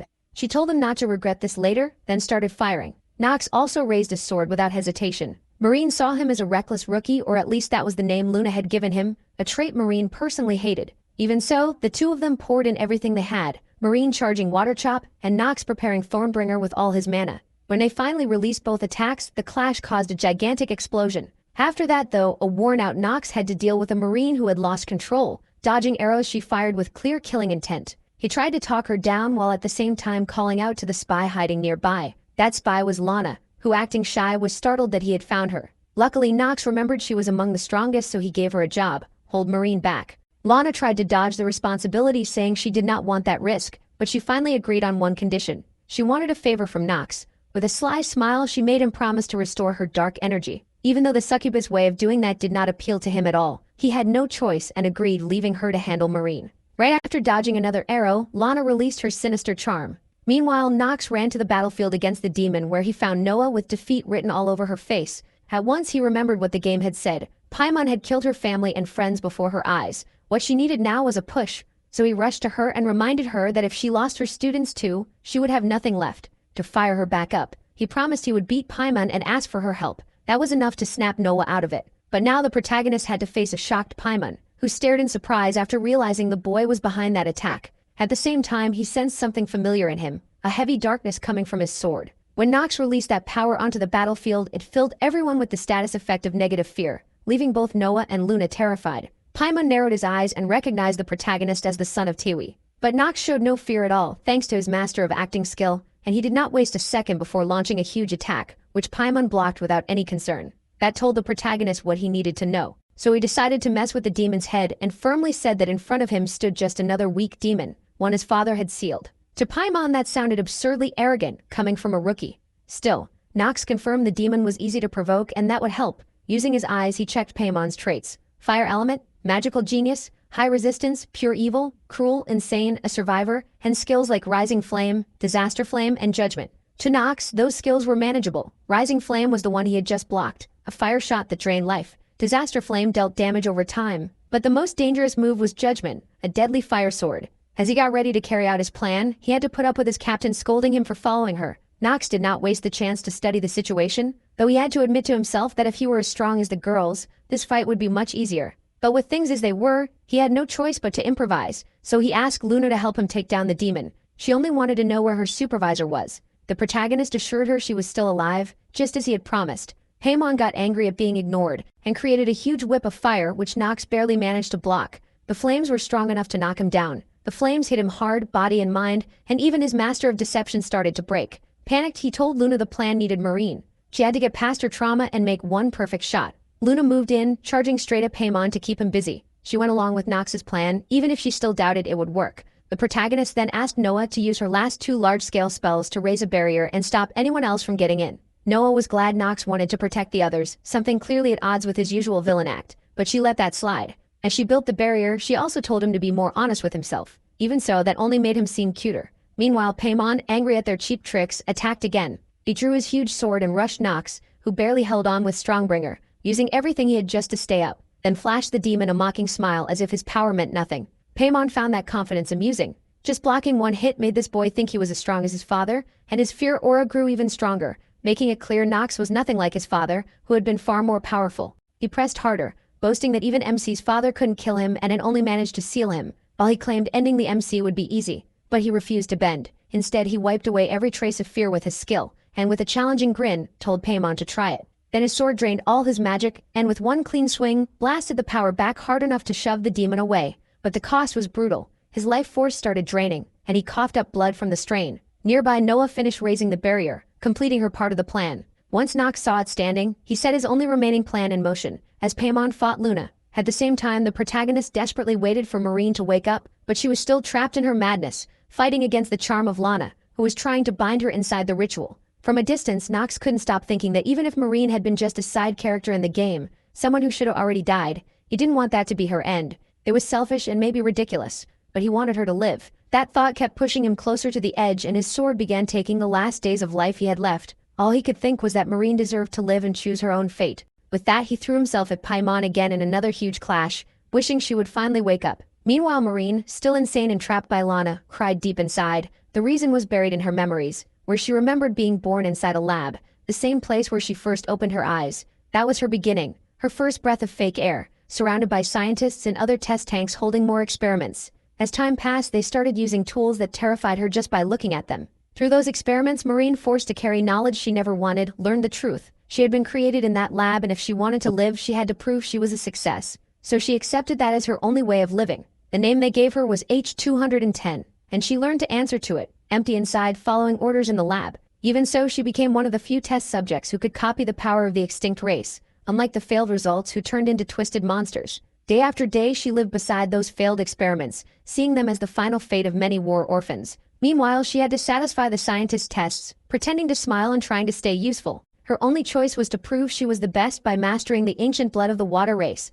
because that was the only way to avoid the awful fate the others suffered. Then one day, someone new appeared, a girl with glasses named Jay, who ended up living with her. Marine had no choice, but the young woman seemed to understand that the lab had been torture for Marine, and with a kindness she had never known before, she treated her differently. While fixing her hair, Jay even decided to change her name, inspired by the blue color of her hair like seawater. That shocked Marine. Jay was the first person who didn't just see her as an experiment. Her bright energy was a sharp contrast to Marine's awkwardness with something as simple as being groomed. But Jay became the first person to treat her like a human being. And while they played together in a field of daisies, Marine smiled for real for the first time. One night, little Marine asked Jay why she was so kind, since everyone else saw her as just a weapon, a survivor carrying the sea race's blood, made to be used in war. Hurt by those cold words, Jay gave her a gentle smile and shared a secret. She was there because her family had been taken hostage. Marine innocently asked if she missed them, and Jay answered with a question of her own. If I left, would you miss me? The thought alone scared the girl, and she clung to Jay with all her strength. That was when Jay helped her understand that this was exactly how she felt about her own family. Once Marine understood, she felt happy knowing Jay saw her as family too. Then Jay promised to protect her while she was still a child, and asked that when she grew up, she would protect children younger than her. Marine agreed, falling asleep beside her with a smile, finally feeling safe. As she stayed with Jay, her powers kept growing, and out of all the time they spent together, those became the happiest memories of her childhood. That was exactly why they were so fragile. Everything shattered one night when a group sent by the Empire's elite threatened them, pushing to speed up the process and use the sea race in the war. Jay defended her with everything she had, refusing to let them treat Marine like a tool. But the hooded men wouldn't back down, and seeing Marine as nothing but an object, they grabbed her hard by the arm, then beat Jay brutally for trying to stop them, even ordering her execution for getting in the way. As they dragged Marine off, she desperately broke free, which angered the group's leader when he saw his tool had feelings. To punish her, he savagely attacked Jay, showing no mercy at all, and cut off her arm right in front of the girl. He meant to break her spirit, but Marine was only confused. She had accepted life as a weapon, yet she couldn't understand why humans would hurt each other like that. Her confusion only made the leader even angrier. He demanded obedience, but the little girl, seeing them as the real weapons, unleashed her power. Her body was wrapped in a ring of water, and despite Jay's screams trying to stop her, she had already made her choice. Filled with energy, she fired her water chop. The next thing Marine remembered was waking up outside the place, and the home where she had lived was completely destroyed. That was when Luna approached her for the first time, introducing herself as the captain of Lunatic. Marine was surprised that Luna knew who she was, but the only thing that mattered was what happened to the woman who had raised her. Without any softness, Luna told her Jay was already dead. When Marine still couldn't process it, Luna added that the one who had taken Jay's life was Marine herself, leaving the girl in total shock. Luna quickly explained that her mission had been to destroy the research center where children were being used as experiments. But by the time they arrived, the fight was already over. They found Jay dying, and with her final breaths she was holding Marine in her arms, while the child remained in a trance. Before dying, Jay begged Luna to take Marine away. Even though Luna saw the whole disaster as the result of an experiment showing what happened when someone from the water race lost control, Jay begged her not to blame the child, because adults had twisted her. With her last strength, she pleaded for Luna to take Marine somewhere she could live a normal life, still seeing her as an innocent little girl. But against Jay's wishes, Luna blamed Marine for killing both her and everyone else. In despair, Marine remembered with horror how her attack hit Jay, and how the power forced into her had turned her into the very thing she feared most. By killing everyone, she had truly become a weapon. Luna used that despair to draw the girl into Lunatic, promising revenge against the imperial family that created her. Even so, Marine instantly recognized the woman as a demon, remembering Jay's stories about beings who slipped into human hearts with sweet temptations. Still, she had no other choice. Even knowing revenge would drag her deeper into darkness, she joined Lunatic anyway, driven by guilt and the memory of the only person who had cared for her. Seeing her talent, Luna promised to promote her if she could control even a small part of her power. so Marine decided to search for every possible way to master that energy that had never truly been hers. For Luna, who saved her, and for the guilt she carried over Jay, Marine finally woke up, confused with the alluring Lana beside her. She couldn't understand how she was still alive, since she had been sure that using her power meant losing control. Luckily, Lana told her she had managed to contain her with her skill, promising she wouldn't lose herself again. Once Marine understood why Nox had left her with Lana, she started worrying about him. Right then, Lana told her he was still fighting, so Marine took off at full speed. At that moment, Nox contacted her by telepathy, glad she was alive, and told her that Luna and Headmistress Noah Von Trinity had also survived. Marine was still annoyed by how casually he spoke about the captain, but MC didn't care about manners right now. Payman was too dangerous, and trusting that Lana's power was still affecting Marine, he asked her for one favor to shoot him. Marine froze in shock as Nox, still holding off Payman, explained that the demon was so fast no normal shot would ever land. That was why she had to fire at him while he pinned the enemy down. That was the only way to hit Payman. Marine panicked, thinking Nox meant to sacrifice himself, but he asked her to trust him and assured her with a confident smile, as he pushed himself to keep the demon back. For some reason, those words gave Marine real relief and confidence. Ready now, she raised her weapon with steady hands and lined up a perfect shot. Paimon, meanwhile, was furious that even at this stage she still couldn't crush them easily. She shoved Nox away and tried to break the barrier Noah Von Trinity had set up, but it was starting to crack, and Nox was breathing hard when Luna told him that if he was really as smart as he thought, he should already know the shield was at its limit, just like Noah Von Trinity, who had run out of magic. In her condition, she could only take 2 or 3 more hits, so she needed him to hurry and carry out his plan. Frustrated, he tightened his grip on his sword because he still couldn't break the demon's barrier, a triple layer of high-level magic that kept Paimon from unleashing all her power, and was also the only reason they were still alive. But if that barrier stayed up, they couldn't get through, which meant the plan would fail. Luna understood that, so she stepped in, hoping it would actually work. Once again, a red aura wrapped around her body. Paimon treated her like a bug, then charged straight at her in rage. Luna stayed calm and waited until the last second to use Moonlight one final time. She filled it with the power of the Blood Moon, unleashing a massive force that tore up the ground, then used her final move, Moon Division. Paimon saw a huge red flash rush forward and slash at him. But no matter how strong the attack was, he simply blocked it and came out unharmed, while Luna was thrown backward. He mocked her, saying that Giant Strike had barely broken one barrier. At the same time, Nox moved in unnoticed and tried to destroy the second barrier. But Paimon reacted and blasted him away with a burst of power. Even after hitting the ground, the protagonist gave the signal because it was finally time to fire. Marine, pumped and focused, released her shot, sending it forward so fast it seemed to cut through the air.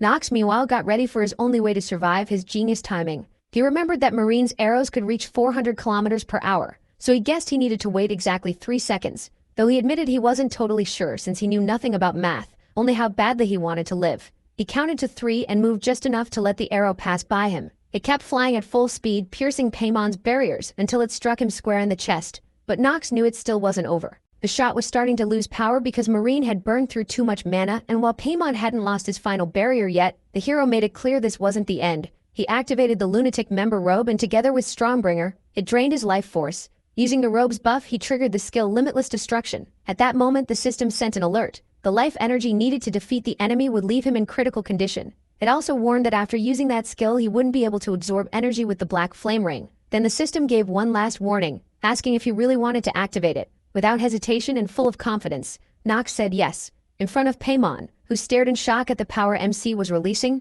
the demon decided to kill him at once, doubting anyone could survive that much power. He launched his attack, causing a massive clash of energy that swallowed them both. But in the middle of that explosion, Nox cut through the flames with one fast move and took control. With Paimon unable to strike back, he activated the first stance of the Black Sword, Black Execution, creating a slash so strong that it slowly split Paimon in half, leaving only half his body still standing. Confused and enraged, the demon couldn't accept that after all this time, after finally waking up, he had been beaten by someone like Nox. Then he slowly faded away until nothing was left. Even so, it wasn't a complete victory, because the protagonist collapsed from exhaustion. His robe vanished just before his body hit the ground unconscious, while the system warning still echoed in his mind, saying he had less than 30 days left to live. Marine, still in the forest, was stunned by her junior's power. She realized that even Captain Luna would have struggled to dodge an arrow like that at such close range. Watching carefully, she understood that Nox had so much talent he might surpass Luna and even Theodore. As she ran toward him, she wondered why someone with talent that huge would hide it. Her guess was that he did it to avoid even more trouble. On top of that, she couldn't help noticing that besides being annoyingly handsome, he was also kind of shy. She even thought maybe keeping that irritating maid by his side was part of his act. The more she thought about it, the better she felt, and more sure that with Nox and Luna beside her, she could finally see a future where she got her revenge on Esteban von Archheim and wiped out Penelope von Archheim too. Meanwhile, Noah looked seriously at the remains of the demon stone. Luna walked up and said she understood now. The reason Noah had allowed Paimon to awaken was to destroy that stone once and for all. Now she saw that simple revenge wasn't a good enough reason for the person who had suffered the most because of that demon. Noah didn't seem to accept the explanation, but with a sly smile, she said there was definitely some revenge in it. Luna warned her that next time she should be honest. She also reminded her that she needed to recover 100% of her power because even stronger enemies were coming. The cold girl didn't care much though. Instead, she walked over to the unconscious Nox and said she'd take good care of him. More relaxed now? Luna left, while Noah von Trinity looked at her student with gratitude, then returned to her mini-form and dropped the barrier. That finally allowed the others to enter, including Vermont and Raz. The first thing Vermont noticed was his best student beaten up, but he wanted answers, since he doubted that even a weakened Paimon could have been defeated by the headmistress alone. Noah von Trinity, however, had no intention of explaining anything. Vermont understood her silence right away and saw how hard it would be to report this to the imperial family. Trying to dump the problem on someone else, he pushed it toward Raz, who wanted nothing to do with that mess, and the two started arguing. Meanwhile, Noah von Trinity walked through the area, sure that Paimon couldn't have escaped alone, so she figured Louis von Archheim and his followers were behind it. Just thinking that they had infiltrated the place and that a filthy demon servant was on her territory made her furious. Sometime later, Talia was deeply worried because Nox had been unconscious for 3 days. Even though she kept telling herself to stay calm and be patient, the tension was obvious. Eleanor was uneasy too, mostly because MC rushing into danger still made no sense to her. Luna guessed he must have had a reason, but no one was more desperate to see him than Talia. Inside, and now awake, he watched everything from his bed. He knew showing that he was awake was a bad idea. While he was surprised to recover so fast, he also understood that he had to deal not only with the girls outside, but also with what it meant to carry the blessing of the moon and ice. Under any circumstances, a student being tied to a criminal organization was a huge problem, so he guessed the headmistress was healing him only so she could later pull out the truth. So his best option was to keep pretending to be asleep, and he did it so well that he only stopped pretending when he woke up in the night, thinking things had settled down. But he didn't realize Eleanor, who had already figured out his act, was there, and that was already bad enough. Then it got worse when she asked him directly what he wanted. Without wasting time, she said she wanted to know what connection he had to the mage they met in the tunnel. He tried to play dumb, but Eleanor made it clear she'd already learned when he was lying. Even though her voice stayed completely calm, Nox felt uneasy. He realized her acting was better than his, and once he understood he couldn't fake it anymore, he decided to go along until he understood what she wanted. In the end, he admitted that Shane and he were connected. She guessed they were some kind of relatives because of their similar eyes. That quickly led her to build a theory about a hidden branch of the Rienhaffer family, and she imagined Shane as a miserable slave forced to obey them like a hunting dog. That made Nox nervous because he realized how badly Eleanor viewed his very dysfunctional family. She went on to say she'd noticed from the start that Shane wasn't trying to hurt her, so the protagonist asked what she wanted from him. The redhead answered that she wanted to repay him because to her own surprise she'd fallen for him, and now wanted to recruit him into her organization. In other words, she meant to buy him, using Nox as the middleman. MC was stunned by how easy she thought that deal would be. Even so, Eleanor told him to bring him to the Rivalan family headquarters, wished him a quick recovery, and left with a wink. Nox's problems kept piling up when his mother scolded him for acting so recklessly. She pointed out that his family was far from happy, and even though he asked her not to tell them anything, she had followed orders exactly and already had. Uncomfortable, he shut himself in his room, regretting that he hadn't kept pretending to sleep. And more trouble was already on the way, in the form of a succubus pretending to be shy. She asked him to keep his promise and restore her dark energy. Nox remembered that seductive succubi were demons known for draining energy from men through acts that definitely wouldn't fit a family-friendly game. Since this was a family-friendly game, he felt relieved that his virginity was safe, so he asked how she planned to help him. The shy succubus only asked to hold hands for 10 minutes. Nox wasn't buying that and asked her why she had followed him that day. Fidgeting with her hands, she said she just wanted to ask him a few things, since they both came from dark families. It also seemed like he had changed a lot lately. That made the protagonist uneasy, so he dropped the subject, took off his jacket, and told her to hurry up with it. Sitting on the bed together, they started the energy transfer. Nox noticed the supposedly shy girl struggled just to hold his hand, but from the get he already knew the personality she had been hiding, and the moment he saw it starting to come out, he tried to pull away but couldn't, and the seductive side of Lana grabbed him tight, making it clear she needed more energy. So Nox used his eye to check Lana's stats. Her good traits were seductive, airheaded, beautiful, and a sister sensitivity gene. Her bad ones were being shy and lonely, and her skills were pheromones and charms. But the real issue was her split personality, something he could not handle right then. In her seductive mode, Lana completely overpowered him and ignored his complaints. Nox tried to calm his growing arousal but failed, and she was shocked that he still wasn't reacting the way she expected, realizing he was still weak. Seeing him helpless on the bed, she leaned closer, planning to make him dream of a girl more to his taste, while feeding her desire with a kiss. Luckily for his virginity, Marine showed up right then, annoyed that while she worked, he was having fun with another girl. Startled, Lana instantly switched personalities and ended up getting splashed with cold water, which killed her desire and knocked her out. Even though Nox was worried about her, Marine said she was fine. Still, she couldn't help getting annoyed when he seemed happy to see her in that state. MC denied it, which only made her worry even more about his health. He brushed it off and told her he was fine, aside from the awkward mana donation he had just gone through, and at that moment Marine thanked him for helping her stay alive.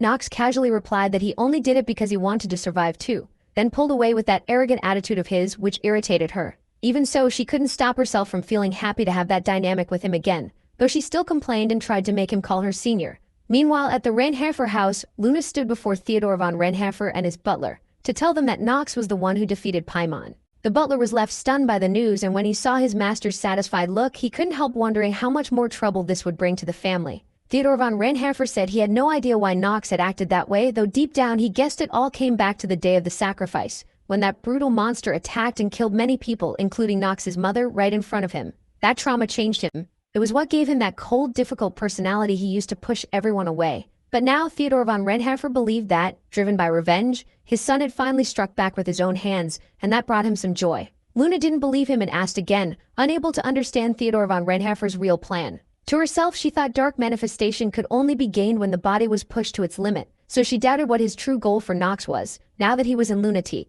Even then, Theodore von Renhafer insisted he did not know what his son was planning. That answer annoyed Luna, who saw him as a weak father. After all, his other son had already become an imperialist working with demons and was trying to destroy them. Still, Theodore von Renhafer knew that, and understood that a huge bloodshed was coming across the continent. Hearing that, Luna stopped listening and turned to leave, warning him to keep his promise. She also made it clear that if his eldest son got in the way, she would personally enforce Lunist rules and kill him. With that said, she vanished into thin air, and after she left, Theodore von Renhafer stood up and looked out the window, understanding how it would all end, the fall of the Empire and the destruction of the 72 demons. Meanwhile, at the Rivalin mansion, Eleanor had finished listing every benefit Chain would get from signing a contract with her and now waited for his answer. But Chain, looking uneasy, said he had to refuse because of family matters. Eleanor replied that she had already settled that issue with Nox, even though she clearly knew that wasn't true. Remembering how that shadow had helped defeat the final boss before, he still saw no upside in Chain ending up under Eleanor. So he tried to turn her down politely, but Eleanor dropped the act and told him to skip the formalities. That made Chain nervous as he watched her, with a hint of seduction, suggest that the existence of a hidden Renhafer branch infiltrated into the academy might be something Dean Noah would find very interesting. At that, Chain got even more nervous and tried to persuade her, saying he thought she was kind and wouldn't use other people's weaknesses like that. Eleanor made it clear, though, that as a merchant, being kind was not her job, and she reminded him his only choice was to agree. Later, Chain walked through the mansion halls with the Spirit of Flame pendant, an item that could only be obtained near the end of the game, and Eleanor had now given it to him as both thanks and an advance payment for his future services. Chain thought it was amazing since it was a huge source of magical power, though it had the drawback of being a tracker. He realized she was getting far too obsessed with his alter ego, and meanwhile Eleanor was feeling very pleased with her success when Rick appeared, surprised she was so interested in Chain since she had never personally recruited anyone before. Annoyed by that remark, the redhead told him he had no right to question her decisions, and Rick pretended to obey and apologized, but she understood his real intentions. Since Paimon's defeat, her demonic butler had become much more active, so she told him to be careful with whatever he did next. Rick assured her he would, then walked through the mansion thinking about how Nox had turned out to be far too dangerous, and now he had no choice but to include him in his plan to kill the prince. No matter what he was planning, this time Rick was set on ruining it because his goal was to take his life. Back to the protagonist. He can't stop thinking that Nox isn't just the name he was given after coming to this world. It belonged to someone else first. Someone whose identity, family, and life he stole while doing everything he could to play that role. A lot has happened since he got here, but he realizes the most important part isn't only the enemies he has beaten, but the people who chose to stay by his side. Luna, Jitri, Eleanor, each of them has given him something, yet he is still chased by a constant feeling of loneliness. Sometimes he even sees himself back where it all began, that simple room filled with trash and medicine, where he rotted away day after day waiting to die. He was a failure who only played video games until he got a huge chance,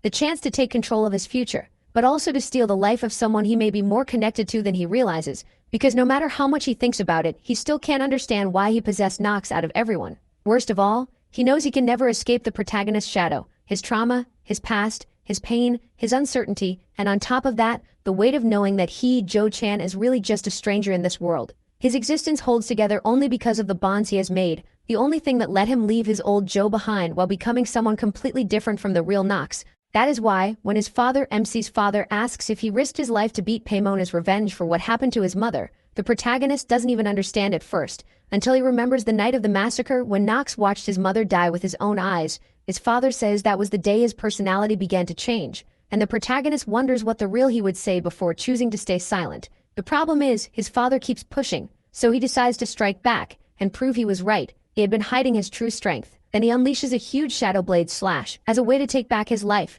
his story and his name, because even if it once belonged to someone else, he will claim it as his own. Even if people treat him like a villain, even if they mock him, and even if he is meant to die in the end, he is Nox von Riehenhafer, and he will stay that way as he runs from death. Sadly, his father blocks the attack with absurd ease and answers with the same move to show him how Shadow Blade Slash is really used. In seconds, Nox is thrown across the room and forces himself back to his feet, because even if he's living on borrowed time in a borrowed body, he still has to keep moving the story forward. With that thought, the system announces that the player's genius trait is now active, causing dark energy to flood his body, and he understands that no one compares to the thing he has to overcome, the thing that will soon come for him: death. Then we move to another scene where Jitri explains they are currently in the northwest region of the Shaders, and the protagonist insists the plan is to keep heading that way. The blonde warns him it's far too dangerous because more than monsters, that area holds the kingdom of Talon, enemies of House Riehenhafer, so the smart move would be caution. But Nox says that is exactly why they need to go. He's on his way to deal with them.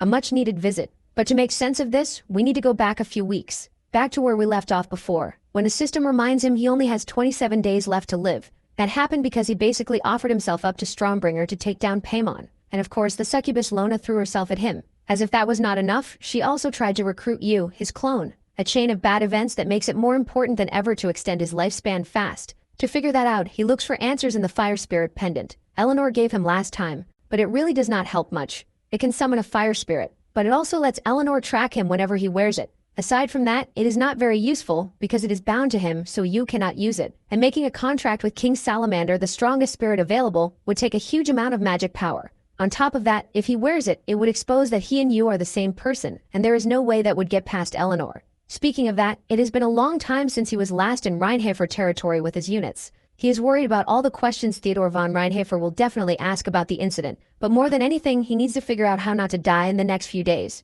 Meanwhile, Lona is trapped in a horrible nightmare, or rather, a memory, where her mother insults her for not being able to drain magic power from men. The woman keeps saying someone like her is not worthy of carrying demon blood, and the abuse keeps going until Lona wakes up in tears, with a terrible headache. But the worst part comes right after. She realizes what she did to Nox was not a dream. It really happened. She finally got what she wanted, but only by hurting her friend badly. Then she looks in the mirror and the smile staring back at her belongs to the other Lona, who mocks her and asks if she finally understands. Back with the protagonist, he arrives at his family's mansion and asks to see the patriarch right away. The butler leads him to the man's office, while the maids whisper that they still cannot believe that pathetic weakling ranked first in the tournament, and the servants are just as bad, swearing he must have bribed someone. They are so loud about it that Jitri and Nox have to pretend they do not hear a thing. Still, none of that matters for long, because the second he steps into the office, his father is already waiting with such crushing aura that Nox cannot believe he ever dared challenge him before. Still, the man greets him by admitting he has grown a lot, since very few people can stay calm after feeling that kind of pressure.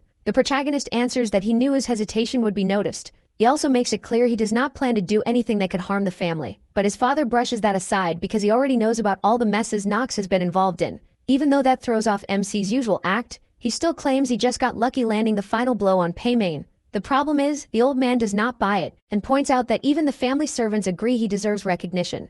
For a moment the protagonist says he will take responsibility, but his father tells him that the way to justify lies and betrayal is not by acting responsible, it is by becoming so strong that no one dares question him or even meet his eyes. Then he asks again if he truly does not want to become patriarch, and Nox says yes, so his father decides to show him what that position really means. Why is the old man so fixated on that? We do not know. What matters is that he practically drags Nox to the training hall and orders him to draw his sword. They are going to train and all he wants is for him to block a single attack. Naturally, the protagonist says he cannot do that, but his father does not care and attacks without warning, saying he will hold back to keep it fair. Even so, Nox barely manages to block it, and things escalate fast when his father launches another strike, this time with powerful energy, explaining that it is the second sword technique of the Rhinehafer family, Shadow Blade Chain Slash. With a grin, he asks if Nox is curious, but the protagonist just says it is his turn to attack. That kicks off a brutal exchange between the two, and Theodore gets the pleasant surprise of seeing his son is no longer the same weakling as before.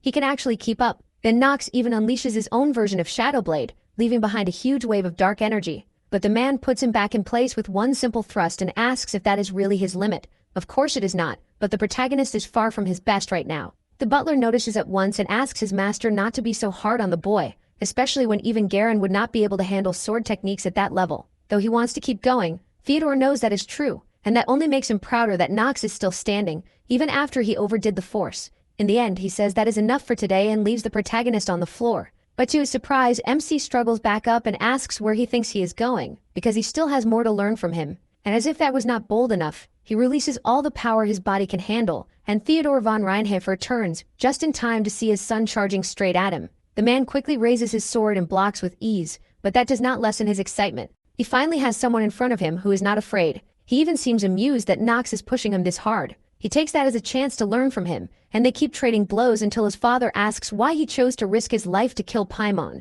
This is where that earlier moment fits in, because he also asks if it has anything to do with what happened to his mother. That is when Nox remembers the tragedy that shaped his character forever, and his own father says he knows that was the day everything in him went off course. Even if Nox pretends not to remember, his father knows the truth. Not knowing what else to say, the protagonist just keeps attacking to show there is still plenty about him. His father does not understand, and one of those things comes next when he unleashes Shadow Water, with incredible force.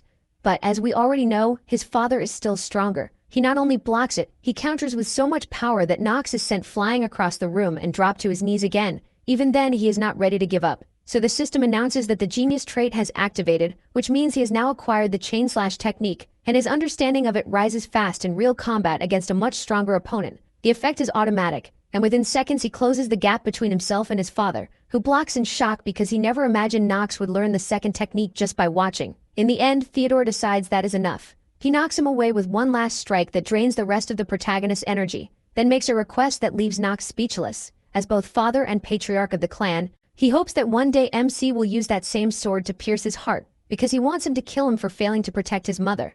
More than that, he truly wants the protagonist to take the patriarch's seat by force, convinced he can do it. But before he can answer, the protagonist passes out. He wakes to a strange notification asking if he wants to start a new game, and somehow he opens his eyes where everything began. Yet it feels like something is deeply wrong, not just in that moment but with his whole life, abandoned by his family, missing his memories, and carrying a terminal diagnosis. So what are the odds that all those terrible things would happen to one person at the same time? For a moment he wonders whether any of this is real or something else. Then it gets worse when he cannot even remember his name before the possession. In the end, he blacks out again and wakes back up in Nox's body, with more questions than answers. And of course, the first thing he thinks is, what was that? The problem is, no matter how much he tries to sort it out, he can only remember pieces of what he saw, so the safest guess is that it was a dream. Still, that gets pushed aside when he finds the girls waiting to put him in his place, and he already knows what they are going to say, so he asks them to go one at a time. Jaytree scolds him for always ending up in life or death situations. Alina tells him, far from gently, to take better care of himself, and the orange-haired girl tries to calm them down before they go too far. The only one who says nothing is Lena, and while the protagonist thinks that is strange, there is something more important to deal with first, what they are doing next. The next day, all of them go with him to the Shaders region. Why? Because he only has 27 days left, and the only way he can think of to extend his life is to hunt the powerful beast there. He obviously does not tell them the full reason, but he does tell them to get ready, and they begin preparing. That leaves him alone for a while, until someone knocks on his door. It is Lona, and she insists she has something urgent to tell him. He lets her in, expecting nothing unusual, but Lona steps inside with tears in her eyes. Whatever she came to say is serious. After a pause, she finally admits that she remembers everything from the night of the massacre, the same night Nox's mother died. Then the story jumps back to that night through Lona's eyes, when she was still just a child. Even so, she clearly understood that Nox's mother was doing everything she could to protect them. At first, they hid in a large room and sealed the door with a barrier, but the demon followed the smell of blood right to them. With one blow, it smashed through both the door and the shield. Still, she was no fool. She knew Paimon had come for her. While trying to hold him off, she offered a deal. Sadly, one thing demons are not known for is mercy, and he closed the distance at once, grabbing her by the throat and saying her life alone would not be enough. In other words, he wanted more. Even knowing she would die, Nox's mother used the little strength she had left to beg Lona to look after MC. Unlike the others, she had always seen the strength inside him, and said that because he was so strong, he would need her help. That was not all. She also used magic to take away her son's memories, warning Lona that it would be hard for him to become a different Nox from the one she knew. but Lona still had to stay by his side and support him so that one day he could find his way back. Back in the present, Lona finishes the story and says she knows what happened after that. She was the one who spread cruel rumors to keep him away from the family's power struggles and the endless fight over the inheritance. She never wanted to do it, and watching him suffer hurt her deeply, but she believed she had to keep her promise to his mother. And now that Nox has his memories back, someone like her who hid the truth does not deserve to stay by his side. She says it so painfully that he cuts her off, telling her none of that matters.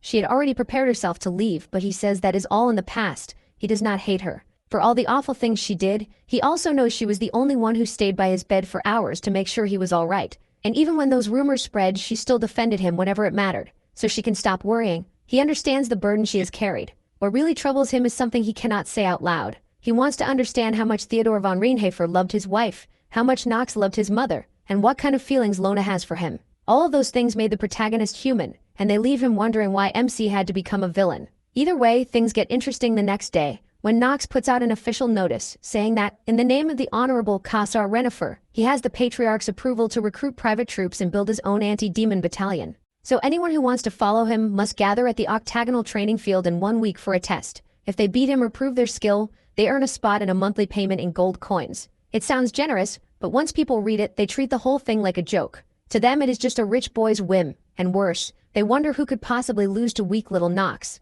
One man even claims his 4-year-old daughter could beat him with her eyes closed. The crowd keeps laughing until a hooded stranger walks in and offers a bet. He drops a huge sack packed with gold coins and says almost no one will pass Nox's test. The others stare at him and say he must be joking. Everyone knows that Brat is the disgrace of the Rentaffer family, so he should think twice before wasting money on a lost cause. Then everything changes when the man pulls back his hood and reveals Grinna von Rentaffer himself. He calmly says they will not be punished for what they said, so they should keep the bet going. He puts down 50 gold coins on his younger brother and somehow that works.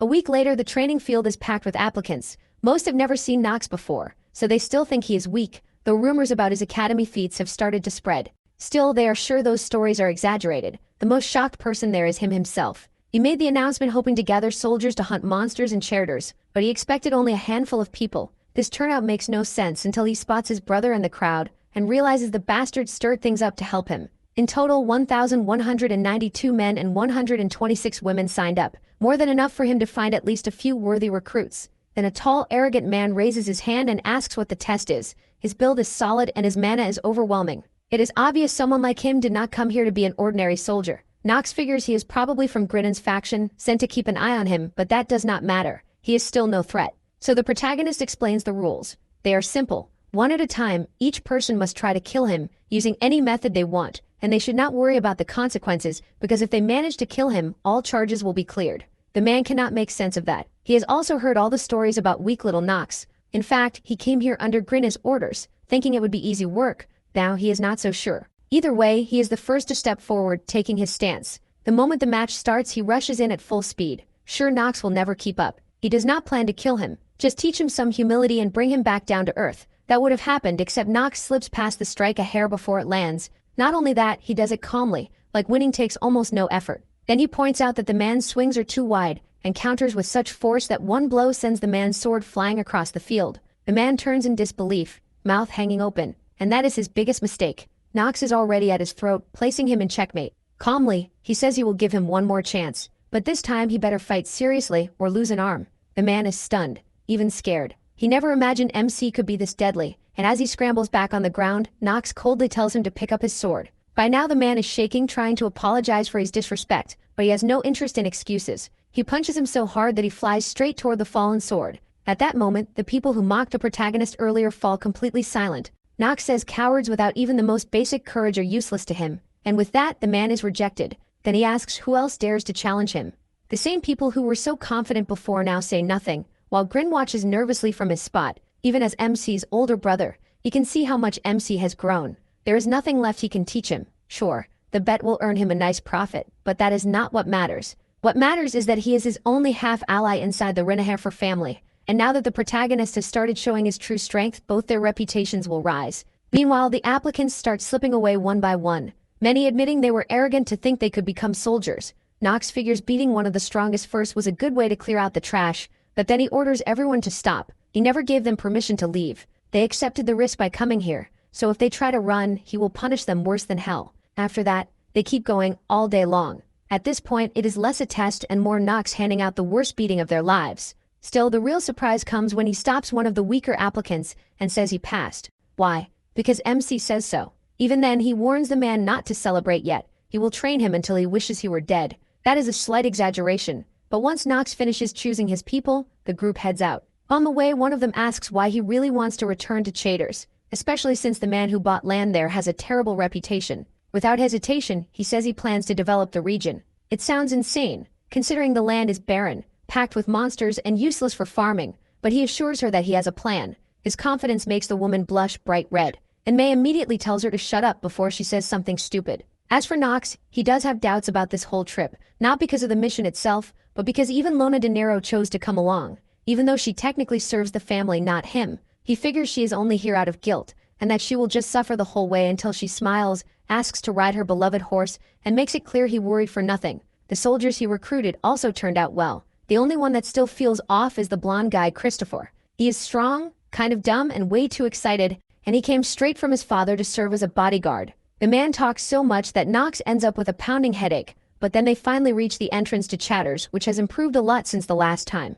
Even so, Christopher is sure it could have grown far more if it were not controlled by such a shady family. For the first time on the whole trip, Nox answers him and says he is right. That is exactly why he brought soldiers to watch his back. There is more to think about on this mission too, like the beasts ruling the region that must be killed if they want to build this place up. Still, to the protagonist, all of that is just an excuse. What really matters is that he only has 10 days left to live, and the system warns him to restore his vitality as soon as possible. So while everyone is distracted, he plans to carry out his real goal, saving his own life. But first we jump back a few hours, when he met Grain, who handed him a chest full of gold coins to thank him for the money he helped him win a few days earlier.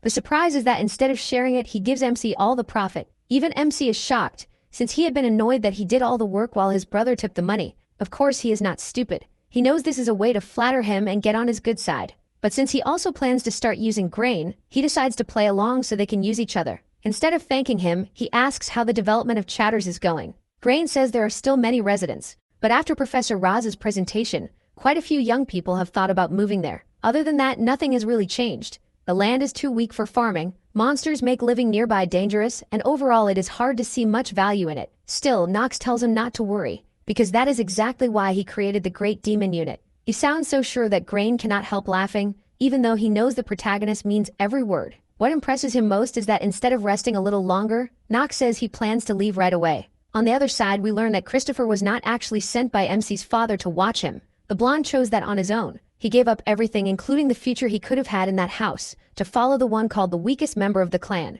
When Theodore von Rienhofer asks why, Christopher says he has seen the light. In their battle the other day, Nox showed overwhelming talent and Christopher knew he had to stay close to him to sharpen his own technique. In short, he is not doing this for him, but for himself, and for his sword style, the art of the snowflower. It is a northern sword technique that few people know, and since it is so hard to master, Theodore von Rienhofer gives his approval. That is how Christopher ended up with Nox. Even that did not prepare him for what he sees in the present. The protagonist unleashing a huge magic attack so powerful that from the top of the fortress where he stands, he wipes out hundreds of monsters at once. The girls already knew he had started learning magic, but none of them imagined he had become this strong. It only makes poor Alina fall for him even harder. Sadly, Nox is not happy at all, because each enemy only buys him about 2 extra hours of life, even when they are mid-rank monsters. That must be because of the Ring of Dark Flames, so the stronger the opponent is, the more life he gains, but only compared to his current strength. That means getting stronger has actually backfired, and now he needs enemies even stronger. So he casts one last spell and wipes out the creatures in seconds,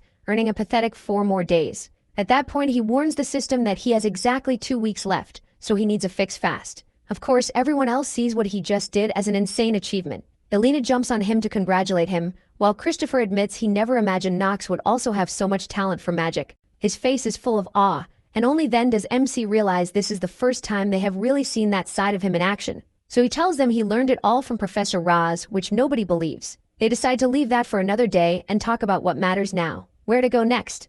Jutri explains that they are currently in the northwest region of Shaders, and this is the scene we saw earlier. When Nox insists on heading farther northwest, Christopher quickly warns them that the route is extremely dangerous. On one hand, the beasts keep getting stronger, though that probably will not be a huge problem. On the other hand, that is where the kingdom of Tahalan is located, and they are enemies of the Rienhofer family. That means they need to move carefully. Nox says they will by sending a letter to announce that Rehinoffer family member he is on his way to visit. Then the scene shifts to a grand castle, where a red-haired man stares at a scar that runs across most of his chest, until an old man interrupts and calls him Prince Kushan Adrian. He reports that the youngest son of the Reborn family will arrive soon, and he clearly says it with contempt. He mocks Nox as a rude brat who probably thinks his father's power reaches even into Tahalin, where he is not welcome. Kushan Adrian can only think about the day Teo killed his whole family. That is why he tells the old man that even if the world criticizes him as regent, he knows all the sacrifices the man has made to help him with his duties as prince. As for Nox, his choice is obvious. He will kill him,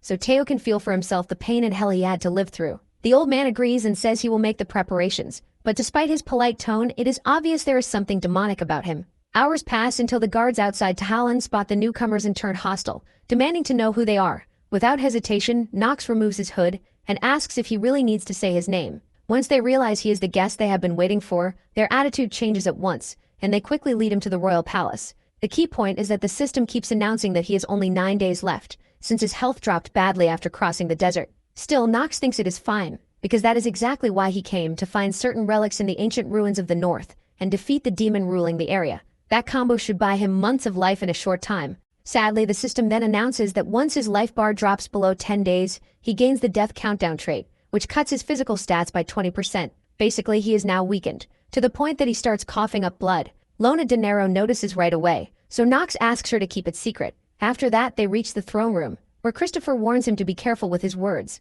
He may be noble, but here he is dealing with princes and princesses. Christopher says he will help, but Nox blatantly ignores the advice. When he sees that Kushan Adrian did not even have the decency to prepare a chair for him, and welcomed him like a mere commoner, he draws his sword and smashes the floor, asking if the prince wants him to erase this nation from every map. Not stopping there, he orders him to get on his knees or he will kill him too. While all that is happening, we cut to Theodore von Rehinoffer's office, where his assistant directly asks why he did not stop Nox from going to Tahalin. Theodore does not get the question. He knows it will be dangerous, but if he has chosen the protagonist as his successor, then the least he can expect is that he can handle whatever awaits him there. Yes, that is right. MC's father finally makes it clear that he plans to name him his heir, and even though that also makes him an easy target for every enemy, Theodore believes he will be fine. Christopher is with him too, and he trusts the blonde will know what to do if things turn dangerous. But what really matters is that this whole talk makes Theodore remember Nox's request the last time they met, that he wants Theodore to be the one to end his life. Now the reason is not that Theodore wants to die,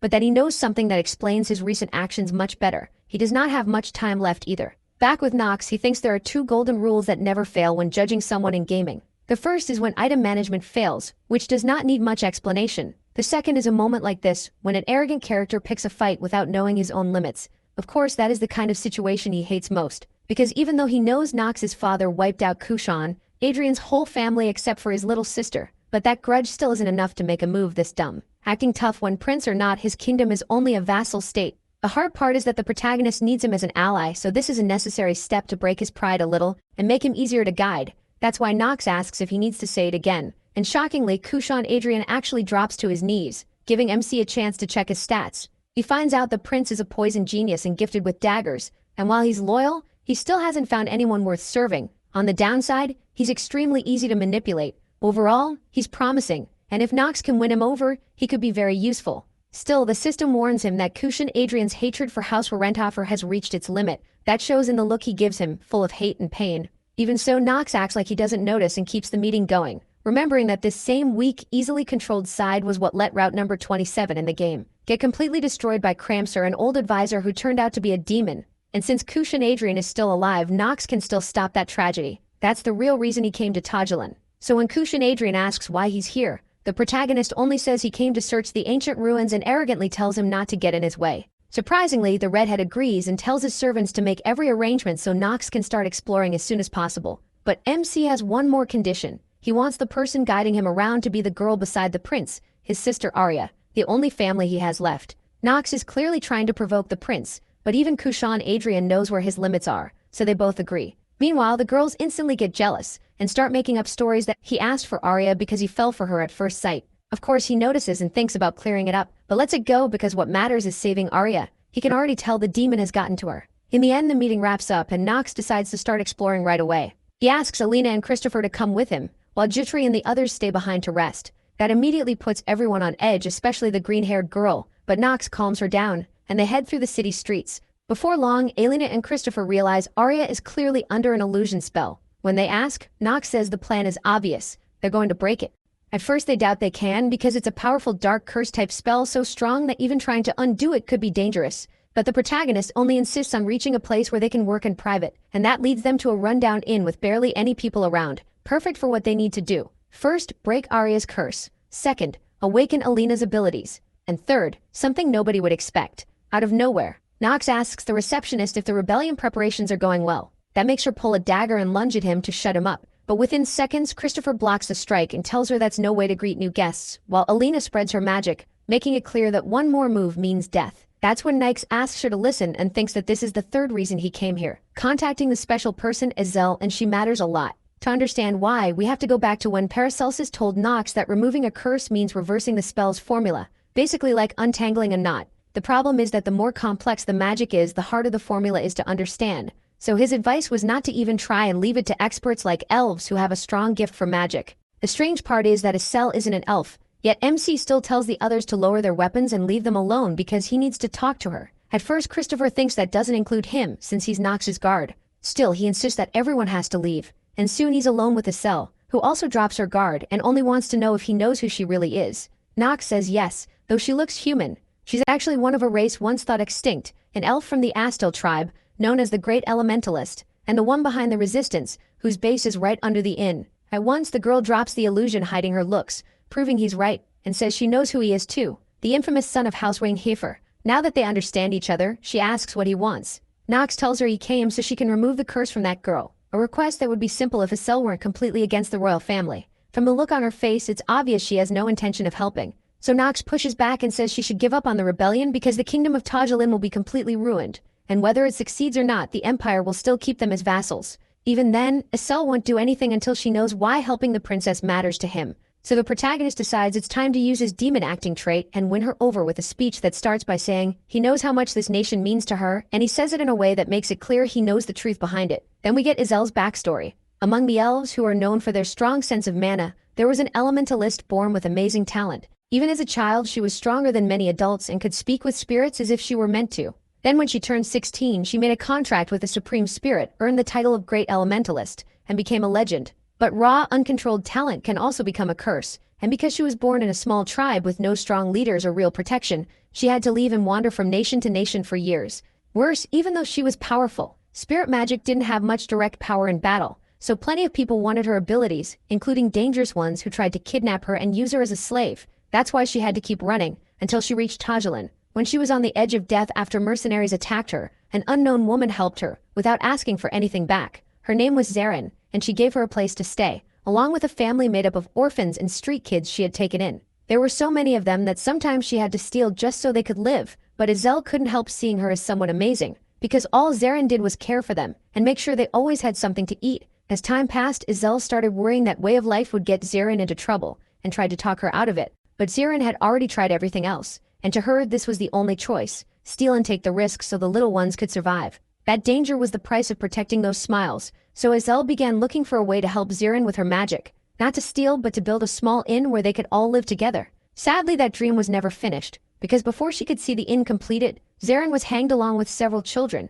after they were caught stealing. Of course, Nox doesn't tell her all of that. What he does say is that the nation is rotten to the core, so if they try to fix things with a rebellion, Archime will swallow it whole, even if Izelle doesn't want that. To her, Tajalin's real problem is that Kushan Adrian never fully claimed the throne, and left Kramsar as regent, which let the nobles grow richer and richer, while the people sank deeper into misery. That's why there are so many orphans. Her friend died because of it, and even though Nox agrees with her, he still says she can't let noble revenge cloud her judgment. She has to find a better way to protect everyone without anyone dying. They have to do it for the children and for her magic. Then Nox finally admits that he knows a human friend once helped her. That friend is dead, and this pointless war is why. He understands her pain, but he also knows this plan will only make things worse. So the elf asks what he suggests. Surprisingly, MC's answer is simple. Put the prince on the throne. If he takes responsibility and does it right, the nation can slowly recover. The problem is that if the boy had the courage to act, things never would have gotten this bad to begin with, and she believes the only way to save Tajalin is to wipe it all away.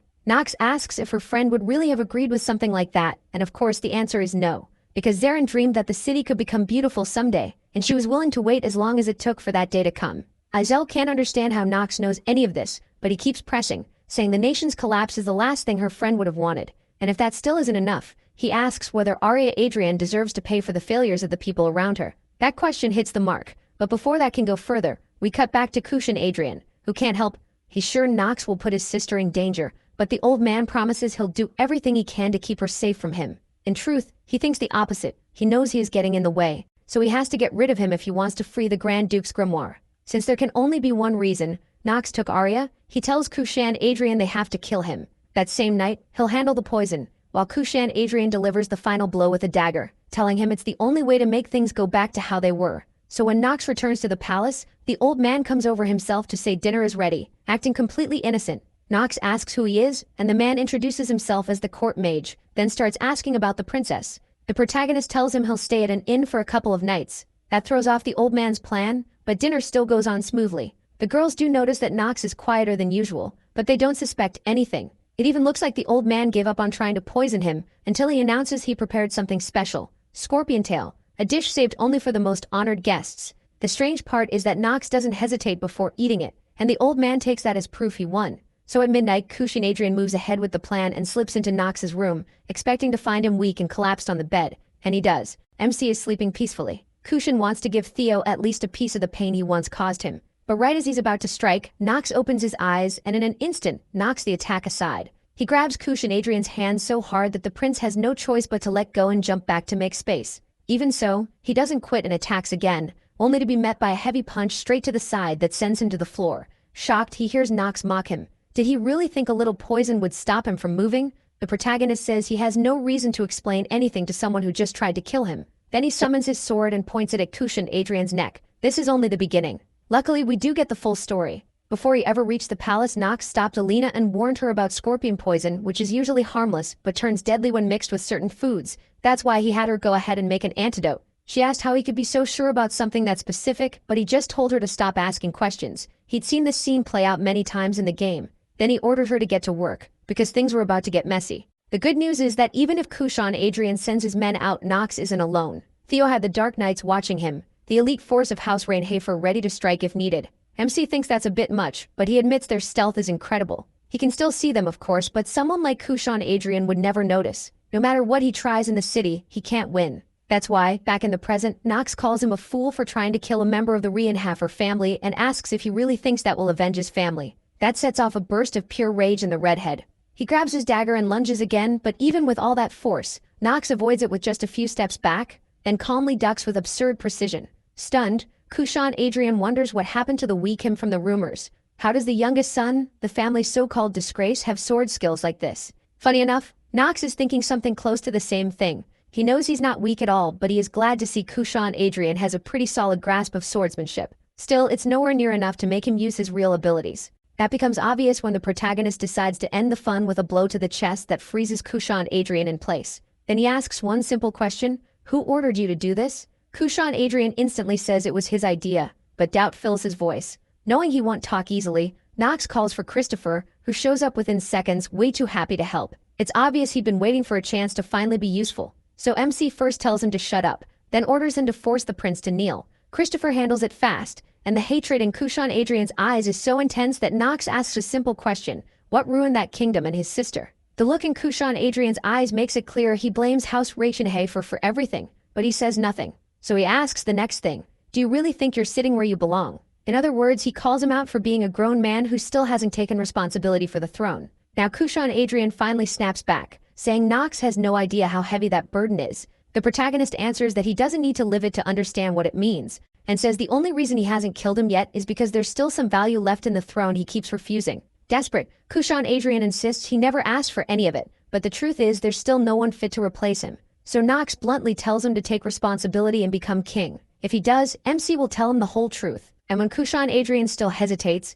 he gives him a small preview, revealing that he never did anything to his sister. That shocks even the girls, who had been listening in secret. But before they hear the rest, we cut to a hall full of nobles drinking, laughing, and talking about why Nox came to the kingdom. So far, none of them seem to have any real idea what he's here for. They do think it's an insult that he can stroll in so boldly, especially since Theodore von Rainhafer is still the head of House Rainhafer, but there's not much they can do. Then one of them speaks up, Pramser, and says this could be the perfect chance for all of them. Not to kill Nox or rebel against the Rainhalfers, but to get rid of the prince. By prince, he clearly means Kushan Adrian, and right away they start arguing, because most of them still think it's too soon. Cramster uses that to stir them up even more, and manipulate them, saying Kushan Adrian's behavior the other day kneeling before Nox was unacceptable. They should seize the chance and get rid of the prince, while they also eliminate the protagonist. He even says he already put poison in the white-haired boy's food, and that Kushan Adrian should be killing him right now. If all goes well, Kushan Adrian kills MC, then they pin everything on him and use the chaos to start a massive war.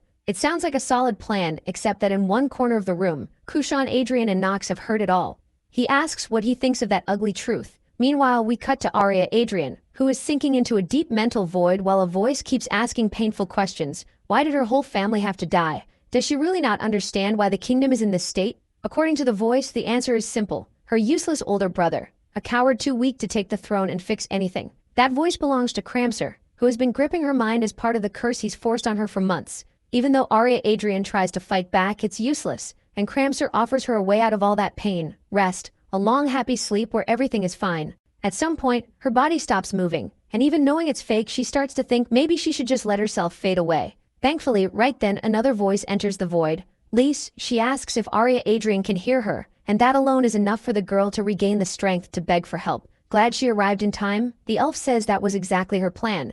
Little by little the void fills with warm light, and that light helps Arya Adrian recover her strength. Elsewhere, Kushan Adrian can't believe he was stupid enough to believe everything Cramster said about politics, morals, and even the lives of the people in the kingdom. He swallowed all of it. Nox tells him that's his own fault for being so weak, but there's still time to fix this. He says Kushan Adrian should listen to someone who really cares about him, his sister who appears right then fully recovered. Nox explains that she had been under a kind of brainwashing forced on her by Cramster. That means something even worse. The old man isn't just a traitor, he's a demon. The reveal is so shocking that Kushan Adrian gets a sharp headache, a sign that he too had been partly under Cramster's control. The good part is that now they both know the truth. They're safe, but even that doesn't spare him from the elf's anger. Seeing him shake and hesitate like a child, she slaps him hard across the face and warns she'll hang him herself if he doesn't finally act like a man. Of course, none of that surprises Nox. The protagonist says that hatred is exactly what Cramster wanted from the start. In the game's lore, that old man was the one who devoured the whole nation through a tyranny. He built piece by piece with brainwashing, but his true goal was not just chaos, it was bringing back Grimory, one of the 72 demons. That is why he started taking over the nation long ago. Starting with Kushan Adrian's parents, he brainwashed them into turning against the royal family, so the region would earn the empire's hatred. That is why the Reinhardt family was ordered to execute Tajaline's kings. That led to the massacre everyone knows about, the one Kushan Adrian still remembers with such rage. Leish's anger, the redhead's weakness, and the kingdom's fall all came from that demon's actions, so Nox cuts in and tells them both they have suffered in similar ways. He likes to think war has no real winners, but they need to face the truth and decide who deserves their hatred. Desperate, Leish says it is too late because that idiot cannot even see his own mistake. Still, Nox says the only choice left is to keep moving, join forces so this never happens again, and keep going. Those words remind the elf so much of her friend that she realizes clinging to that hatred will get her nowhere. In the end, she is being just as cowardly as Kushan Adrian, using him as a punching bag when both of them were victims. Then Arya Adrian steps forward and promises her brother she will not leave him alone this time. They will carry that burden together. Better yet, right then, the system announces that Nox has earned Kushan Adrian's loyalty, raising it to 100, while he and the elf promise themselves they will not run again. Just like that, MC secures two of the best allies in the game. Even though all three thank him for helping them see the truth, he says he only opened the way, the rest is up to them now. And they will need to act fast, because they hear an angry crowd coming toward the palace with one goal: to bring down Kushan Adrian and crown Cramster as the new king. In other words, the war against the real enemy is only starting. This is exactly the kind of situation Cramster wanted, a civil war built on his lies, where the very people he plans to destroy now see him as their only savior. And this civil war started long before he became who he is now. Back when he was just a weak orphan boy with no great talent, who one day heard the voice of a mysterious woman warning him that if he stayed on that path, he would be thrown away in the end. She kept saying she could see his desire, and since he was born with no chances in an unfair world, she would level the scales by giving him one. That is how a nobody willing to do anything to rise ended up using that mysterious being's knowledge to climb higher by stepping on everyone else. Worse, every betrayal and every knife in the back paid off, until he became one of the kingdom's strongest mages. Of course, all of that came with a price. The woman was Grimory, the demon he now wants to revive, to thank her for letting him devour everything in his path. What he never expected was that in the present, Kushan Adrian would step forward without hesitation and face the people with a strength nothing like the empty shell he spent years pretending to be. Kromser cannot help wondering where that strong spirit came from, and then he notices something else. The brainwashing on him and his sister is gone. With a steady voice, Kushan Adrian calls him out for trying to betray him after being treated like family and admits that even if he has not been a worthy prince, he can still change things. The problem is that Kramser's claims hit harder than promises, to the point that he says Kushan Adrian's own father would curse him from the grave if he saw what he had become. That alone is enough to fire the crowd up again. They start calling for his head, and of course Nox steps in to shut down the lie that he is dead. Then he goes even further and reveals to everyone that the one who started the war 12 years ago and betrayed the old king was Kramser, and he works for demons too. That is too huge an accusation to ignore. Even with everyone still unsure, Nox presses on and asks them to remember when things really began to fall apart in the nation. It was not when Kushan Adrian was left alone, and not when his father took the throne. It was when Kramser became the court mage, and little by little people realized the old king was never a troublemaker. He only rebelled after that bastard showed up. Then headaches hit them all, a sign they are finally breaking free from the mind control. Because of that, when Kramser tries to sway them again, his words no longer work the same way. The only one listening now is Nox, who says he is ready to show proof if needed. A second later he leaps at Kramser. The nobles are still so confused that they raise their swords like they might fight, but Nox knows they are such cowards they would not even die for this so-called rebellion. Those insults push a few of them to rush him, trying to kill him, but he moves first and cuts them in half, reminding them that if they point a sword at someone, they had better be ready to die. In the end, they are just weak, easy-to-use cowards who cannot even decide what is best for themselves and do not deserve to be part of this nation's future. Then he says Kushan Adrian will be the one to judge them, because today he will rise as the new king of Tajalin. And with that, the redhead begins wiping out everyone who still insists on standing on Kramser's side. While that is happening, Lise moves too and orders her rebels to take back the nation they want. In seconds, the whole situation turns around so badly that Kramser realizes he needs to seize the advantage, so he tries to attack Jitri to create a distraction. Luckily, Nox stops him and gives him a look that makes it clear he is finished. Knowing what comes next, he tells the girl to get back while Kramser stands frozen, unable to believe his magic power was shattered in a single blow. It makes no sense to him that everything he fought for over decades could be destroyed in seconds by the weakest member of the Reinhardt family. But the depth of his cruelty shows itself when a few nobles run to him hoping he will protect them, only for him to kill them himself, in a desperate attempt to open a portal and escape. Of course, Lise notices what he is trying to do and shouts for someone to stop him. So Nox fires a massive blast of energy that blows him into thousands of pieces, while mocking how pathetic it is to crawl out of battle like a rat. What is really amazing is that beating him that easily means Nox analyzed him in just a few seconds, something he can only do thanks to the hellish training from that madman obsessed with magic. He uses that surprise to close the gap with his enemy and grab him by the throat while telling everyone around them to watch closely at what he is about to do. Then Nox releases a flood of energy into the enemy, making the dark mana inside his body twist until his body changes and reveals its true form. That alone proves Nox was right. Kramser, the famous court mage, is nothing but a filthy demon, and the people following him so loyally are nothing but trash. With his mask finally torn away, the bastard threatens the protagonist, saying he has no idea how powerful the demon he serves really is. He is Gramarie's most loyal servant, and when she learns that an insect like MC dared to touch him, he does not even finish the sentence before Nox drives a sword through his chest, making him bleed like a pig. Just like that, his threats turn into begging as he pleads for mercy, promising to give him anything he wants. But none of it works on the protagonist, who looks at him coldly and says he does not need anything from him, then finishes him off until he turns to dust. That shocks Kushan Adrian, though not Nox. He explains that Gramarie is a demon who gives her partners overwhelming power, but after death she claims their souls and bodies forever. Everything that happened here was part of that horrible rat's schemes, so the best way to secure Tajalin's future is to erase every demonic trace. That means they have to wipe out Kramser's allies, and they start killing them one by one. To his surprise, the system starts announcing an extra 4 hours of life for each one. For a moment, Nox wonders if that is only because they all did terrible things, or if the illness on him really is that twisted. The next day, Rodwell and more family members arrive to check on MC, only to be shocked that the streets of Tagalin are covered in blood. Worst of all, Kushan Adrian is standing at the center of it, so their first thought is that he has hurt Nox. They all get ready to fight until he appears behind them, asking them to put their swords away. At a glance, he can tell things really were. He can tell Rodwell was worried, so he thanks him and makes it clear this mess was his doing, not his father's. The problem is moving that many clan members comes with a cost, so Nox asks them to change the story and say he called them himself, so they will not get blamed by his father. Then comes the real surprise. Rodwell says the whole thing was suggested and approved by Theodor von Reinhofer. That means Theodor was actually worried about him, which is strange enough on its own. What Rodwell still cannot figure out is why Nox and Kushan Adrian ended up fighting side by side. The redhead answers that the protagonist saved him from living in darkness and saved Tajaleen from being wiped out. Because of that, he drops to one knee and offers complete loyalty. MC acts surprised, but this is exactly what he wanted all along. As for Kushan Adrian, he does not care if his people laugh at him or treat him like a servant. His loyalty is not to the Ray and Haffer family anymore. It belongs only to Nox.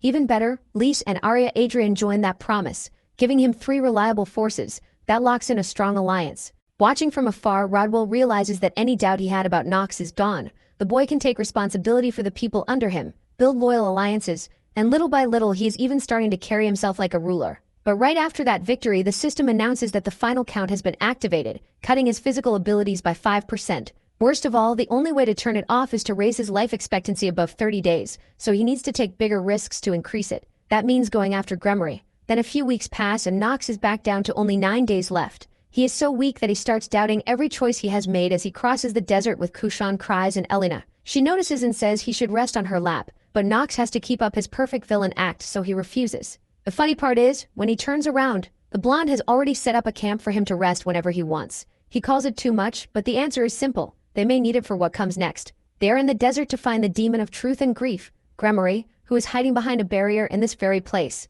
She does not affect the main story much, and that is exactly why using her could be a huge advantage. Nox wants more than extra lifespan. He also wants a powerful trump card for emergencies. So they keep moving until they reach abandoned ruins, where the protagonist tells them to follow his orders at all times and not make a single move on their own. He quickly studies the area and finds a high-level barrier, proof that Gremory is inside. With that confirmed, he asks Elena to handle it, and she starts using her abilities. The system then reports that the unit will receive the presence of the forest spirits. Why? Because out of all the combat styles and traits in the game, Elena has the rare skill Spirit Arts, a path that needs absurd stats to become truly strong in battle. Most players avoid it, but Nox knows her potential is much higher, and if he keeps raising her this way, she could one day become a real prodigy. Of course, Lise is far stronger overall, but in a desert like this, her fire is not very useful. Elena's spirit magic, tied to the forest spirits, works much better here. Her strategy is to summon a tiny gnome-like creature that looks ridiculously cute, but it is far more than adorable. Even if it is not what Nox expected from a gnome, he still praises her for doing well. Now that little helper's job is to guide them through the maze of tunnels, so he ties a rope from it to everyone's wrist. Once that is done, he places his hand on the barrier, and the system gives a direct warning. You have entered the domain of the demon Gremory. Of course, that is only the start. Next it tells them they are trapped in the maze of death, and if they cannot find the way out, they will die. So Nox warns them to be careful not to get swallowed by the sandstorm, and they move on, realizing it was made specifically to block their sight and make them lose their way. The worst part is that the entrance is supposed to shift every hour, so the whole place is built to trap intruders. Going in would be suicide if not for the little ferret-like guide, which instantly picks up a strange scent and pulls them through the corridors with perfect confidence until they reach what looks like a giant pit where one wrong step means death. The small creature suddenly gets restless, and they think it lost the route, until Elena tells them to just trust it, and then she and the little one jump straight into the void. With some hesitation, the others follow. Christopher has the time of his life, thinking back to when his academy classmates used to hunt him down, while Nox focuses on sliding without getting hurt. The problem is that even though most of the fall is softened by sand, sooner or later they are going to slam into the ground, so they quickly cast a mana shield that saves them at the last second. In the end, they land in a cave even larger than the first maze, which makes Christopher excited, but not for long. Within seconds they are surrounded by dozens of giant monsters. The blonde says he will handle it himself, and make sure none of those beasts lays a finger on his master. But Nox draws his sword too. Every extra minute of life matters. And just like that, the battle begins. All of it is being watched by Gremory, and she is not happy that Nox killed her best servant. She also does not appreciate their nerve in entering her domain, so she plans to teach them a lesson. Meanwhile, MC keeps fighting, and with every enemy he kills, his lifespan rises to 14 days. Sadly, that is still not enough, and the countdown effect remains, leaving him in a weakened state that limits him in many ways by lowering his stats and adding more penalties. Even so, he is doing pretty well, and they keep going until every monster is down. That is when Nox realizes Kushan Adrian is a solid fighter, but the one who stands out most is Christopher, which explains why he was his father's favorite knight and why he was trusted with the ice sword, a weapon built with entirely new formulas, mixing raw destructive power with precise, graceful moves. He first thought he was just all talk, but he really does have skill, and Elena has improved too, even if his training methods are pretty questionable. Either way, the girl guide leads them into another corridor, where they are met by a giant lion monster. Christopher attacks it without hesitation, and to everyone's surprise, his sword cuts through its hide like butter. But seconds later, the creature pulls itself back together, and confused, the blonde moves to strike again. Nox stops him.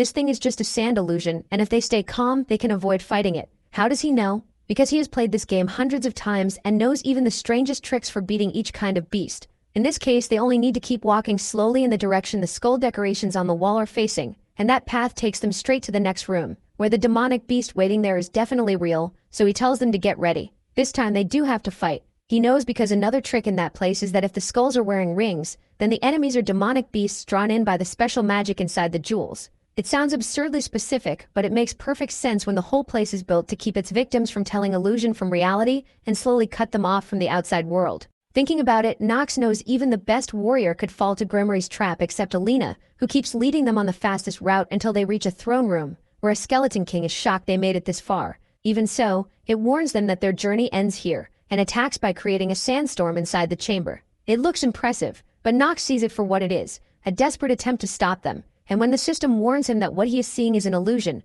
he decides to stop wasting time. With one swing of his sword coated in null magic, he destroys the illusion and bluntly tells it to stop wasting his time with stupid tests. The Skeleton King mocks him, admits he has guts, and says maybe what happened to Cramsor was not an accident after all. Then it reveals it is no ordinary skeleton. It is Gremory herself, finally showing her true form with a strange smile as she admits how shocked she is. No human has ever passed through all the illusions in her ruins, and now she only wants to know how he did it. But Kushan Adrian sees the demon who nearly ruined his kingdom by deceiving people and threatens to kill her on the spot. That is when Gremory reminds him she is also the demon of honesty. Her role is not to trick people, it is to show them a reality that can be far crueler and more devastating than any illusion. For a second, Kushan Adrian is about to ask why she did it, but Nox stops him. There's no point asking. The answer is obvious. She wants to bring Grammar back. She admits that much, and the protagonist shows he knows far more than he should, including that she was sealed here by an angel. The moment he says that, Gremory's smile vanishes, and she asks if he's really human. Nox calmly says yes, just a human who knows all her weak points. That sets her off. Gremory reminds him she's still one of the great dukes and could kill him with ease. MC ignores the threat and tells her to drop the act because from the start he already figured out the truth. These ruins were never meant to trap intruders. They were built to guard the final chamber, the place where she was sealed. And because of her contract with an angel, she can't directly harm humans. That's why she uses beasts and controls people to carry out her plans. So if they made it this far, they've already won. Holding all the cards, Nox says he'll spare her if she tells him the name of the angel who sealed her. She tries to refuse, so he reminds her she wouldn't be the first demon he's killed. Paimon already proved that. In the end, she admits she doesn't remember the angel's name, only what she looked like. She still tries to stall, giving vague answers. But she knows Nox is dangerous, so she finally reveals something huge. The angel looked like a shining gem with purple eyes. Here we learn that angels are beings of absolute good, forever opposed to demons, the evil on the other end of the moral scale. The strange part is, even though angels exist in the game, they never appear directly in the main story. They're only hinted at through vague clues and descriptions on items. That's exactly why Nox became so obsessed with them. He dug through every part of the game and concluded these beings must hold the key to a major secret inside Inner Lunatic. That explains why he was so set on reaching Gremory. She's one of the few characters who actually met an angel, which makes her a key source for learning more. He expected a lot, so when all she can give him is the color of the angel's eyes, he's disappointed and threatens to kill her for being useless. She quickly says that's all she has. She remembers nothing else. In that moment, all she saw was a blinding light breaking into her dark world, the scent of sunlight, and a woman with violet eyes and huge wings. That angel struck with a sword, sealing Gremory's demonic power forever. It got so bad that Gremory begged to be killed because life like that felt meaningless. But the angel only told her that one day her chance to repent would come, and then she vanished. Nox can't help thinking that only members of House Rianifar have that eye color in Inner Lunatic, which suggests some kind of connection. With nothing else to ask, he orders Gremory to move on and give him the trial of truth and pain. One of the demon's special traits is the mouth of truth, which makes her completely unable to lie. Most people think that's useless, but Nox sees it as the perfect tool to exploit. So he tells her to explain the trial in detail, and she says they only need to enter the chamber, where she'll ask one question that must be answered with the truth. The real twist is that the challenger places a wager first. The more valuable the bet, the greater the reward. It sounds easy, but Christopher warns there has to be some catch. Gremory explains that the questions are usually about someone close to the challenger, and the worst part is that the answer will be sent straight to that person. That's why the only way to fail the trial is to fear that person learning the truth and lie. On top of that, the bigger the wager, the harder the question, and the better the reward. Nox immediately sees the danger. Gremory could ask something extreme, like whether you want to poison the Emperor or leave your lover, causing real-world trouble no sane person would want. No matter how you look at it, the trial is dangerous. Still, Nox doesn't back down. He accepts and wagers his own life. At once, Elena yells at him to stop, but it's too late. The deal is done, and the system announces that the difficulty has risen to the maximum. Then he's pulled into a void where only he, Gremory, and the weight of truth remain. Gremory wastes no time and asks whether he would kill his father if he had to. That question freezes him. Before the trial, he expected something like whether he wanted to destroy the royal family or whether he truly trusted his allies, answers that would make people hate him. He was ready for that and willing to bear it, because he's already used to being judged. But he never expected the question to be about Theodore Renhever, his father, or rather Nox's father, a man he has such a complicated relationship with that he isn't even sure what that man means to him. Gremory asks again, and Nox realizes the real problem is that the question forces him to face his true goal. He may be acting as him, but he's still an outsider in this world, someone who has to recover his memories, learn how he got here, and above all, someone who doesn't belong and must leave. So his answer is yes, even if it's my father. If anyone stands in my way, I'll kill them. With that, the trial ends, and the real shock is that Theodore Renhever receives the answer instantly. He hears exactly what Nox thinks of him and starts to shake at the sheer coldness of it, especially because Gremory's message is direct. Theodore Renhever, Patriarch of House Renhever, your son the protagonist is fully willing to kill you if needed. The words hit him like ice water, hard enough that he drops everything he was doing. Rodwell notices how shaken he is, and asks if he's alright. Theodore slowly steadies himself and thinks that he always knew this day would come. Not because Nox had done anything specific, but because it's a curse every patriarch in the clan carries to the end. His father and grandfather couldn't escape it either. To break that chain of hatred and stop the family's tragedy, MC has to kill him one day. That's because the title of patriarch can only be claimed one way, through death. But seeing his son's ambition and growth, Theodore Renhever wonders if he could hand over leadership willingly, like other families do. Either way, just thinking that proves he's grown softer. He asked Rodwell to take a walk with him to clear his head, but after a while, he asks how long Rodwell thinks it will take. At first Rodwell doesn't understand, then realizes he means Nox, who probably resents him for what happened to his mother. Theodore is asking how long before his son kills him. Rodwell knows that possibility is real, and from what he saw in Tajalin, he says it may happen much sooner than expected. That means Theodore doesn't have much time left. Back with Gremory, she can't believe a son could be that cold toward his own father, and Nox snaps at her to shut up and give him his reward. She snaps her fingers and summons an artifact called the Sealed Mirror. The system gives him far more information than she does, warning him again and again to be extremely careful with it. Nox just smiles. He already knows. The mirror can seal anyone inside their own inner world, leaving the target too weak to escape unless the owner allows it. In short, it's a prison. The protagonist turns it toward Gremory and says she's the target. In seconds, she's sealed inside it. With a demon now in his possession, the system announces that the countdown trait has been removed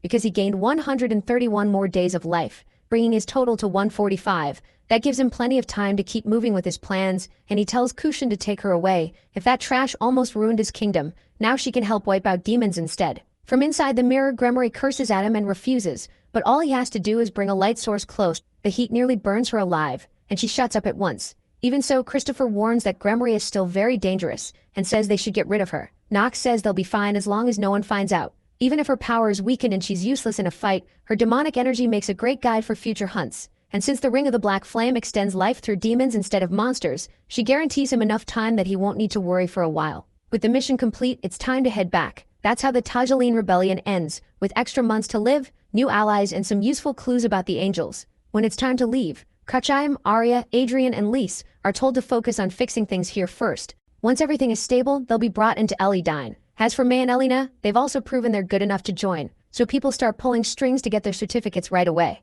After that, they say goodbye to Kushaim, and the protagonist can only think about getting some well-earned rest. All he wants is a long bath, the second he gets home. But that plan falls apart when he's greeted by Talia, who looks so nervous she can barely explain why she's there. She doesn't get the chance anyway, because they're suddenly interrupted by her father, who says he's heard a lot about him and can see why his daughter seems so obsessed. And that man is none other than Robin Bord Teal Reiner, head of House Teal Reiner, one of the strongest Dokel houses and better known as the Knight of the White Flame. He's also Talia's father, and the man whose daughter had her engagement to Nox cancelled. So Miki quickly shows respect with a bow and asks the reason for his visit. That clearly strikes a nerve, and the man lets out more pressure as he says he came to talk about his daughter's engagement, leaving Nox stunned, and with little choice but to turn to his father, saying this should be discussed with him first. The problem is that Robert already spoke to Theodore, so he tries to explain that the engagement to the Imperial Princess is not something he can control. But the man already understands that the princess engagement was only meant to cancel the one with his daughter. From his reaction, it's obvious that one wrong answer could get Nox killed.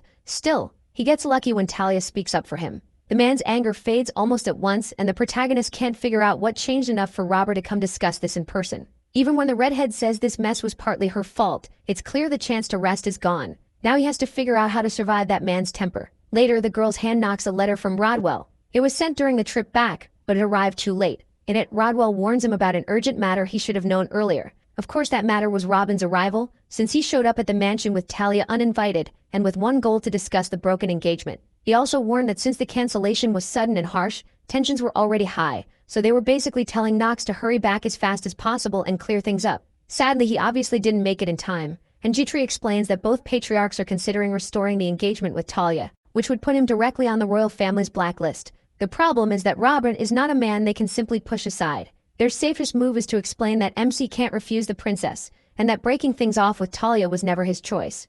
Until then, they need to keep Robert as pleased as possible. The green-haired girl assures him she'll handle every detail with the calm expected from the trait most important to her character. Advisor genius, a rare skill that only appeared once or twice in the whole game's story. Right now, she's the only one in the main plot who has it, so he has no choice but to trust that she can fix this. He also tells himself that since the engagement came from a direct order by the princess, it can argue he had no choice. And now that he knows his father would not hesitate to cut his throat, he doesn't feel safe asking for his help. Then poor Rona makes the mistake of joking at the worst possible time, so Knox threatens to use her like a piñata if she keeps getting smart with him. Luckily, they're interrupted by Talia herself, who has the key to ending all of this once and for all. So Knox decides to use one of his best weapons, his face, to get her on his side. It works perfectly and she quickly falls for it. She asks him to talk with her while they walk through the palace, but what should have been the perfect chance to build a romantic mood turns into a test instead, because Robert starts following them and watching them like his life depends on it. Of course, Knox notices right away, and in that moment, he realizes that even though he's still forcing himself to play the villain,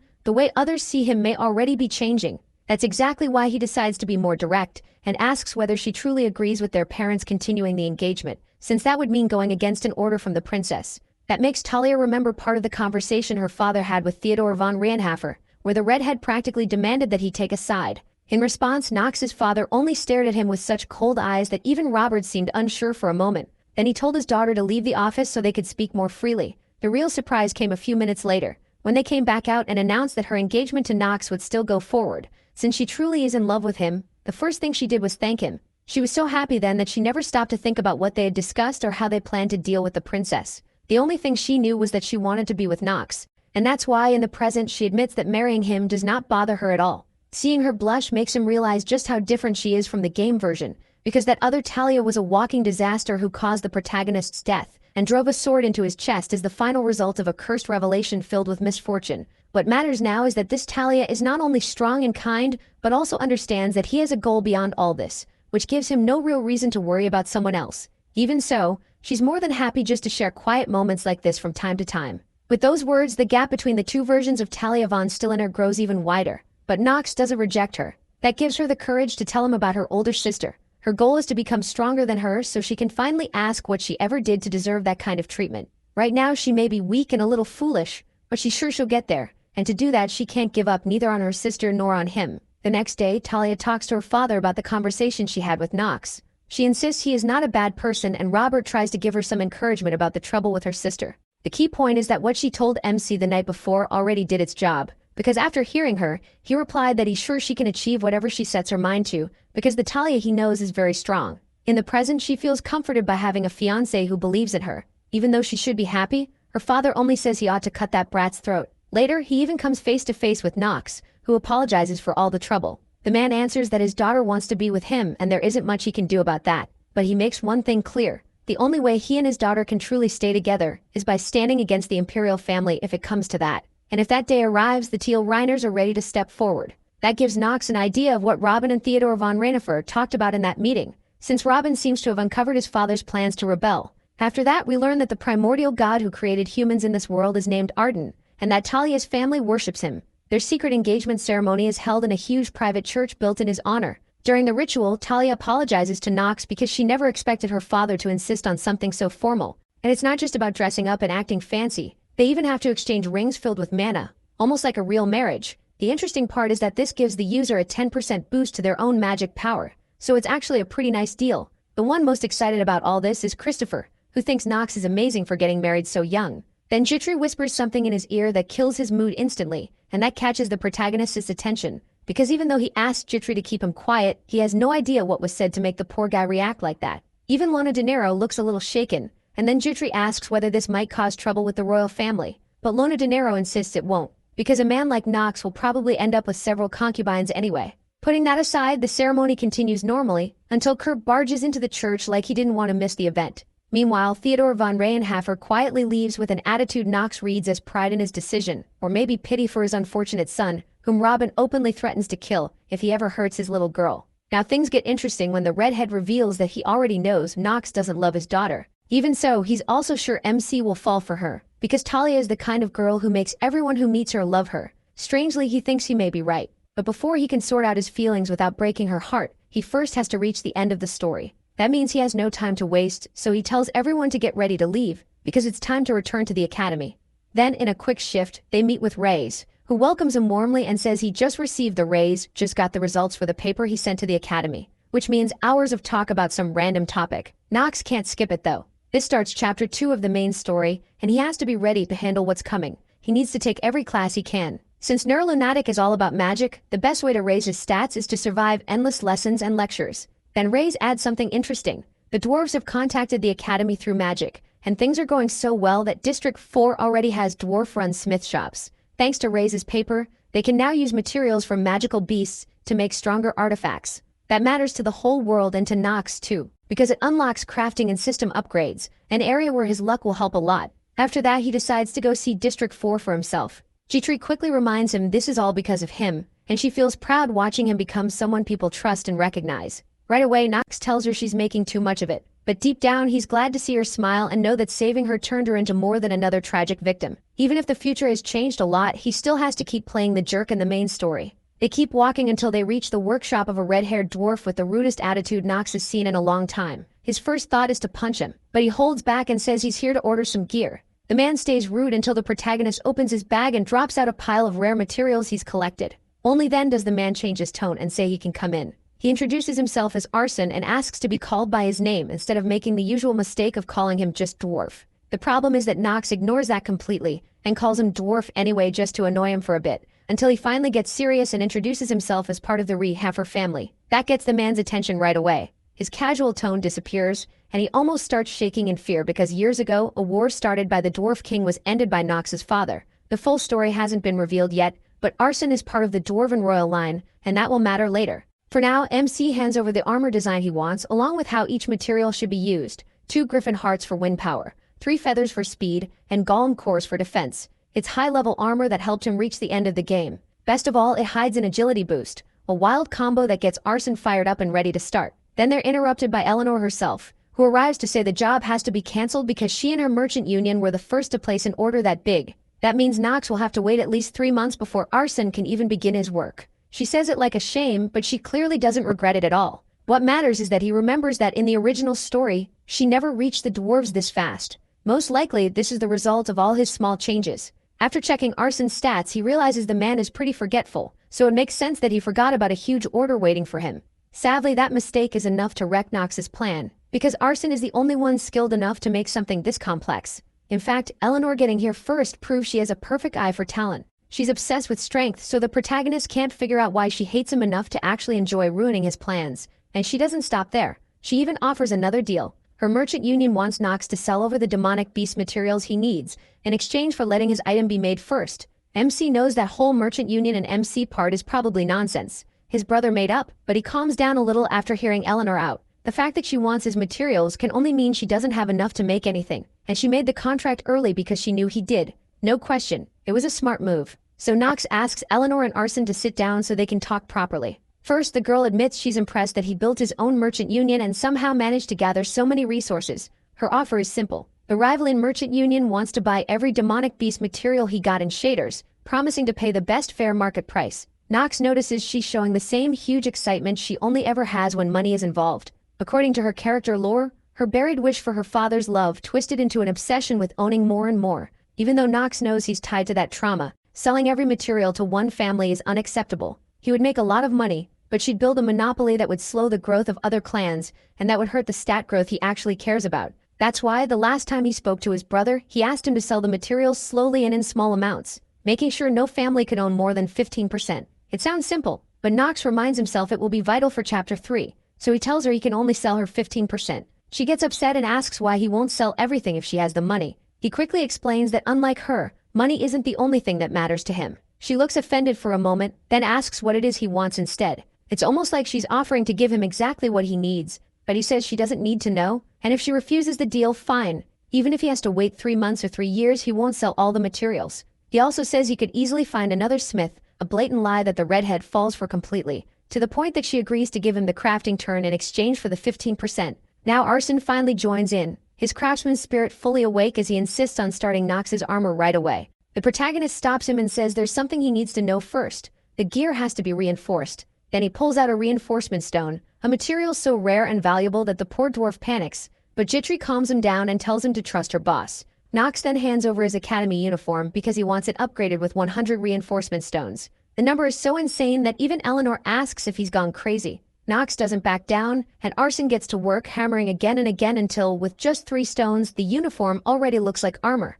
Arson says it's perfect, but Nox gives him a crazy look and says there are still 97 left. Eventually the uniform becomes a masterpiece that nearly brings Arson to tears. What shocks him most is how easy it was, so he says Nox's luck must be incredible, and of course he's right. Game mechanics help too, with Arson's talent and MC's luck stat at 10, the starting upgrade success rate is 100%. It drops hard later, but it's still ridiculous. Since it's just a basic artifact, the uniform can be pushed to absurd levels with very little effort. Thanks to that, his physical and magical attack power goes up by 30%, and the system announces that maxing out the artifact's upgrade has unlocked an extra slot as a bonus. Nox already expected that, and he starts wondering what skill to take, until he notices how excited Arson is and moves on. Next he brings out a strange, very expensive sphere. Arson has no idea what it is, but Eleanor de Ravelin recognizes it at once. It's the supreme orb of the great sage, and with just a few strikes, Arson manages to push it to +10. By that point he can barely believe what he's done in just a couple of hours, and Jitri wonders if Nox plans to gamble away his whole fortune with all these upgrades.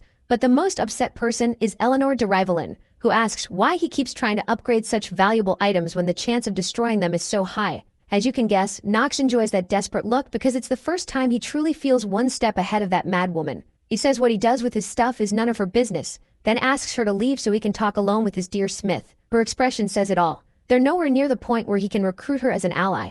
Even if that's still the main goal, for now the most natural move is to stay somewhere in the middle between them, side with one another, and he definitely does not want her as an enemy. The Gravy Merchant Rivalin faction is the only group that will stay independent until the end of the game, then choose whichever side helps them most. The fact that they can afford to do that means they have real value to offer. So Nox needs her close, just not too close. With that she leaves, and Jitri offers to walk her out. She tells him not to bother. She knows he is not being nice for no reason, and she has no interest in finding out what he really wants. And honestly, she is right. The redhead is great at reading people, and Nox admits that to himself before turning to Arson with a more personal request. He summons his sword Strombringer, a weapon so rare that even he had never heard of it before coming here. It drains mana from its wielder, then releases it in heavy attacks. Now he wants to learn more about this strange blade, so Arson agrees to inspect it, and studies it until something makes him freeze. He asks Nox if he has ever heard of the White Dragon. Long ago, it was known as the ruler of the skies, a majestic creature that left almost no trace in the world.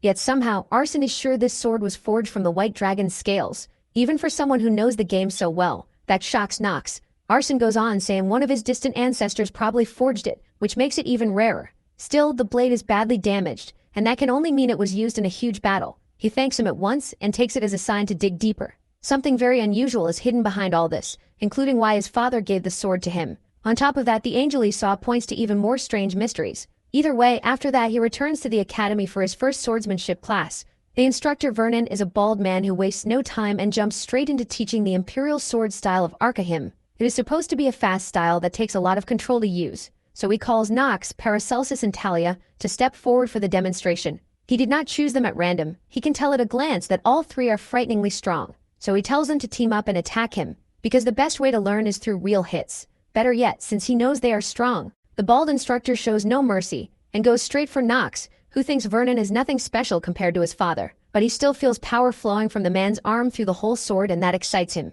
So Nox goes all out too and launches the first dark sword technique, a vertical slash of pure energy. At first Vernon thinks he can handle it, but that is the trick of the move. The energy crashes right into his blade and throws him off balance, making the protagonist realize that the destructive power of someone with the genius trait is beyond imagination. People say geniuses will always find their way to the top, even without training, because once they understand what they can do, they move toward a completely different level. The same goes for people like Paracelsus and Talia. They cannot beat the instructor in one strike, but they are good enough to read his moves and dodge attacks most people never could. Paracelsus uses Talia as a distraction, then jumps in at the perfect moment. Even so, his better effort gets blocked, and to Nox, it is clear he is doing better than Talia. The funny part is that in the game, the redhead will rise past many geniuses, so MC is not worried about her. He focuses on what to do next, since the fight is clearly not over. Vernon looks at him like he knows Nox still has not used his full power, but showing every card would be risky, especially since the Academy has demon followers hiding inside it. They are waiting for a chance to strike.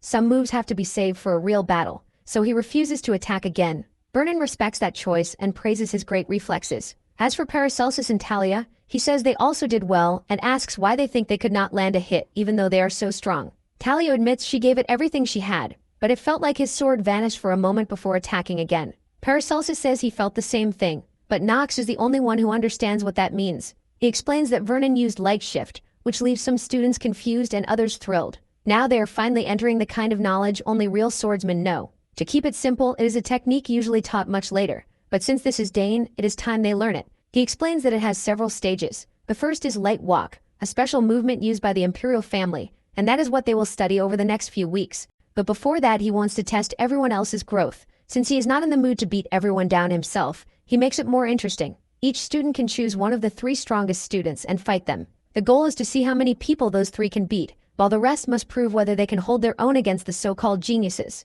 The first to step up is Leon von Marbus, who insists he is not good with a sword. Vernon does not want excuses and tells him that even a mage has to learn to fight up close sometimes, if he does not want to die in battle, so the poor guy has no choice but to step forward. Vernon admits the gap in strength is pretty big, so he allows him to use any technique he wants, as long as he fights with a sword. And somehow that changes Lion's whole attitude. He suddenly looks confident and says that if he has no choice, then he wants to fight Nox. He even pulls out his spellbook to support himself. The protagonist immediately says that is cheating, but Vernon says it still counts as support. Then MC asks if Lion is making the dumb mistake of underestimating him. Leon answers that it is the opposite. He chose him because he knows he is stronger. Less than 5 seconds later, he summons a whole legion of undead, and Nox again yells that this is cheating. Vernon, though, not only wants action, he also wants payback, because he still has hair and he wants to force the protagonist to actually try after watching him hold back before. It is insane. But Nox decides that if he has no choice, he will show Leon exactly who not to mess with. In seconds, the calm in the room is swallowed by the dark energy of the specters. Even Vernon, who allowed any method, never expected the boy to call up that many undead so fast.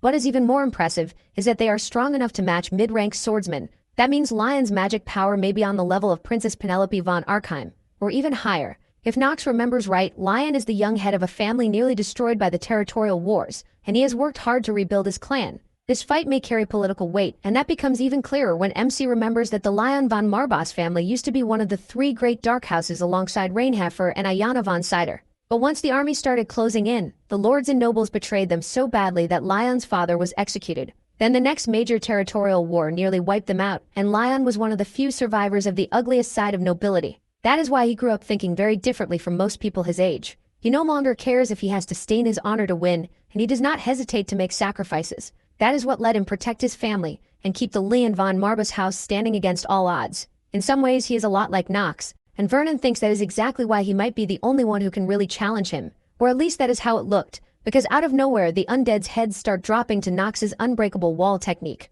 With it, he practically creates a barrier of slashes around himself that no one can break through. Leon is talented, and they may be alike, but above every talent there is always a greater one. Talia notices his style is very different from what he usually shows. He is not just fighting to win, he is proving he can survive anything. After cutting down the creatures, Nox decides it is time to end it at the source, so he turns on Leon, who would have gone down right there if he had not managed to throw up a force field around himself. Thanks to that, he blocks the attack and even forces Nox back.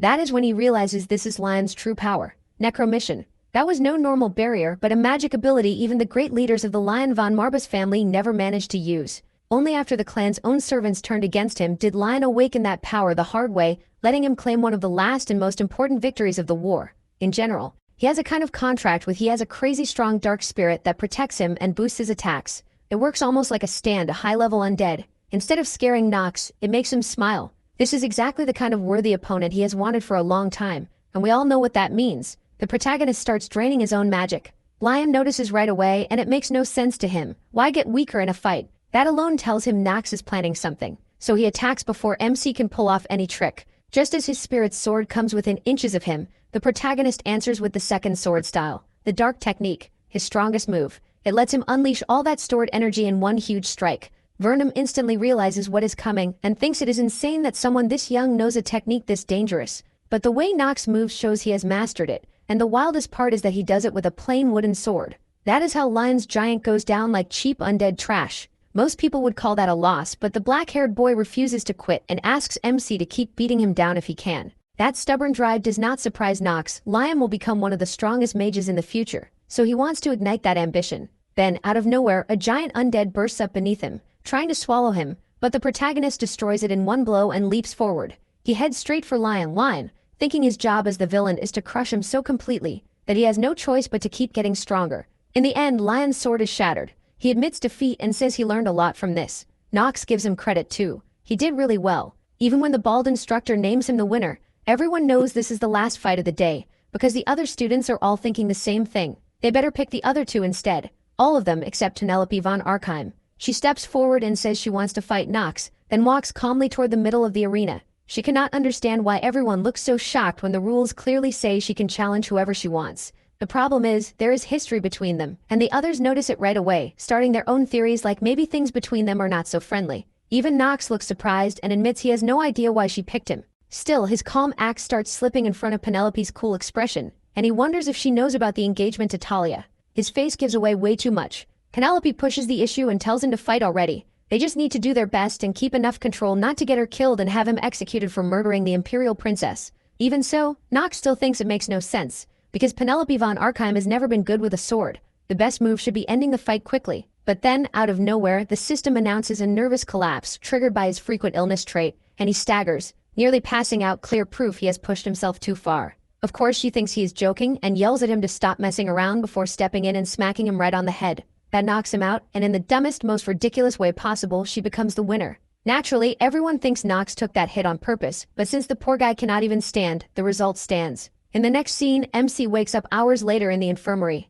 admitting he never expected a collapse right then. He forgets sometimes that he is terminally ill. He is not alone though. Grimoire was among the things he brought to class, so she watches from inside the mirror and mocks him, unable to believe a brat with such a weak body managed to seal her. Nox immediately tells her to shut up. That only makes the demon complain more, because now she is weakened and also has to make sure her new master does not die first. She is definitely being dramatic, but she has a point, so she demands the truth about what the hell is wrong with his body. Nox says it is nothing serious, just his frequent illness trait acting up at the worst possible times. So yes, even he has a weakness, and she tries to talk him into freeing her in exchange for healing him, a shameless attempt to trick him. He makes it clear that even if he dies, he is dragging her to hell with him. After that, Grimoire throws out a few more threats, but gets cut off when Penelope von Arkham arrives and asks for a serious talk. As expected, the first thing she asks is why he let her win so obviously. Nox knows he cannot tell her the truth about his condition, so even if it sounds rude, he takes the safe route and admits he only did it because he thought it would be better for her, and of course he apologizes.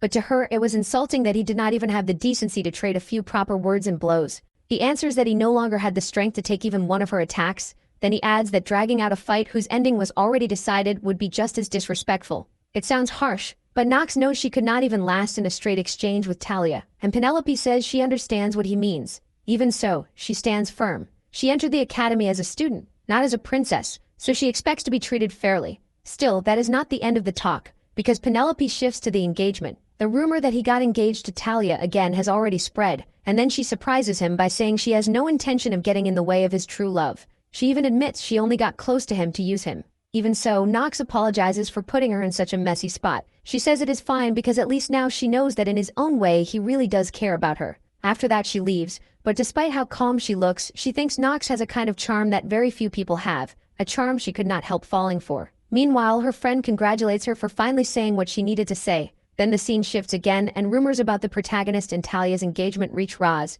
who teases him for being such a romantic.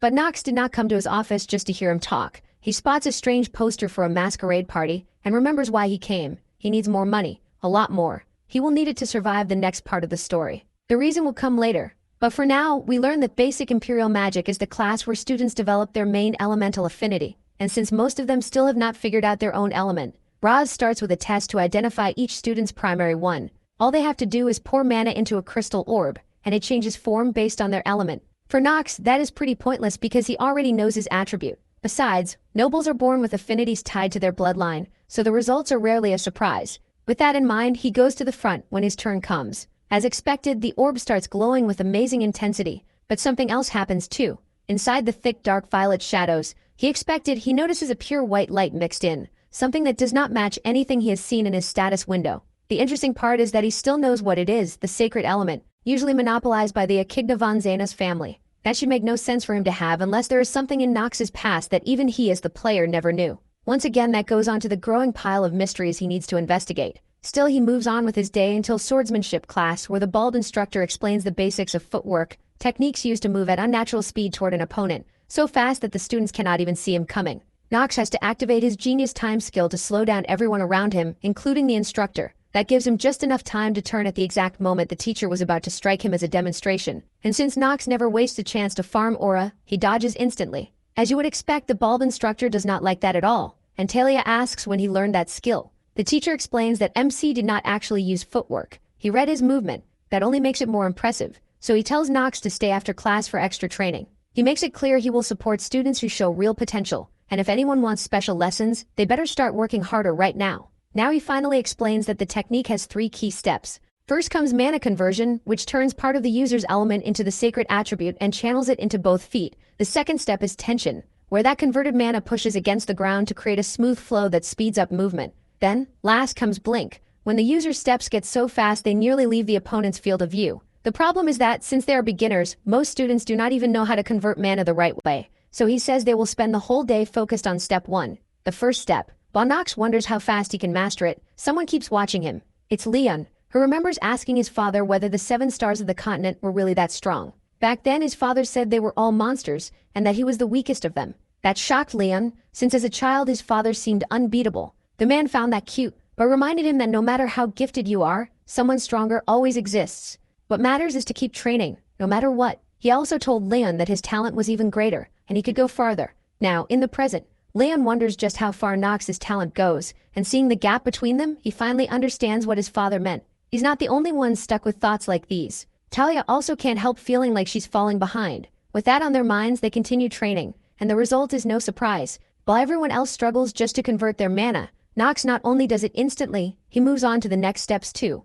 Just like that, he uses tension and blink, moving as fast as the bald instructor did earlier, and no one can figure out how he pulled it off. Then the scene shifts to Theodore, who gets an unexpected visit from his wife. She barges into his office and gets straight to the point. They need to talk about his son Nox. And since she never has anything good to say, it's surprising when she starts by admitting he's doing very well at the academy. But that's exactly the problem. She insists Alan and Hartz von Rienhofer should be there instead. Theodore reminds her that Eldon won't accept more than 3 children from the same house at once, so those 2 must attend other academies. She argues they won't get the attention they deserve anywhere else, so favoring Nox is unfair, especially if he plans to teach him the second form of the Black Sword. Still, Theodore firmly says that choice is his as patriarch, and whatever she or the other vassals think is not his concern. That sets his wife off. She demands to know if his favoritism toward him is tied to the fact that he's that woman's son, making it clear there's more behind this. Theodore immediately warns her to watch her tongue and throws her out of his office. The whole conversation doesn't go unnoticed by Rodwell, who reflects that Theodore and Priscilla married very young and had Garen, Grinnin and the twins, Alan and Hartz von Rienhofer.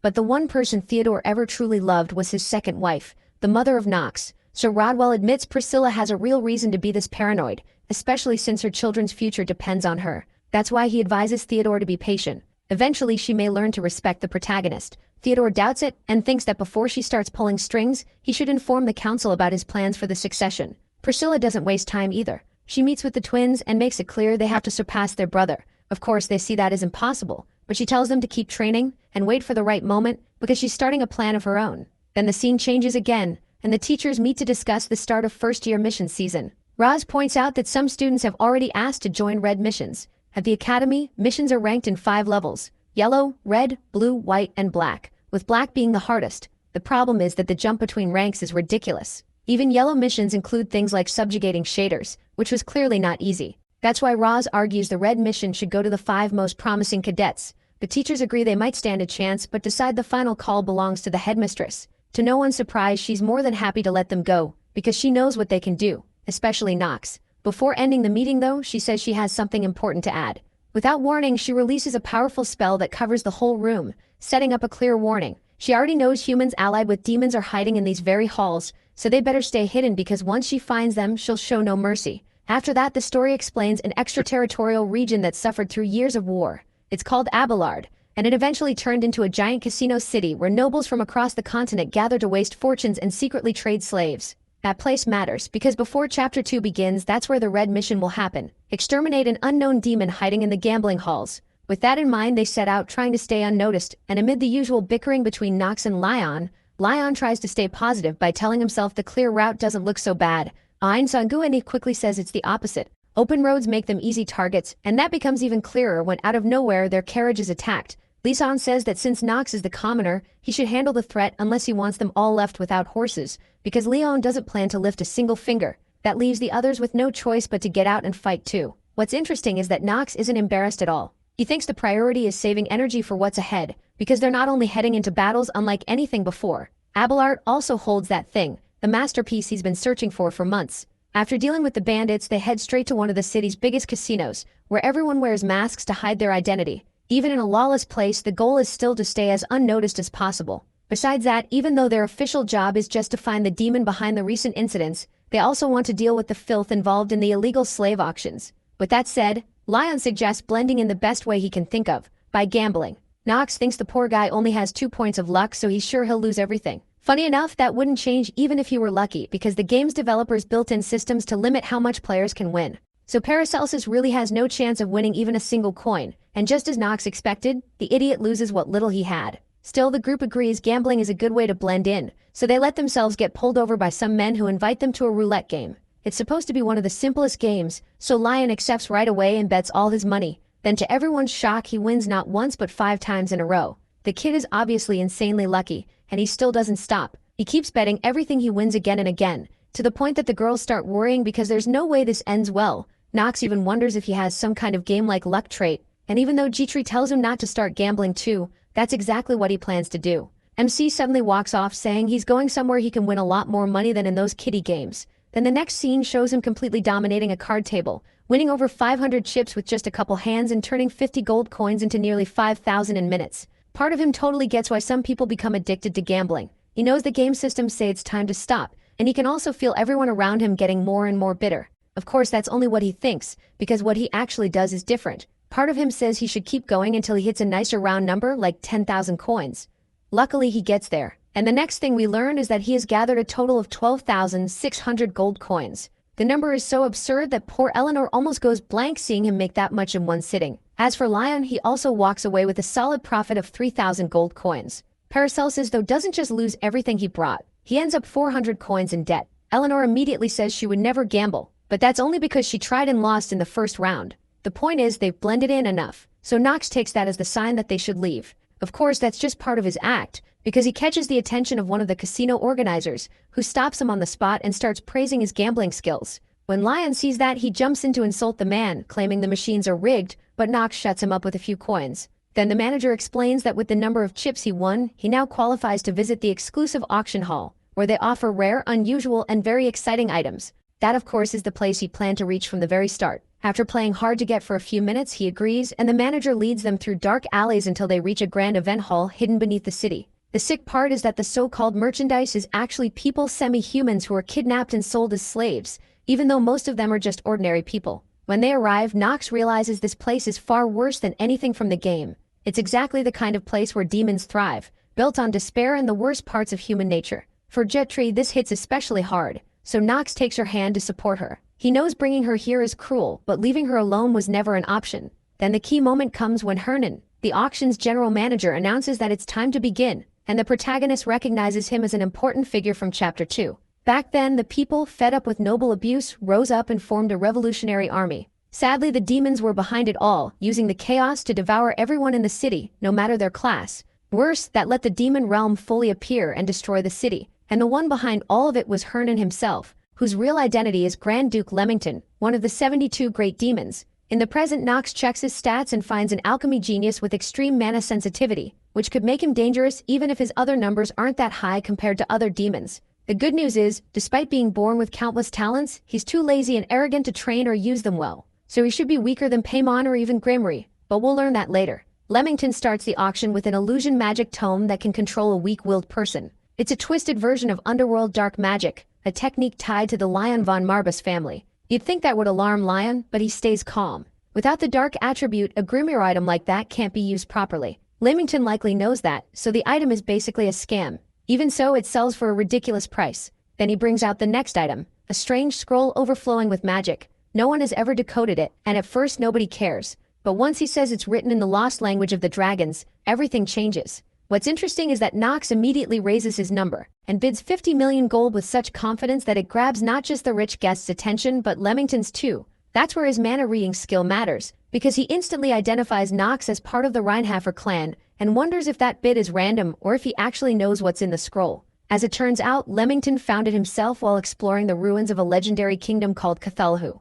That place was said to be the cradle of early humanity, but inside he found nothing but scroll after scroll, all written in a dead language no one knows. So he was telling the truth. Even he saw it as useless because he could never read it. The problem is, once he sees how interested MC is, he starts thinking MC might actually know what it says, so he lets the bidding continue until he wins the scroll for no more and no less than 120 million. The funny part is, Nox never meant to spend that much, so he asks Eleanor to lend him the money, promising she doesn't even need to worry about interest, because he'll repay the full amount before the day ends. Meanwhile, the others hear this with no clue what he's planning, and can only wonder how rich Eleanor must be to hand over that kind of loan without blinking. Even the protagonist thinks her wealth makes her someone he'd rather not make an enemy of. She makes it clear he can borrow whatever he wants, but if he dares make her look bad, she'll ruin his life and his entire bloodline. And honestly, that threat is exactly what Nox expected from her. But the real point comes when Leamington announces the slave auction. The demon boasts he has a little of everything: elves, humans, even beast children. The first one brought out is a beast child,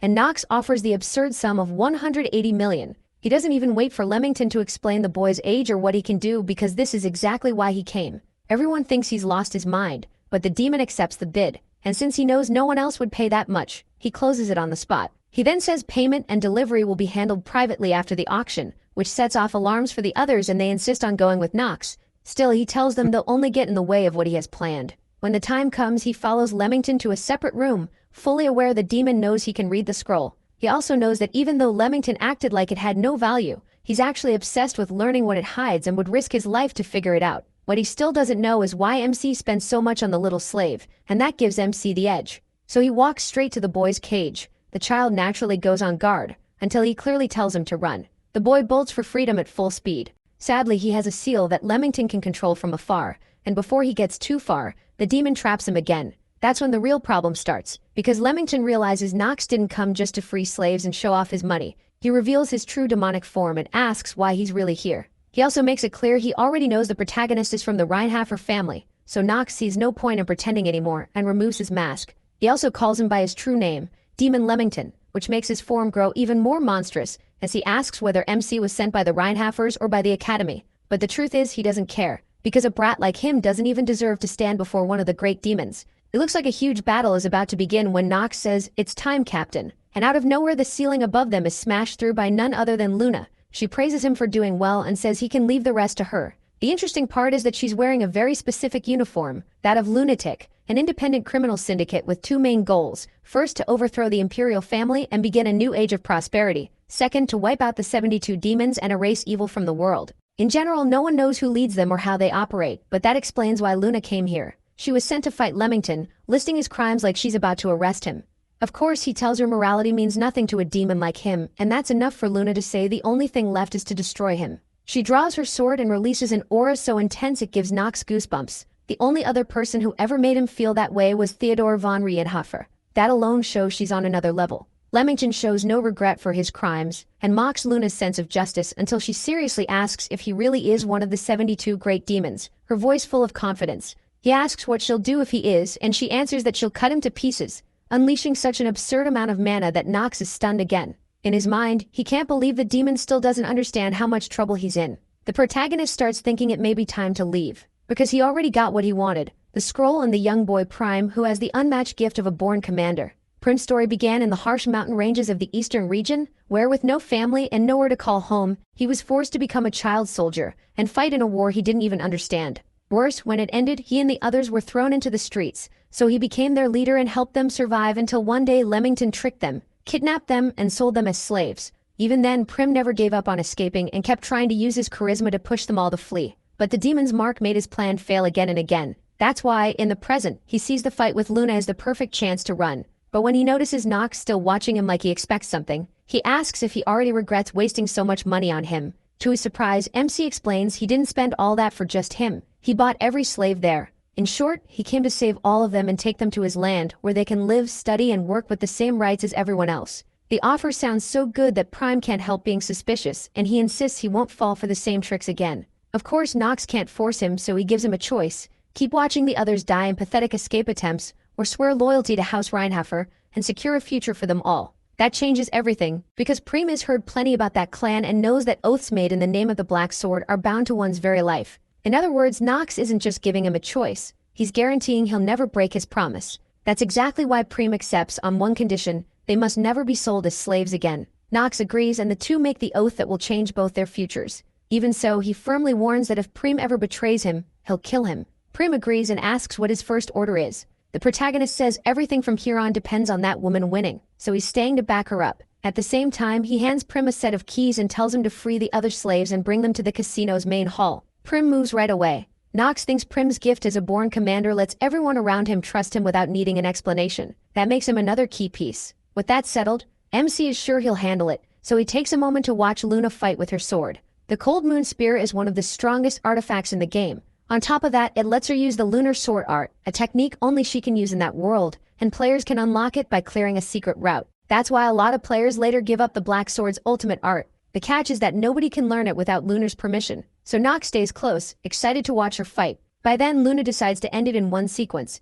and prepares the first move of her technique, which temporarily boosts the user's physical power and releases all the mana stored in the blade at once. Because of that, when the demon attacks with everything he has, Luna blocks it with one arm, her sword glowing white, and most of all with a calm that puts Leamington on full alert. Too bad for him, it's already too late. Luna wastes no time and uses the second move. With one slash, she tears off his arm. Even from a distance, Nox can't believe she's gotten even stronger than the last time he saw her. Leamington manages to regenerate his arm, but she never gives him a chance to strike back, and follows with the third move, Lunar Slash, driving through his chest and his core. Thanks to that, the demon dies so cleanly that Nox almost thinks it looks beautiful. He'd give anything to learn to fight like that, calmly. Luna walks over to what little is left of Leamington and tells him it's over. But then the real problem starts when the ground beneath them begins to shake, and within seconds a demonic circle activates. It not only rebuilds the demon's body but pushes him into phase 2. Shockingly, this was not part of Nox's prediction. He knows that bastards shouldn't have the means to pull this off,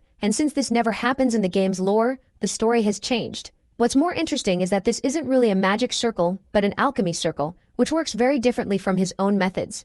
Alchemy uses mana, materials, and catalysts, so rebuilding his own body with alchemy alone means Leamington has become stronger than ever, stronger than he should be at this point in the story. Seeing their shock, the demon mocks them and reveals he heard about Paymon's death, so he had plenty of time to prepare. Without a doubt, this is a butterfly effect caused by Nox's actions, and it means the enemies will keep getting stronger. Worse still, alchemy runs on equivalent exchange, which means somewhere there has to be something equal in value to the power being used, a sacrifice. That suspicion grows when the scene shifts back to the casino. The blood, skin, organs, and life force of the nobles who came to gamble are being drained by the demon and used to form a kind of horrific prison around Luna and Nox. He recognizes the spell as advanced alchemy that usually appears near the end of the game, and if they don't stop it, everyone in the city will die within hours. The worst part is that it doesn't even shut down when the caster dies. The only way to weaken the prison is through an ally, a sacrifice important enough to break the nightmare and end the boss fight. And of course that means the only way out would be to abandon Luna, but those dark thoughts are cut off when she asks what they should do. That's when the real moral dilemma begins. Nox knows that if he tells the truth, the blonde girl won't hesitate to sacrifice herself. Still, even if she may not be the most important ally, and he might finish the game without her, he doesn't want that. Sadly, there's no time, because the prison starts closing in around them, and Leamington even summons small monsters inside it. So Luna makes the choice. In a firm voice, she tells him to step back. Now it's her turn to protect him. And even though for a moment it looks like Nox might leave her to fight alone, he instinctively steps forward and makes it clear he's not going anywhere. The surprise is that instead of fighting, he walks up to the prison wall and starts being absorbed into it until nothing is left. Meanwhile, the casino has turned into a living hell. The nobles who were just having fun and buying slaves now feel their blood being pulled from their bodies. The others have no idea what's happening until they realize the ones suffering are the people who regularly did business with Herno. They still don't know he's a demon, but Leo identifies it as an alchemy circle and wonders where Nox is. Then Talia senses a strange energy coming from the area where he went to collect the goods. Naturally, the first thing they think is that the protagonist might be in danger, so they rush out and they're right. Back with MC, Luna is left frozen by the grotesque way his body is being consumed by the prison walls.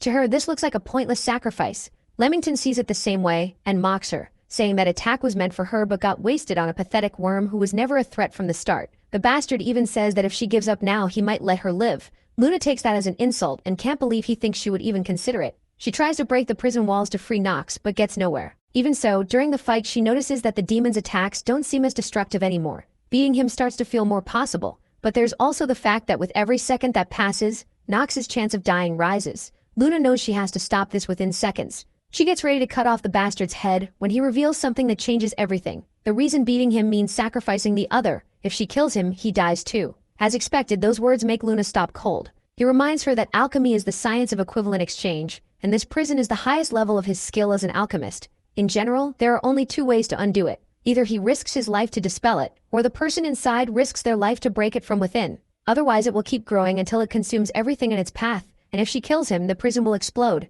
causing Nox to die instantly. The situation reminds Luna so much of how her master died that she starts trembling with fear. Part of her says the protagonist has no chance of getting out alone, and that she should kill the demon. But another part keeps clinging to hope that he can make it. Minutes pass, and she's about to give up when Nox speaks to her from inside. He makes it clear he's not gone. He can barely see or breathe, and giving up almost feels easier. He nearly regrets choosing to save Luna, but he also sees escaping this place as a test he has to beat. So while the system warns him he'll die in 9 minutes, he spends a few precious seconds of his life to contact Luna and tell her he's still alive. Outside, she shouts that using mana inside the prison will only speed up his death, but Nox tells her not to worry, because he knows a way to save them all. Still, it will only work if she trusts him and listens carefully to the two choices he has. The first is simple: let him die and use Leamington's weakened state to kill him. Of course, Luna rejects that at once and tells him to move to the second. Strangely enough, that one is even simpler. He needs her to teach him the lunar sword art. It sounds insane, and the look on her face proves it. Nox was ready not to push it, but after a few seconds, Luna agrees. She doesn't understand why he needs her technique, yet she knows he always seems one step ahead and never stops surprising her, so she's willing to bet everything on him. And what matters here is that this sword art is so exclusive that it can usually be passed down to only one person per generation. So considering how little time they've known each other, Nox can't believe she agreed, and even asks if she's serious. Luna doesn't back down. She orders him to get into position because she's going to teach him the first move, and without hesitation, MC gets to work. The interesting part is that he opens the dragon scroll and activates it, revealing it's an artifact that can raise any skill or technique by 1 level.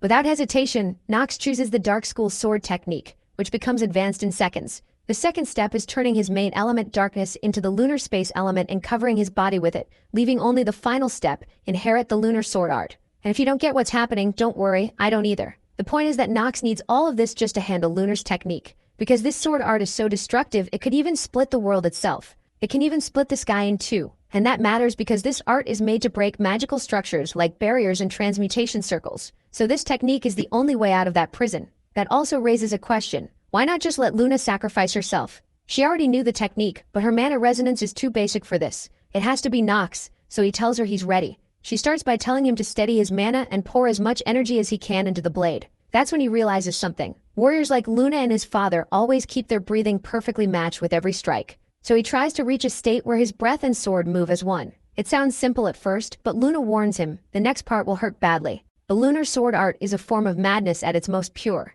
It devours the user's ego and can even twist the minds of people nearby. That's exactly why she kept testing him again and again ever since he entered Lunatic. Still, the upside is that if he can control both mind and body, that madness itself will become his weapon. Then the system announces that the player's mental resistance is rising until he enters a state of unconscious enlightenment. Then Luna tells him to remember the worst day of his life, the moment he hit absolute despair. Instinctively, Nox thinks back to when the doctor told him he only had a few months left, and to the moment he became trapped in the game, forced to live a borrowed life. Even that still doesn't hurt enough to shake his heart, so he digs deeper until he finds the real answer, the day he understood he would never shine again. That thought leaves his heart empty, and the system announces that thanks to the advanced trait he improved earlier, his understanding of the lunar sword art has increased, and he has now gained the beginner trait. Luna sees he succeeded, but he still needs to master the third move, Lunar Slash. Nox insists she doesn't need to explain it because he already knows how. Of course, That's thanks to the Hour of the Genius skill, which lets him almost see exactly what he has to do. He also feels like he understands Luna better now because the lunar sword art can only be grasped by people who have faced their own despair. And more than anyone, he knows what it means to lose his light. So when he was given the chance to live a borrowed life, that tiny bit of hope lit something powerful inside him, the hope that maybe one day he could shine again. That's why he's willing to do anything to survive, not for Nox but for himself, and to see the end of this story with his own eyes. After several tense moments, he finally sees the core of the transmutation circle, then copies Luna's movements perfectly. With a single slash, he destroys the prison. Outside, the blonde girl can't believe he did it without needing much guidance. But the most shocked of all is the demon, who never imagined a mere human could understand the transmutation circle he had devoted his whole life to. So his first move is to order his monsters to attack with everything they've got. Luna doesn't let them get near him, and she and Nox take their stance to show what else they can do. Acting on instinct, Leamington starts throwing out threats, and the protagonist dares him to try and stop them. Before the demon can do anything, Nox cuts him in half, officially defeating another of the 72 demons. After that huge win, the system announces he earned another 150 days of life, but we don't get to hear his full total, because Nox suddenly passes out in Luna's arms. She can only think about how close she came to losing another ally because of her own weakness. All this time she thought she was only fighting for revenge and to fulfill the wish her master couldn't. Yet somehow the people around her always end up risking their lives, and she starts wondering if the path she chose is really the right one. Luckily, before she can sink deeper into that darkness, Nox gathers the little strength he has left to make one request. He asks her to accept him as her disciple. At that moment, Luna realizes he knows perfectly well that the art of the lunar sword can only be passed down to one person. So he must have arranged everything from the start so she couldn't refuse. The worst part is, in a way, it worked. When Nox admits that's exactly what he did, he also makes it clear that he's the only one who can truly understand the despair and madness behind the technique. Luna can't even deny it, and though she still isn't sure whether this will be a blessing or a curse for him, she agrees. She accepts him as her disciple, heals his wounds, and promises that she, the captain of Lunatic, will teach him all her sword techniques. That promise begins a new and unexpected chapter in Nox's journey. But then he hears the others coming closer, which means it's time to say goodbye. Before leaving, Luna warns that next time they meet, he'd better show his teacher proper respect. Then she simply disappears. A desperate G-Tree rushes in and searches for Nox through the ruins, almost ready to give up, until he stands up and assures her he's fine. After that, he meets with the others and fills them in. Hernan turned out to be the great demon Leamington. Nox tried to fight him, and when the demon was about to kill him, a mysterious woman appeared and wiped the demon out in seconds. The story sounds way too convenient, so of course they don't believe him. Especially since the last time they saw him, he looked set on finishing some secret mission. Still, they don't dwell on it for long and focus more on teasing Pelagris, who may argue with MC all the time, but was honestly very worried about him. They also explain that they use the time to handle their own jobs, like loading all the rescued slaves onto wagons bound for the academy, where it will be decided who stays with the Reinhaffer family and who gets reunited with their relatives. Even if things seem settled, Nox says there's still more to do. In fact, the most important part of the mission is still left. What is it? Using magic bags to take every last gold coin in the place. Since he was the only one in the final fight, he's keeping 80%, and the rest can split what's left. That sounds small, so Paracelsus quickly starts complaining, until they remember Leamington's wealth was insane. Even each small share is still enough money to live comfortably for years, so they get right to work, and in another scene Priscilla meets with Garen to tell him that her father is thinking of naming someone else as his successor. Of course, she means someone other than him. Nox. Even without support from the Council of Elders, he's risen far enough to earn the favor of Theodore von Randhafer. Keeping a straight face, Garen apologizes for shaming both her and House Arel, but she tells him not to worry. She believes he can use his talent to take control of House Randhafer. In fact, he has more than talent. He has the bloodline, the position of firstborn, and her by his side. That means he has to defeat Nox no matter what. Garen says that's exactly the plan. It's time to break this arrogant fool's momentum once and for all according to the will of the Archduke. So yes, if there was any doubt left, these two are working with the demons. Back with Nox, he and his friends gather a total of 1.97 billion gold coins, enough to split up and still pay off the debt he owed Eleanor de Rivelin. Best of all, they barely had to work for it, because Leon von Marbas summoned an entire army of undead to do the dirty work. Among other things, Nox notices the two redheads get along surprisingly well, something that never would have happened in the game's original story. On one side, there's a merchant who takes advantage of people's kindness, and on the other, a warrior willing to risk her life for innocence. They're as strange a duo as Leon von Marbas and Paracelsus working together, even G-Tree still being alive. Honestly, the fact that all of them are here, alive and working together is part of the huge butterfly effect he caused by entering the game. The good news is that overall the main story still seems to be moving the right way, and only then can he uncover the truth about the mysterious letter, the being behind the system that has been helping him, his memories, and of course Nox himself. But before worrying about all that, he checks his rewards and confirms that his lifespan is now 272 days, which sounds pretty good until he remembers that if overcoming the illness trait were easy, the game wouldn't have needed to balance it with 2 genius traits. On top of that, he clearly remembers reading on the forums that no one ever managed to beat it, so he'll have to stay twice as careful. Then there's the money. Even after building a small fortune, he still needs a lot more for Chapter 3, which focuses on the Rivalan family and becomes the turning point for whether they swear loyalty to the Imperial family or join forces with the Dark and Lunatic families. And with Prince Louis von Arkheim as the villain of that arc, no amount of money will ever feel like enough. Still, the best reward is easily the Lunar Sword Art, a direct springboard to the top in swordsmanship, and he still doesn't get why he was chosen as a disciple. Instead of letting him die, he decides to use this chance. Then his thoughts are cut off when a large squad of soldiers surrounds them. Nox quickly realizes they're only here to clean up the aftermath. It's the Academy's autonomous guard, led by Alifoth Dastate, one of the strongest professors around. Of course, the only ones who recognize him are Nox and Eleanor, and they start listing some of his achievements. Still, what matters most is this. Aleph asks to speak with the group's leader, and when the protagonist steps forward, Aleph orders him to explain everything that happened without leaving out a single detail. His tone is so sharp that he knows lying would be pointless, so he only tweaks parts of the story. For example, he says he escaped the prison with his family's swordsmanship, never mentioning Luna even once, and claims he has no idea who the woman was who saved him after he got out. According to him, she had already beaten the demon and vanished without a trace. The only thing he does mention is that she was blonde with distinctive eyes, so Aleph recognizes her right away and warns them not to get involved with her because she is an extremely dangerous entity wanted by the state.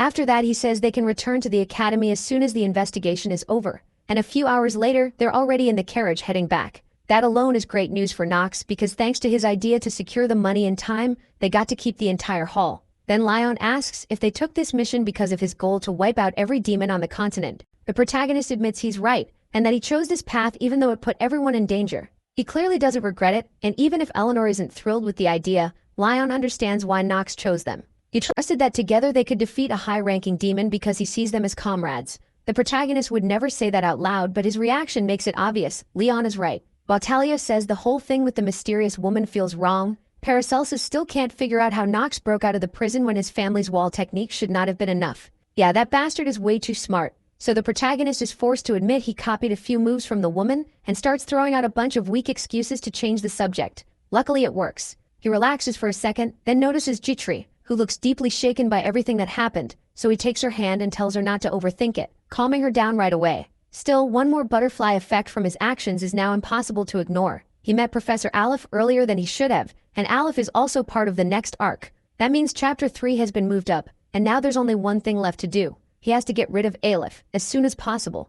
The reason is something we'll learn soon because the moment he gets back to the academy, he meets with the headmistress who is clearly not happy about all the extra trouble he caused. Nox shamelessly insists he had nothing to do with it, right until she mentions a reward, and then suddenly he was very involved after all. The catch is that she won't give him anything until he tells her every last detail about what happened, including which of the 72 great demons he faced. Since the protagonist knows lying to her would be a death sentence, he spills almost everything. Of course, he still hides certain parts like the fact that he already knew Hernan's true identity. He explains that it all started because he strongly suspected those large-scale operations went far beyond what they seemed, and he couldn't understand how Hernan had so many slaves. So he guessed it might be a demon with mind control powers, and only during the fight did he realize he had run into none other than Archduke Leamington. And just like you'd expect from an alchemist, the battle was brutal. He probably would have died if the mysterious woman hadn't shown up. Hearing that, she points out that the demons have surely learned about Paimon's death, so it makes sense that they're tightening their defenses. Beyond that, she doesn't ask for much more. Since he managed to survive a high-level demon, she gives him a special gift, a bottle of whiskey. Yes, it's exactly as ridiculous as it sounds, but even when Nox reminds her he's a student, she insists he at least take one drink because she never gets a chance to toast with her students. So a little unsure, Nox agrees and takes a sip, only to spit it right back out because it practically burns his throat. It feels like nearly pure alcohol. The shocking part is that the system announces he just consumed 50-year Black Dragon tier liquor, a special magic item that boosts both his mana and endurance by 1 point, and he can literally feel his stats rising. Even after clearing the game countless times, he had never heard of an item like that. That's why he immediately drinks the rest, but the headmistress tells him it's useless because the effects only work on the first sip, and even that is more than enough for him to start feeling the internal damage from past battles begin to heal. Seeing his face, she warns him the demons will become far more aggressive from now on. They may turn into beasts, even she can't stop, so she has decided to personally train the students most likely to face them. And out of everyone, he is the one who fits her plan perfectly. The troublemaker from the Jafer family, the student who clashes with the professors, and a member of Lunatic. That's right, she knows the whole truth.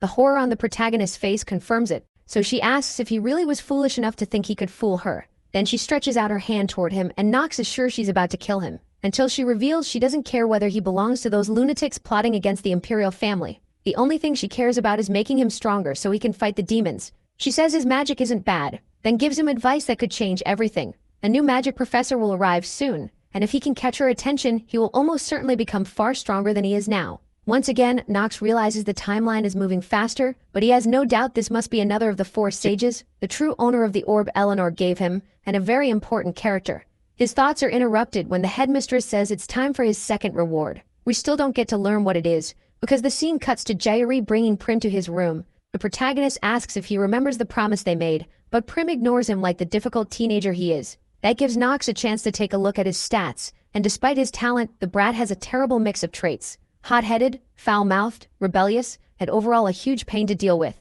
making every conversation feel like punishment. Still, he's here, and it's obvious he has no plan to leave. He wants to make this as hard as possible, so the protagonist squares up and makes it clear that he can be a bastard too. After putting him in his place, it's Jairi who gives the general rules, like never doubting the master, something Nox drives home with a few more threats. And that finally gets Prim to bend.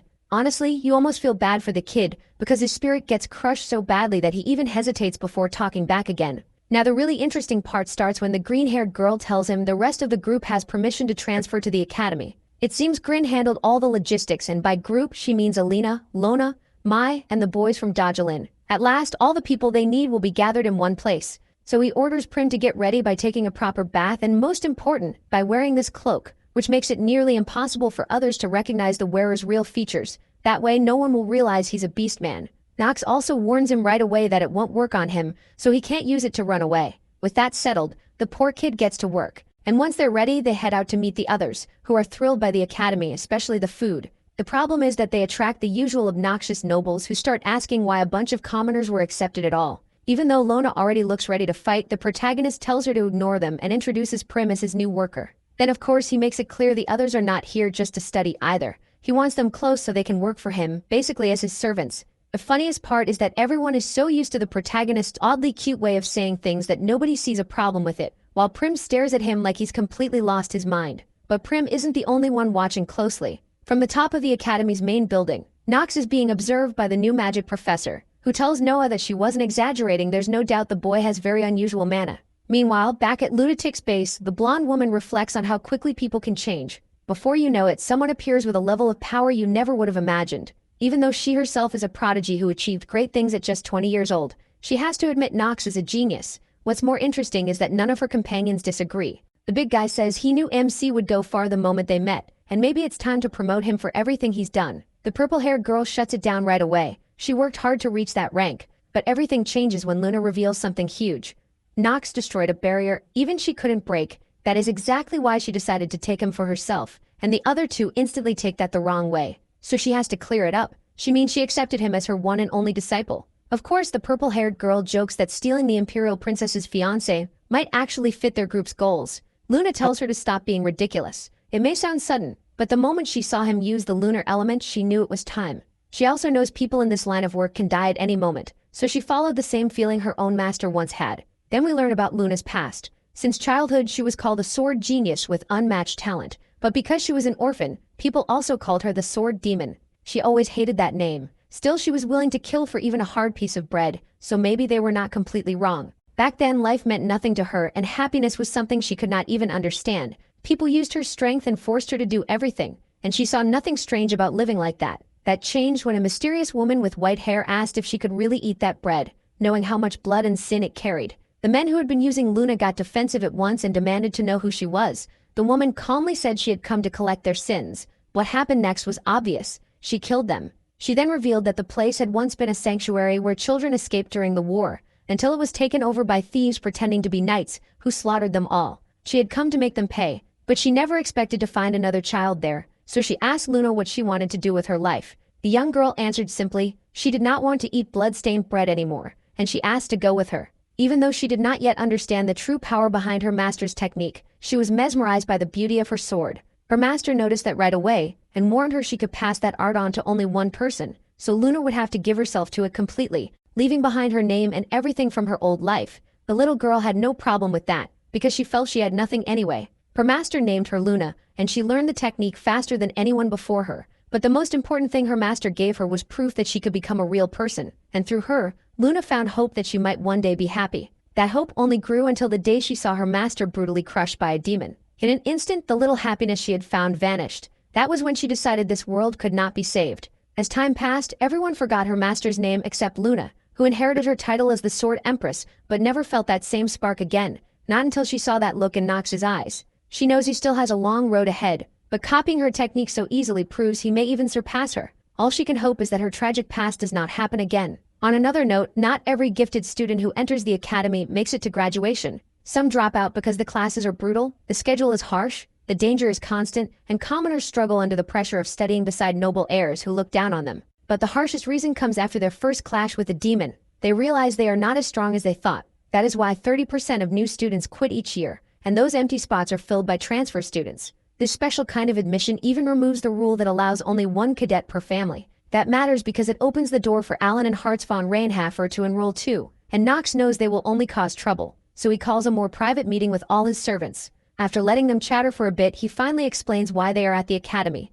It is simple. They are here to help him find the demon hiding in the halls. More specifically, someone there is secretly working with one of the 72 demons and using a false front to stay hidden while pulling strings and making contact with them. Knox plans to wipe out every enemy, and to do that he needs a strong faction, a unit inside the academy. Still, this job will be extremely dangerous, and he has no intention of forcing them, so if they do not want to take the risk, they are free to leave. Long ago, the 72 high-ranking demons were sealed by Solomon, because killing them is something not even the continent's greatest heroes could achieve. That is why exposing and killing the infiltrator at the academy is far bolder than it sounds. While Kushan Adrian thinks Knox is brave, Lona De Niro refuses to support him because a revenge mission this dangerous goes against the promise she made to her mother. Knox answers with a cold stare and says his mind is made up, and that his reason for killing them goes beyond simple revenge. With that settled and knowing she cannot change his mind, Lona De Niro agrees. The others do too, making it clear they will follow him anywhere. So now all that is left is to go over the plan. Knox tells them to listen carefully. Of course, the details stay hidden from us, because we jump straight to the end of the meeting with Jitri filling in a few minor points before Knox leaves because he has a meeting scheduled with Professor Raz. Then things take a turn when instead of meeting the man, he is greeted by the mysterious woman from earlier, the new magic professor and one of the four sages, Astrid von Caligode. One look at his face tells her Knox already knows who she is, so she asks if he likes her gift. All he can think is that he did not expect her to come this soon. Of course, he quickly checks her stats and finds out she is of draconic race, has terrifying numbers, and her true age is unknown. Raz and Noah are also in the room to back him up, but even that does not help much since one of Astrid's traits is apathy, which makes her stubborn, blunt, and a little cold. In other words, she does not waste time. Knox is ready to hear what his training plan will be, but instead she tells him to take off his clothes. It sounds like the start of a bad movie, yet he knows she is completely serious. Another key part of who she is means everything she does is built to awaken hidden talent in her students. That is why Knox seriously considers obeying, and the look in his eyes confirms to Astrid that he knows a lot about her, enough that she decides there is no point hiding her true appearance anymore. Another important detail is that she can detect lies, and because he needs to earn her trust, he strips completely naked. Awkward or not, even Roz cannot see the point and asks if this will put him in danger. She replies that if Knox cannot endure what comes next, then he is not worth teaching. Then out of nowhere she pushes her hand into his chest until she reaches his heart. Here we learn that dragons wield near-divine magic through a special language called the Draconic Tongue, which creates far more stable spells. The source of that power is the dragon heart, an organ that circulates mana through the body, and humans do not have one. That is why people say humans will always be far behind dragons, no matter how hard they try. But Astrid changes that by placing a dragon mark on Knox's heart and fusing her own dragon heart into him. At that moment, all his stats go up by 1 point. Even as Astrid admits the brat really is talented, Knox starts feeling dizzy and blacks out. The next day, he wakes up in the clinic, where Astrid is already waiting to congratulate him for surviving. But she quickly adds that this was only the beginning. Now that he is using a dragon heart, they must rebuild his breathing from scratch. Knox clearly thinks this is a bit too soon, but Astrid does not accept excuses, so he forces himself up and asks for a demonstration so he can copy it. Bold as that is, it satisfies her. She tells him to come closer and presses his head to her chest so he can hear and feel the whole process. Strange as that method is, it works, because Knox starts tracing the path mana takes through her body, how it connects to breathing, and another concept he must learn to master it, the mental world, an imaginary space shaped by will. He does not have one yet, so he asks Astrid for a deal. If he can master the breathing technique, she must officially accept him as her student. To his surprise, Astrid agrees without much resistance. except for one small condition: he must never lie in front of her. Nox agrees, thinking he no longer needs to hide anything anyway, because the dragon heart was the last piece he needed to grow stronger. His magic to master Luna's technique and finally reach the end of the game, to uncover the truth. After that, the protagonist is meditating inside a cave. It is filled with magic crystals, and a month has passed since he started training with Astrid. Her methods are pretty questionable, but he is starting to get the breathing technique under control. Even though his lifespan keeps shrinking, the others have also managed to adjust to the academy and grow at a crazy rate. And that matters because while the first chapter focused on the fight with Paimon and the second on Emmenton, this third one needs even more planning. It is called The Merchant's Collapse, and if his timing is right, it is about to begin. It is also one of the hardest chapters in the game because it is packed with variables, and any wrong move could ruin everything. The good news is that his stats have improved a lot, and he has a loyal team backing him up, so he should be able to fight at full power. It ought to be easy. But then his thoughts get cut off when someone speaks up, not to him but to you, his clone, who is meeting with Eleanor. The reason is something announced that same day. Soon they will have to take part in a team magic combat exercise. The teacher stressed that student safety matters most, and started listing a bunch of rules nobody cared about because everyone was too busy getting excited about the battles. On top of that, the teams will apparently be chosen at random, which Eleanor sees as a huge problem, because trusting some idiot she does not even know could be the difference between passing and dying in an accident caused by a fool. Nox says she is overreacting, but she stands firm. Everyone has to protect their own life, which is ironic because the whole reason she met with you is to ask him to protect her during the exercise. Still, the way she says it makes it sound like there is more going on, and that catches the protagonist's attention because a faction from her own clan is trying to kill her right now. But she is not supposed to know that, so he asks if there is something specific worrying her. She explains that a few days ago there was a meeting of the investors to decide which faction they should support from now on, and one of them brought up that Emperor Esteban's condition is getting worse, so they need to choose between Princess Penelope von Arkheim and Prince Louis von Arkheim. But Eleanor pointed out that there is no real gain for them in siding with either one. In fact, the Empire's fall is coming, and they should use the political chaos to grow stronger in the merchant world, which makes sense, except many of them are fiercely loyal to the Empire and took her plan as an insult. They called her a traitor, accused her of trying to split them apart, and treated her like a fool. Within minutes, they all turned on her and even called her immature. Then they made a serious threat. They would call another meeting of the merchant guilds and leave the Rivalin Guild out of it. Even Rick, one of her accounting executives, spoke against her and had the nerve to say they had no choice but to go along with it. She made it clear that she had never given him permission to speak at those meetings, much less make her look stupid. He works for her, so he should have backed her up. But then, in a very creepy tone, he says he would have supported her if she had been right.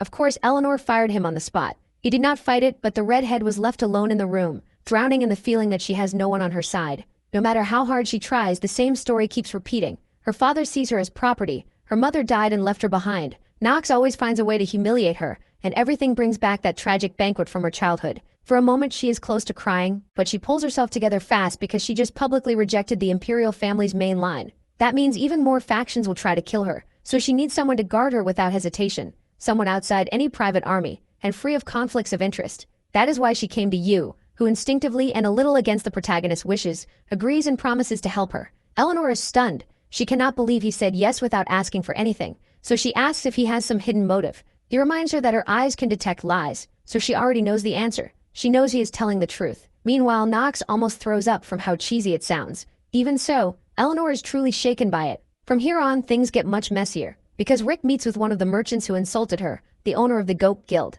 and it turns out this man works for the prince. Smearing her was part of a plan to have the Rivalin Guild absorbed by both of them. But that is not all. The final goal is also to kill Eleanor and wipe out the competition, then replace her with that brat who always looked down on him. That is how the old bastard sees it. He never even stops to wonder how a commoner like Rick has direct ties to the top ranks of the Empire. No, the man is only focused on his own profit, and obviously that will cost him dearly. Once alone, Rick starts muttering that he had to speed things up because of Nox. What does that have to do with the protagonist? A lot, because Rick heard he was the one who took down Paimon Ementon and even Grimri herself, which means Rick could be next. So his plan is to use the Gopi Guild leader and Eleanor to build the perfect trap, one that even someone as sharp as Nox would fall into. Back with the redhead, Yuppie makes it clear that he will keep her safe. He's about to leave when she stops him to ask one more thing. Her tone is so strange that he notices right away, but even he is not ready for the question. Why does he not wear the collar she gave him? And if he is not against it, is it because he does not trust her? The most surprising part is that she asks with a shy look that leaves Yubi speechless,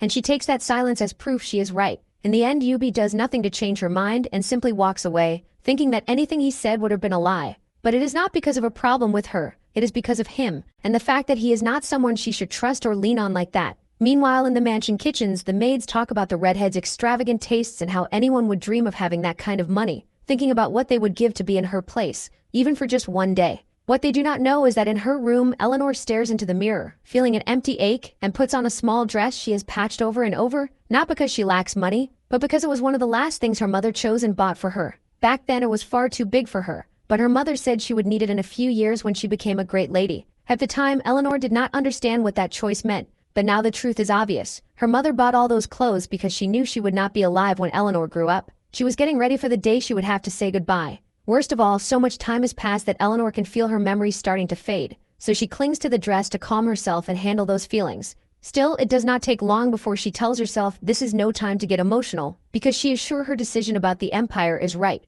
If Emperor Esteban dies, the Central Empire will fall into ruin, just like the Eastern Imperial State did. Many people claim things could change because of the Sage's crystal, a stone said to grant any wish, but even after countless wars to find it, there is still not a single clue that it really exists. In fact, some parts of the empire are only staying afloat because of illegal business, like Avallard, so any merchant with common sense should know investing in the empire is dangerous, and she was sure at least someone else would see it. But Rick's words lit a spark of doubt, and now she realizes someone is pulling strings to make nobles and merchants believe her guild is the enemy. If she wants to survive, she has to stay alert. Back at the academy, the next day, Aleph is acting as substitute teacher for the team battles. He explains that the regular teacher is out sick, then starts listing rules for the matches, like how they will be sent into a dimensional space where they must survive different test situations. The word combat is also misleading because some abilities are restricted. What matters is that when a few students try to ask him a question, he answers in an incredibly rude way, which reminds the protagonist why he has to kill him. And it is not just because he is a jerk. The truth is, this man is part of a dark demon experiment to create a half-human demon who can blend into society. The higher-ups see him as a disposable toy, but people like him are behind many tragedies and are extremely dangerous. And yes, they are still around, because Rick is mixed up in that too. That is why Knox has to get rid of both of them. Season finale, Chapter 132.